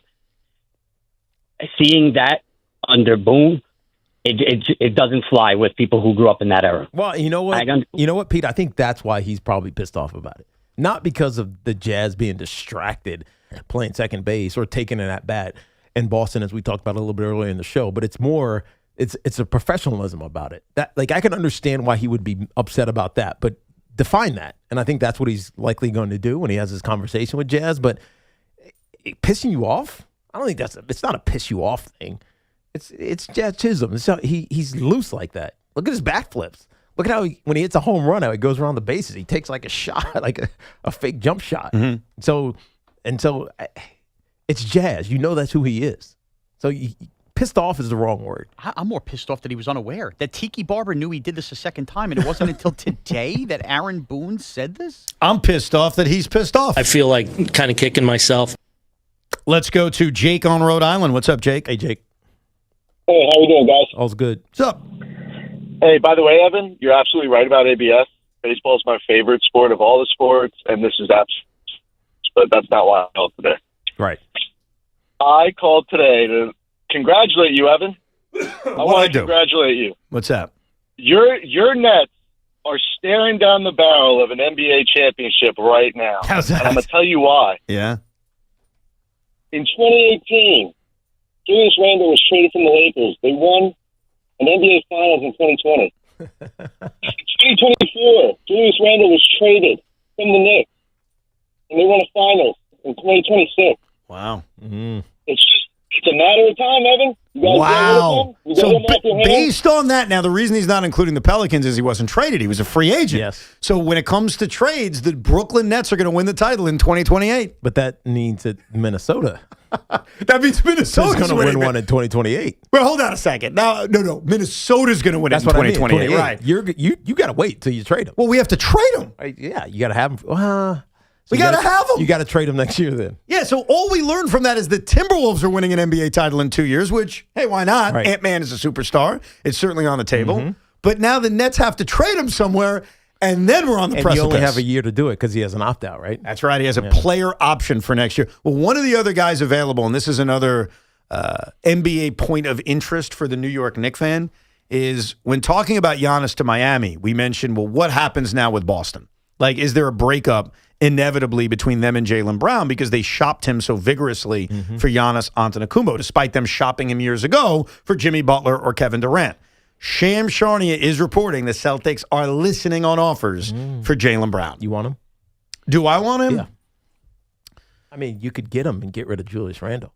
So you're and then telling win a me championship in 2 Julius years. for Jalen? Yeah. Well, And now you'll be on the same track as maybe you'll play Minnesota. I think the issue with Jaylen Brown is that he makes an absurd amount of money, and he's 30 years old. So he's not exactly on the time, or he's going to be 30 years old when the season starts. Yeah. So he's not exactly on the timeline for a team like Brooklyn. Like Julius Randle wasn't acquired for them to win a championship. He was acquired to just make them better for a couple of years and then be gone. Yeah, Jaylen Brown is 57 this year. It's a crazy amount of money. 61 in 2027, 28, and then 65. That's an absurd amount of money. Yeah. So as good as he is at 30 years old with this roster, they're not the team. Now, I could tell you teams that make more sense. I think the Los Angeles Clippers make more sense. I think the LA Lakers, if they could pull off a deal like that, make more sense. I think the Golden State Warriors make more sense. Now, it's tough to make those trades work, obviously, because you need to counterbalance these salaries unless you have cap space. But I don't think my team does make sense. But if you're a Knicks fan, you got to be looking at this saying, how did the Celtics end up better if they trade Jaylen Brown in any of these hypothetical trades? Like, who are they trading him for where the Celtics become a bigger threat to them than they are if they just run it back with him? And I find a tough time imagining a scenario where they are. Yeah. Let's go to John in Brooklyn. Hey, John. Hey, John. Hey, guys. When I was thinking about your debate about the lollipop, I thought you were missing out that in baseball, like the history is, people have been chewing gum, chewing tobacco, and the optics of this, actually, sucking on a lollipop, it's sweet when you're actually losing the game. I think that's why, Booney actually has the right to be outraged in this instance, and that's what you're missing into the debate. Because it's just for you know what I mean? Because it's more enjoyable. Yeah, can you explain that again? Yeah, what's the issue? Why is a lollipop? I mean, you can chew on seeds. You're not chewing tobacco. Chewing on gum. It's like part of the history of the game. It's like part of the focus. But sucking on a lollipop is different. It's sweet. Like if Booney's blowing the bubble, you're not gonna have a problem with that. He's focusing on the game. But why? But I guess the problem is, why would that be an issue? And Tiki made a great point earlier. I'm not a big, or haven't been a big lollipop guy for many years. Yeah, me either. But if I just ripped the ball off of the stick and sucked the lollipop ball itself without the stick, you wouldn't see it. And is that a big deal? I mean, I remember doing that when I was, and they weren't blow pops when I was younger, but because you couldn't have a lollipop in class. Sitting in 5th grade or 7th grade, you couldn't have a lollipop. But I would remember getting a lollipop before class and like twisting it until the stick came off, and then you'd have candy in your mouth as opposed to a blow pop or a lollipop. So probably the little Charms lollipops back then. Exactly. You could twist the stick off, and then it's not a big deal. So if he had done that, it's not a big deal. But Tiki, why were you not allowed to have a regular lollipop in class? Because distracting to others. Yes. It's distraction. No, it's not. Having a lollipop. Just because Susie Smith is sitting beside me, she's like, Tiki's a lollipop. That's not what was going on. What, because Anthony Volpe can't focus on a ground ball because there's a stick coming out of Jazz's mouth? When you're twirling a lollipop in your mouth, your mind, even for split seconds, is going elsewhere than the task at hand. I mean, come on, man. Have a lollipop. I want you to go home tonight and have a lollipop and try to think about anything other than that lollipop. Well, I'm going to go to the Met game tonight. Should I have a lollipop then? And see if you doze out of a pitch. And don't score games during that at-bat either. Well, no, I am. I'm having a big party tonight, by the way. We're having I talked to my son about this, and I wanted to make a group decision. We're having a draft party at the Met game. Because I said to him, should we just watch the draft at home, or should we go to the Met game and make it a thing? And he's like, I think we should make it a thing. So I'm going to have my tablet set up. The draft will be broadcasting from my seat, and I apologize for the audible reactions that may occur at about 8:45. So you're going to have your iPad propped up on the row, the thing in front of you. Correct. You're right in the front. Yes. And you're going to have a scorebook in your in your lap. Correct. And you're going to have a lollipop in your mouth. Well, the lollipop I've just added, yes. I'm going to add that. And the Met game may start after the Nets pick tonight based on the rain. Oh, come on. There's more rain. It's all supposed to be out of there by like 8:30 tonight. We're going to have a rain delay? You might have a rain delay. I don't actually mind that. Kids are on half days now. School's basically over. It's not over Whatever. yet. Is what? Over. School? No, they're dragging out another week for these kids. What's wrong with New York? Tiki, half days all week so these teachers could check the box. Can you be careful with that? Ask your child what they learned today. Oh, I do this every day with Tegan. She'd get in the car. I'd be like, "Hey, did you ask any interesting questions today? No. What'd you learn today? Nothing. My kid watched Moana today. My kid watched Toy Story, the original, today. Okay, so there you go. Are you going to 5? Yes. Yeah. Yeah, we have that planned out. We're going tomorrow. Are you doing 4D, 3D, or just regular? Just regular. I don't think we have 4D. Oh, 4D's badass. Sean does bring up a good point, and I think you need to be more eloquent with the way you talk about it because the teachers are our heroes, and we love teachers. And so for you to take a shot at them is just, it ain't happening here. No. Some teachers are heroes. Yeah. Most teachers are heroes. Some of them are bad. I have plenty of family members that are teachers. Believe me, they're very good people. Yeah. It is not the teacher's faults that they dragged out the school year for an extra 5 days to check a box. That is not the individual They're teacher's about to have fault. 2 months off. You don't need half days. It's not their decision to have half days. If they put their foot down and say, this isn't real work. Sean, Yeah, it is. Sean, I'm not disagreeing with you that it's a joke that our kids have half days when they're not learning anything. We all agree. The teachers probably agree. Putting it on them is unfair, and it's wrong. I'm not going to stand for it. Can't the school district or the state just say we didn't have any snow days? Let's go. I agree. Put it on the school district. Yeah, ours Don't moved. put it on the teachers. Moved. Ours was supposed to be this week too, Right. And it moved to last week. A half day is more disruptive to a parent trying to pick up a kid from school. I'm sorry. We all Especially understand if they that. work. Yeah, and that's there's it. a lot of work in both parents. All or working. nothing. But no one disagrees with you. It's more who you're blaming for it. You That's forget all I'm something, saying. pal. Out of the three of us, which one of us is a teacher? I'm allowed to take the shots. Who's that? You're not a freaking teacher. Yes, I am. And in college? At Iona. That's not the same. And how many times have you gone into the office? I've and never taught? been on campus. Exactly. That's cracks funny. me up. You made me laugh, though. It's true. So I did it for the jokes. Thank you for that. I did it for the jokes. All right. Reminds me of a Seinfeld episode. Yes. Became a dentist for the jokes. Is that what it was? Yeah. Yes. And then he's anti-dentite? Yes, exactly. I haven't watched Seinfeld in years, but man, you never forget it. Show about nothing. That's right. We'll come back with more of your calls at 888-808-1019. There's no better time than right now to upgrade your home with Windorama Summer Savings Event. Save up to 40% off when you install with Windorama. Choose from top brands like Anderson Windows and Doors and Master Shield Gutter Guards. Book your free in-home consultation. Shop from home and let their local certified experts handle it all. A stress-free process from measurement to installation. And when you shop in-stock inventory, they'll install it in just 14 days. Visit Windorama.com and book now. All of you out there that have a home, sure, most of you do, don't you want to protect it? Well, feeling safe when you're not with it is amazing. That's why our partners at Sloman Shields are the team to go to. They recently installed the Sloman Shield Link system into my home, and it's a smart home security solution combining safety, convenience, and peace of mind that is manageable right from my phone. No matter who comes to my door, no matter who comes to my garage, or in the backyard, I can see it all with the cameras, the garage door control, the lighting, and I can even play music right from my phone. Experience the future of home security and automation with the Sloman Shield Link system. Call 1-800-ALARM-ME. That's 1-800-ALARM-ME, or visit slomans.com. Travelers Championship. This is where greatness locks in, where the winds hit harder. For 4 perfect days in June, see returning champion Keegan Bradley and more of the world's best like Scotty Scheffler, Tommy Fleetwood, Justin Rose, and Cameron Young at nearby TPC River Highlands, June 24th through the 28th. For tickets and info, go to TravelersChampionship.com. Travelers Championship, now is the time. This is the place. And this portion of the program was sponsored by Flushing Bank, a division of Ocean First Bank. Save smarter and enjoy more with the great CD rates offered by Flushing Bank, a division of Ocean First Bank. Whether you're planning ahead or growing your savings, now is a great time to lock in a competitive rate. Visit FlushingBank.com today. Member FDIC. Brad Evans here to help you beat the books with Westwood Lawn Sports. Woodell's team A expected to be named Dallas's new head coach. One familiar player could be on the team's wish list. Michigan big Adai Mora. The Mavs need to find, like everyone else, a potential wall for Wemby.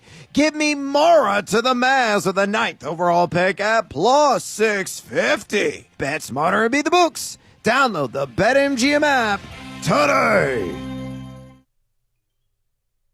I'm David Ortiz. When I lost my mom, she was only 46, and I lost my dad to cancer. It was the worst pain I ever felt. It made me think, what will happen with the people I love when my time is up?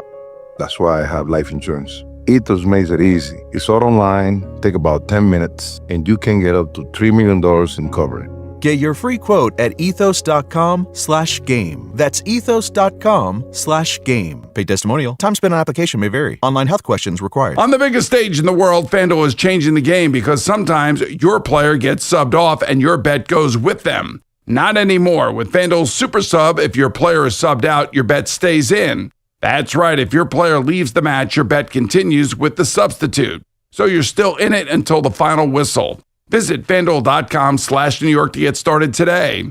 Let there be goals this summer on FanDuel. Just visit FanDuel.com/New York, and with FanDuel Super Sub, if your player is subbed out, your bet stays in. That's right. If your player leaves the match, your bet continues on with the substitute. So you're still in it until the final whistle. We all love the app around here. It is safe and secure, has all the betting markets you could possibly want, and when you win, you get paid instantly. FanDuel Sportsbook is the official sportsbook of WFAN. 21 and older, physically present in New York. For help with a gambling problem, please call 877-8-HOPE-NY or text HOPE-NY. That's 467-369. Hey, it's Todd from Ramsey Chrysler Jeep Dodge Ram. Are you ready to make this the summer? With incredible lease and financing options, get behind the wheel of any new Jeep or Ram truck during the Make This the Summer event at Ramsey Chrysler Jeep Dodge Ram. Exceptional people, exceptional deals. Looking for the lowest price on name brand tires? Get to Town Fair Tire and get the guaranteed lowest price on any name brand tire. Nobody beats a Town Fair Tire deal. Nobody. Town Fair Tire. It's game day. Are your moderate to severe Crohn's disease or ulcerative colitis symptoms keeping you from the action? Skyrizi, risankizumab Riza, could help you get back to the game. Skyrizi is proven to help people feel significant symptom relief, achieve remission, and visibly improve damage of the intestinal lining. Skyrizi is a prescription injection medicine for adults. Don't use if allergic to Skyrizi. Serious allergic reactions, increased infections, or lower ability to fight them may occur. Before treatment, get checked for infections and tuberculosis. Tell your doctor about any flu-like symptoms or vaccines. Liver problems leading to hospitalization may occur when treated for Crohn's or ulcerative colitis. Ask your doctor about Skyrizi, the #1 prescribed biologic in Crohn's and ulcerative colitis combined. Learn more at skyrizi.com or 1-866-SKYRIZI.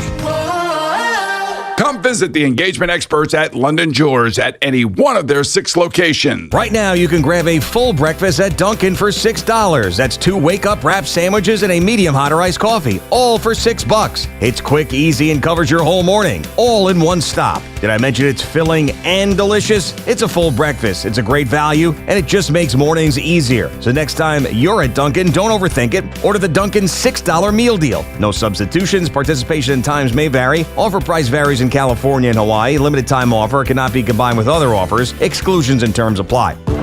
As World Soccer hits the big stage, Fanatics Sportsbook is making every game day worth more.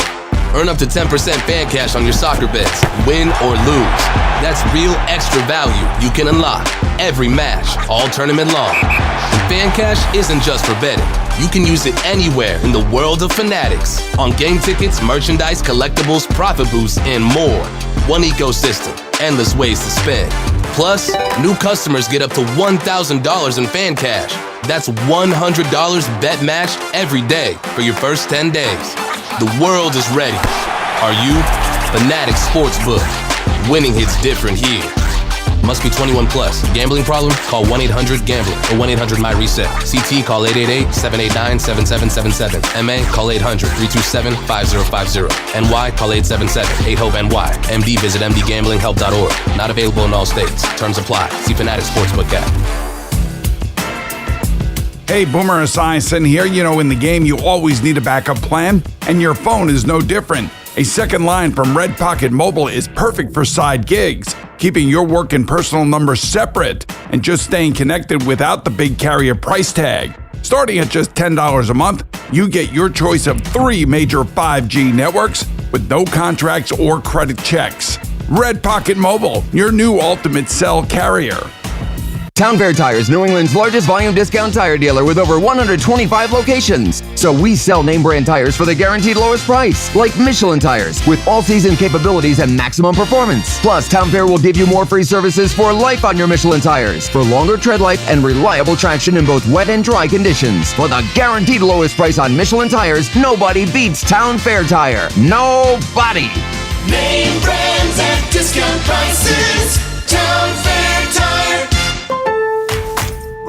Your summer food game is only as strong as what you're working with. This July 4th at Lowe's, get up to 45% off select major appliances and save up to an additional 25% off when you bundle select major appliances. Plus, save $50 on a select Pit Boss DX Smart Electric Smoker, now $249. Our best lineup is here at Lowe's. Valid through 6/24 while supplies last. Selection varies by location. See Lowe's.com for more details.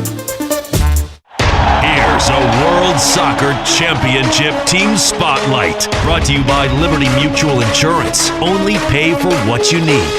The U.S. plays on home soil with a squad full of big stars and a new generation of attacking talent. Their youthful, high-pressing style and a gifted forward who thrives in big moments make them a genuine threat to advance deep. Brought to you by Liberty Mutual Insurance. Only pay for what you need. The conversation never stops on The Carton Show. Join Craig Carton and Chris McMonagle weekdays from 2 to 7. Call 888-808-1019. The WFAN phone line is powered by Paramount Plus. Paramount Plus presents the biggest summer in UFC history. The Fan Focus is presented by Chef IQ. Watch the game, not the grill. Get your gear at chefiq.com. Busy night tonight. The NBA draft is at 8 o'clock over at Barclays. The Nets hold picks 6 and 28. The Knicks pick at 24. The Yankees send Carlos Rodon to the bump versus Casey Mize. And the Tigers 6:40 here on The Fan. And the Cubs and Mets will attempt to get their series started once again. There is more rain in the forecast this evening. It's Kodai Senga and now Edward Cabrera at 7:10 with Evan Roberts in the house. Yeah, well, now I know why they didn't do a doubleheader today. I didn't realize the rain was supposed to continue, but I was looking at the forecast. It is supposed to clear up later, so they may start late, like you said, Sean, but they'll play baseball eventually tonight, unlike last night where at 6:30 they tell everybody who showed up, go home. Sorry, we're postponing a game that was obvious to postpone hours earlier. And you mentioned the Yankees are in Detroit with that earlier start time at 6:40 and the NBA draft tonight. And because the NBA draft is tonight, I think it's pretty obvious in my book who needs to go in the window seat, brought to you by Window Rama. Save up to 40% on new windows and doors. The guy that needs to go into the window seat is the guy who I'm still kind of surprised has a job. How does Shaun Marks still have a job? Shaun Marks is picking 6th. He was hoping to pick higher. We've heard rumors they're trying to trade up. That is not going to happen as much as he's trying. But what does he do at 6? If Mikael Brown is there, I assume that's where he goes. What if he's taken at 5 by the Clippers? Does he trade back? Does he get out of his comfort zone and draft Darius Acuff Jr., my preferred option? What does he do? And while we may not know the results tonight in terms of success or not, we'll all have opinions. This pick by Shaun Marks will determine his future. Because eventually, if you strike out enough, you lose your job. So tonight, number 6 in the NBA draft, you're on that window seat, Shaun Marks. Now let's get to your calls. 888-808-1019. George in Brooklyn. Good afternoon, George. Hi, guys. How you doing? All's good. I apologize to the screener. I just thought of this while you guys were arguing. Tiki, I proposed that you do a peer mediation between Sean and Chris with the 3 following topics: Sanchez, Jazz, and do you guys remember when Josh Hart fell into the crowd and he took the guy's peanut M&Ms? Yes. And he went back on the court? Yes. So why I apologize to the screener. I didn't mention that. I was on hold a while. What I really wanted to talk about is Wemby really going to be the post-LeBron face of the NBA, not shaking hands after it's over, playing dirty? I don't want my kid acting like that. And they're pushing real hard for this. There's not another guy. Anyway, whatever your thoughts are on that, Tiki, I wanted to ask you, did you ever come across a coach like Mike Brown that really got the squad together? Yeah. Like he does. Coach Fossil was like this a little bit because he would rip us behind the scenes, but he was also very friendly in front of the camera. You know what I mean? He wasn't yelling and screaming and pissed off really, except for the time that he predicted we'd go to the playoffs. I think it was what the quote was. We're going pushing my chips to the table. But he would get the best. He would try to get the best out of you by being kind to you, but also being stern with you. So yeah, I did have coach like Mike Brown. Didn't get the ultimate stage, but we did get to the Super Bowl. So it's such a nuanced thing being a head coach, especially for grown men. It's different when you're coaching little league sports or young, or even high school or college. But in the NFL, most of these guys are making a lot more than the coach. So it's really hard to be stern with them without them losing respect for That's one of the big differences between now and a million years ago. It's the biggest difference from and the players now don't always fear the coach. Right. The face of a league can be a heel. The face of a league can be a bad guy. Yeah, and I think he that's what Wemby feels like he's going for. And that's okay because LeBron James, for the latter part of his career, was a heel. Yeah. When he went to South Beach, he was the face of the NBA, and he was a bad guy. Kobe Bryant was accused of some terrible things. Mm-hmm. He was the face of the league, and to many, he was the bad guy. Right. So because ultimately what you care about is this deep need to win. And you're going to do everything possible to win. And the face of a league is someone you need to watch. We needed to watch LeBron James. Right. We needed to watch Kobe Bryant. We needed to watch Michael Jordan. Who else? Whether Wemby's a good guy or a bad guy, if people need to watch him, and this NBA Finals was incredibly highly rated. Now, I think the Knicks have more to do with it than Wemby, but we'll see as time goes on if the Spurs do get back to a Finals. That's what really is the test of being the face of the league. You don't have to be a good guy. You don't have to be the face. Right. I mean, it's SGA. By face, I mean good guy. Yeah, I think the face could and probably should be SGA. He's not the face. But he's not. Fair or not, he just isn't. Right. Yeah. And I feel like you heard this from, who said this? Stephon Castle, when he was talking about the Jalen Brunson flopping stuff. He's like, Jalen Brunson doesn't flop like... You know, Brunson flops a lot. SGA flops. Which is true. Jalen Brunson he's trying to draw contact, but he's not trying to go to the ground and say, you fouled me, and not care about the shot. Jalen Brunson is physical, and he looks like he's flopping around because he's trying to get a better shot. Right. And he always seems to take it and try to make it, not get the foul. Except for in the game 5 when he get 3? At least 2 3-point. One that should have been a flagrant. Right. 3-point shots. No, but I mean, he took a 3-point shot by falling into Stephon Castle or having him fall into him, and then he missed the shot, but he got 3 free throws. So it's a different kind. The other ones who could potentially, Cooper Flagg, it felt like they were trying to, but he doesn't pop. You know what I mean? You're not like, I got to go watch Cooper Flagg. You got to win first, too. And that I think that's the issue. You got to be a consistent winner. If the Spurs are going to be in the finals every other year, then Wemby will be the face whether you like it or not. That's right. A bit of NFL news has just come in, Jets adjacent. The NFL has informed teams it will not be holding a supplemental draft, meaning Texas Tech quarterback Brandon Sorsby is not eligible to enter the NFL in 2026. The CBA allows the league to decide whether to hold a supplemental draft, and this year they're saying no. What's the reason? And is that because not enough people put in high enough bids? I just read the Ian Rappaport thing. No one bid because there wasn't a supplemental draft. They're saying they're not even going to have one. If I had to guess, it's the NFL going, we're not going to, but we have to do our own investigation into his gambling. Which was when we talked about this, whenever that was, last week or 2 weeks ago. That was your big argument. That was my argument. That should he even be allowed to be in the NFL based on what he's accused of doing in college? The league can't reward that. And they're not going to, so no supplemental draft. Meanwhile, there is a current investigation into Geno Smith from the police that were called on Sunday. Yeah. So the idea that the police came, no problem, it's over, that's not true. Rich Cimini had a statement from the police department saying a detective is looking into the accusations against Geno Smith. So keep an eye on that over the next couple of days. The only reason that's an issue is because the Jets have spent really the last 2 off seasons being completely under the radar. Now this is a distraction from what they're trying to do.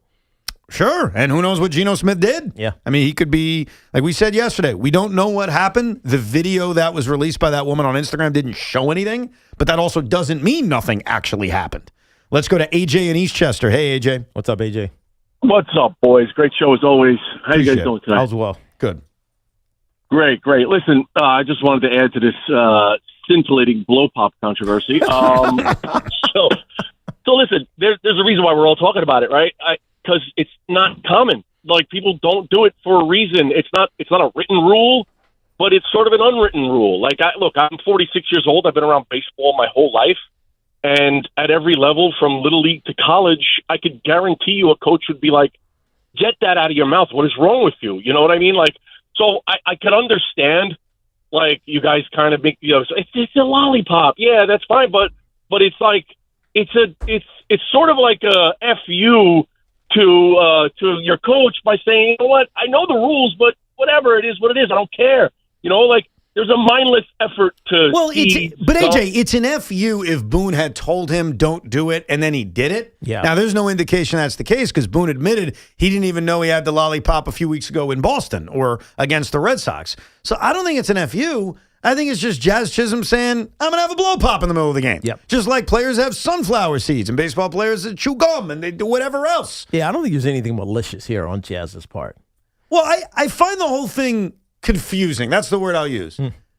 It's okay in the past to use tobacco and to chew tobacco. Like, that's a part of baseball. But sucking on a blow pop, no, we can't do that. Like, well, who makes those unofficial rules even a thing? Well, just because other people don't do it? So because other people were sucking on tobacco for 100 years, that's cool. We're good with that. But this is offensive? It's selective outrage, and I don't get it. No, but we got rid of tobacco. I know for all the health things, and people get mad at players chewing sunflower seeds in the field. Do it in the dugout. That's all they're saying. Not when you're actively playing the game. Do it in the dugout. Remember when Adam Jones blew the bubble fielding a ball in center field? Everybody went nuts. Why are you blowing bubbles in center field? Like, this isn't the first time.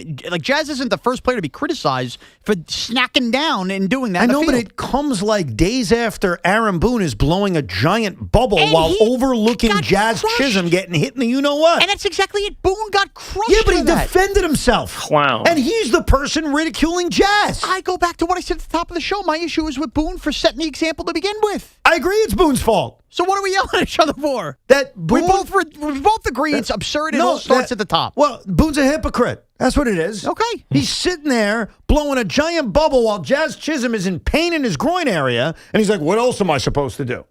And Jazz is in the field with a blow pop in his mouth, and all of a sudden that's a crime against humanity? And if I was Jazz, I'd say that back to Boone. Well, what the hell are you doing blowing bubbles while I'm sitting there? I don't know if that's a good idea for him to say back.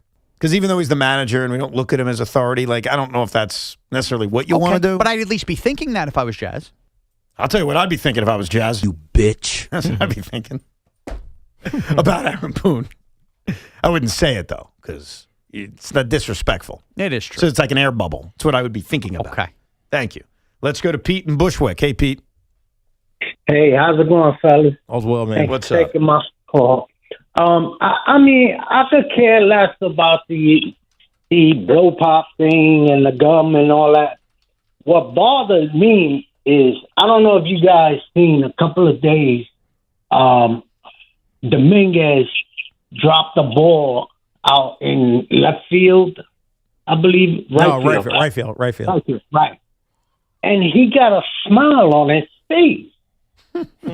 And it's not the first time I've seen him do that. Like, that drives me crazy. Like, if the ball was here, he would have been back. Okay. I got it. Let me defend Jason Dominguez on just the smile. We can get into his defense and everything else in a second, but just on the smile. John Franco, who you heard on the Peacock broadcast the other day, borderline Hall of Famer, most saves ever by a lefty. We all respect John Franco. When John Franco would blow a save and he'd get booed by Met fans, he would smile. And do you think he smiled because he didn't care? Nobody cared more than John Franco. Yeah. Do you think he smiled because it was a no biggie spot? No. He smiled because that's the tick that he had. Yeah, when you're uncomfortable, you could smile. Or pissed off. Right. Or just angry at himself. Yeah. And so I never blamed John Franco for smiling, but Met fans did. They called this radio station and said, can you believe John Franco's smiling? And I understood it. Didn't mean I wasn't mad at John for blowing a save, but it was just, for whatever reason, it was just like a nervous tick or he was upset, whatever the reason. I've learned from John Franco that I cannot get mad at Jason Dominguez for smiling. Yeah. He's not smiling because he misjudged a fly. No, he's trying to rebuild his confidence back up. And look, we already know this about Jason Dominguez. He's not a great outfielder.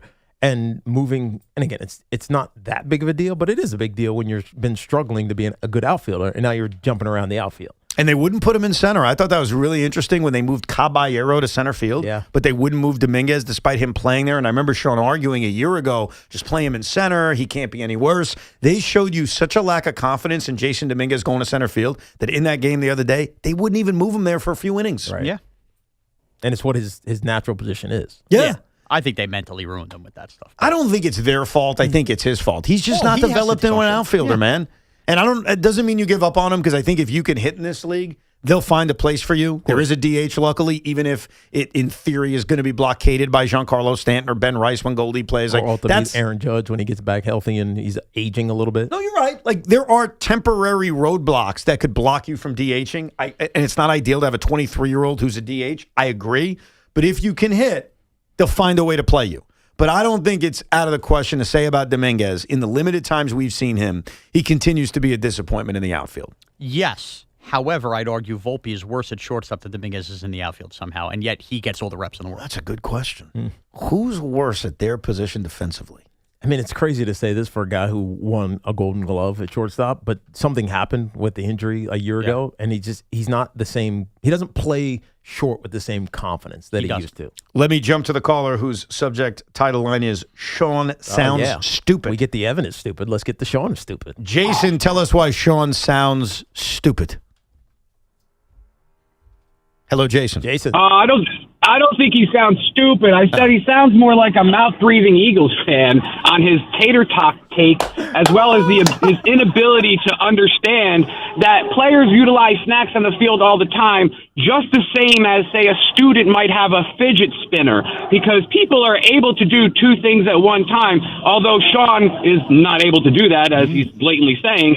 But most athletes are able to chew on a lollipop and play baseball, as the lollipop helps them focus on what they're doing. Oh, so then he's not actually talking about that. Then why don't we ever see it? We see it all the time. They're just chewing gum. They got a pocket full of sunflower seeds that they're throwing in their mouth. It's just, you're upset that he's not hitting 50 home runs this year. No, and I get it. I get it. A-Rod used to have half a pound of sunflower seeds in his mouth while he ate, and I used to scream and yell about this. So this is nothing new. I don't like players eating while they play. I'm sorry. Excuse me for wanting them to focus on the task at hand, have your post-game buffet, or, I don't know, half the game is spent sitting down, have your lollipop and snacks then. Open up a bag of Wise chips for all I care in the dugout. When I go home tonight, or this afternoon, I'm going to re-listen to him saying, I don't think Shaun is stupid. I think he sounds like a mouth-breathing Eagle fan. Yeah, and that's the worst. And over tater tots, too? When did tater tots become America's symbol of freedom? They suck. You're taking a beating today, man. I've had it. I really have. A-Rod hit almost 700 home runs. Man. Yeah, and enough with sunflower seeds. He could have had 800 if not for those. The biggest problem with A-Rod wasn't the sunflower seeds. I used to play a game at Shea Stadium and then Citi Field. Mostly Shea Stadium was back in the day when A-Rod would come as a visitor. And this was not my idea. This was the guy who sat next to me. He would say, hey, guys, count how many times Alex adjusts himself at third base. All we would do was stare at A-Rod at third base. And, bro, every 5 seconds, Alex is going downtown to make an adjustment. Well, like he was rolling dice. That's why Jazz doesn't wear a cup. Oh, do you think it was the cup's fault Probably. that Alex needed to adjust constantly? When was the last time you wore a cup?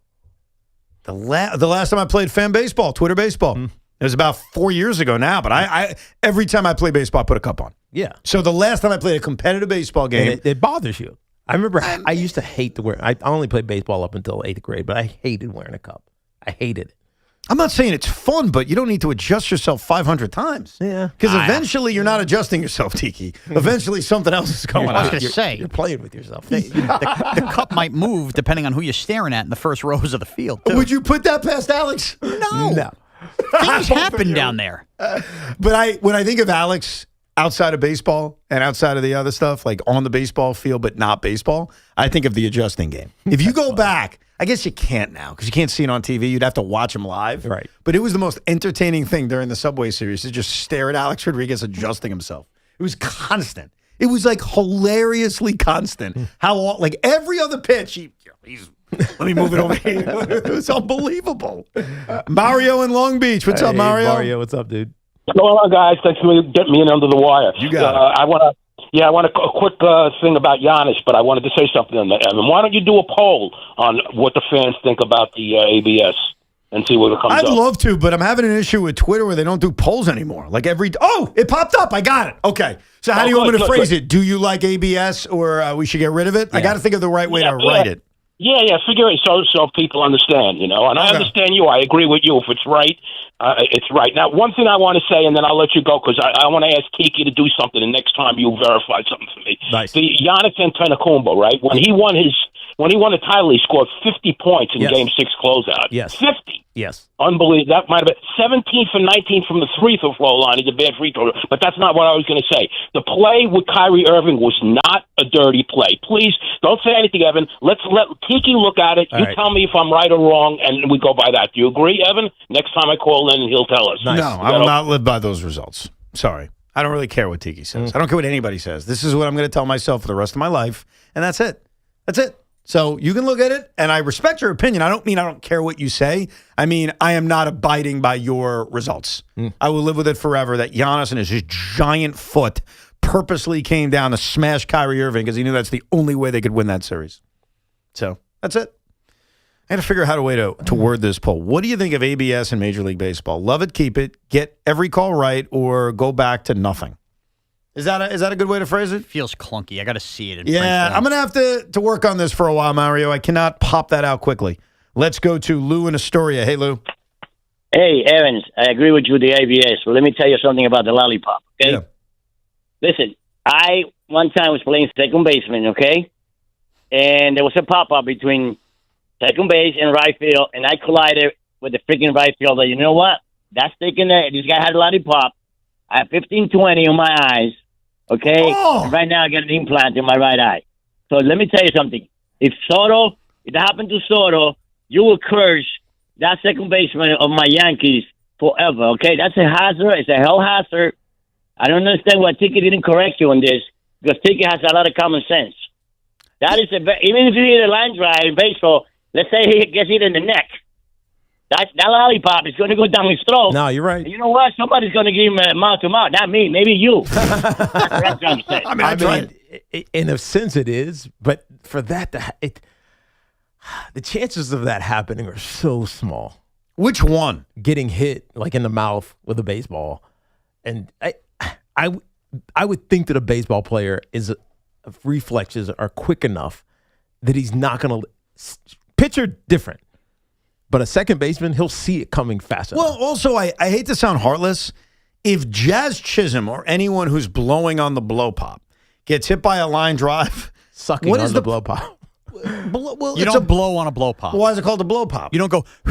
Why is it called a blow pop? Because it has gum in it, and eventually you're going to blow a bubble. You're going to blow the gum. So then you're going to blow the gum. So why am I inaccurate by saying you're blowing on the blow pop? No, it just sounded weird. Okay, well, I apologize. Whatever you want to call it. That's You not even the suck point. on the blow pop. Okay, whatever you're doing to the blow pop. If Jazz Chisholm or the player doing the sucking, Go back to the blowing on the blow pop. Yeah, you're right. If that individual gets hit by a line drive and they suffer, that's their decision. Like, whatever. I mean, I feel bad, but it's their decision. Yeah, but it could take him out of the game. That's on them. They made the decision. What I feel bad about, this is where I will agree with Lou, is if that really happened to him, like let's say there's a short fly ball to right field and Jazz is sprinting out and he collides with Aaron Judge and the stick goes through his face or through his eye, that's a problem. And so if that happened to Lou, because that's what Lou described, that happened to him, that's a problem. And that's when I'll agree, okay, it's a safety hazard. But the way I look at life, that's why I'm a libertarian, I don't care what you do. You could do you. I don't want you affecting me. And if you have a stick hanging out of your mouth on a fly ball to right field and you're chasing back and the stick goes into my eye, now you've affected me. Right. So good point by Lou. What a weird show. He started by talking about Giannis and Julius Randle and the New York Knicks and the NBA draft, and then it turned into blow pops.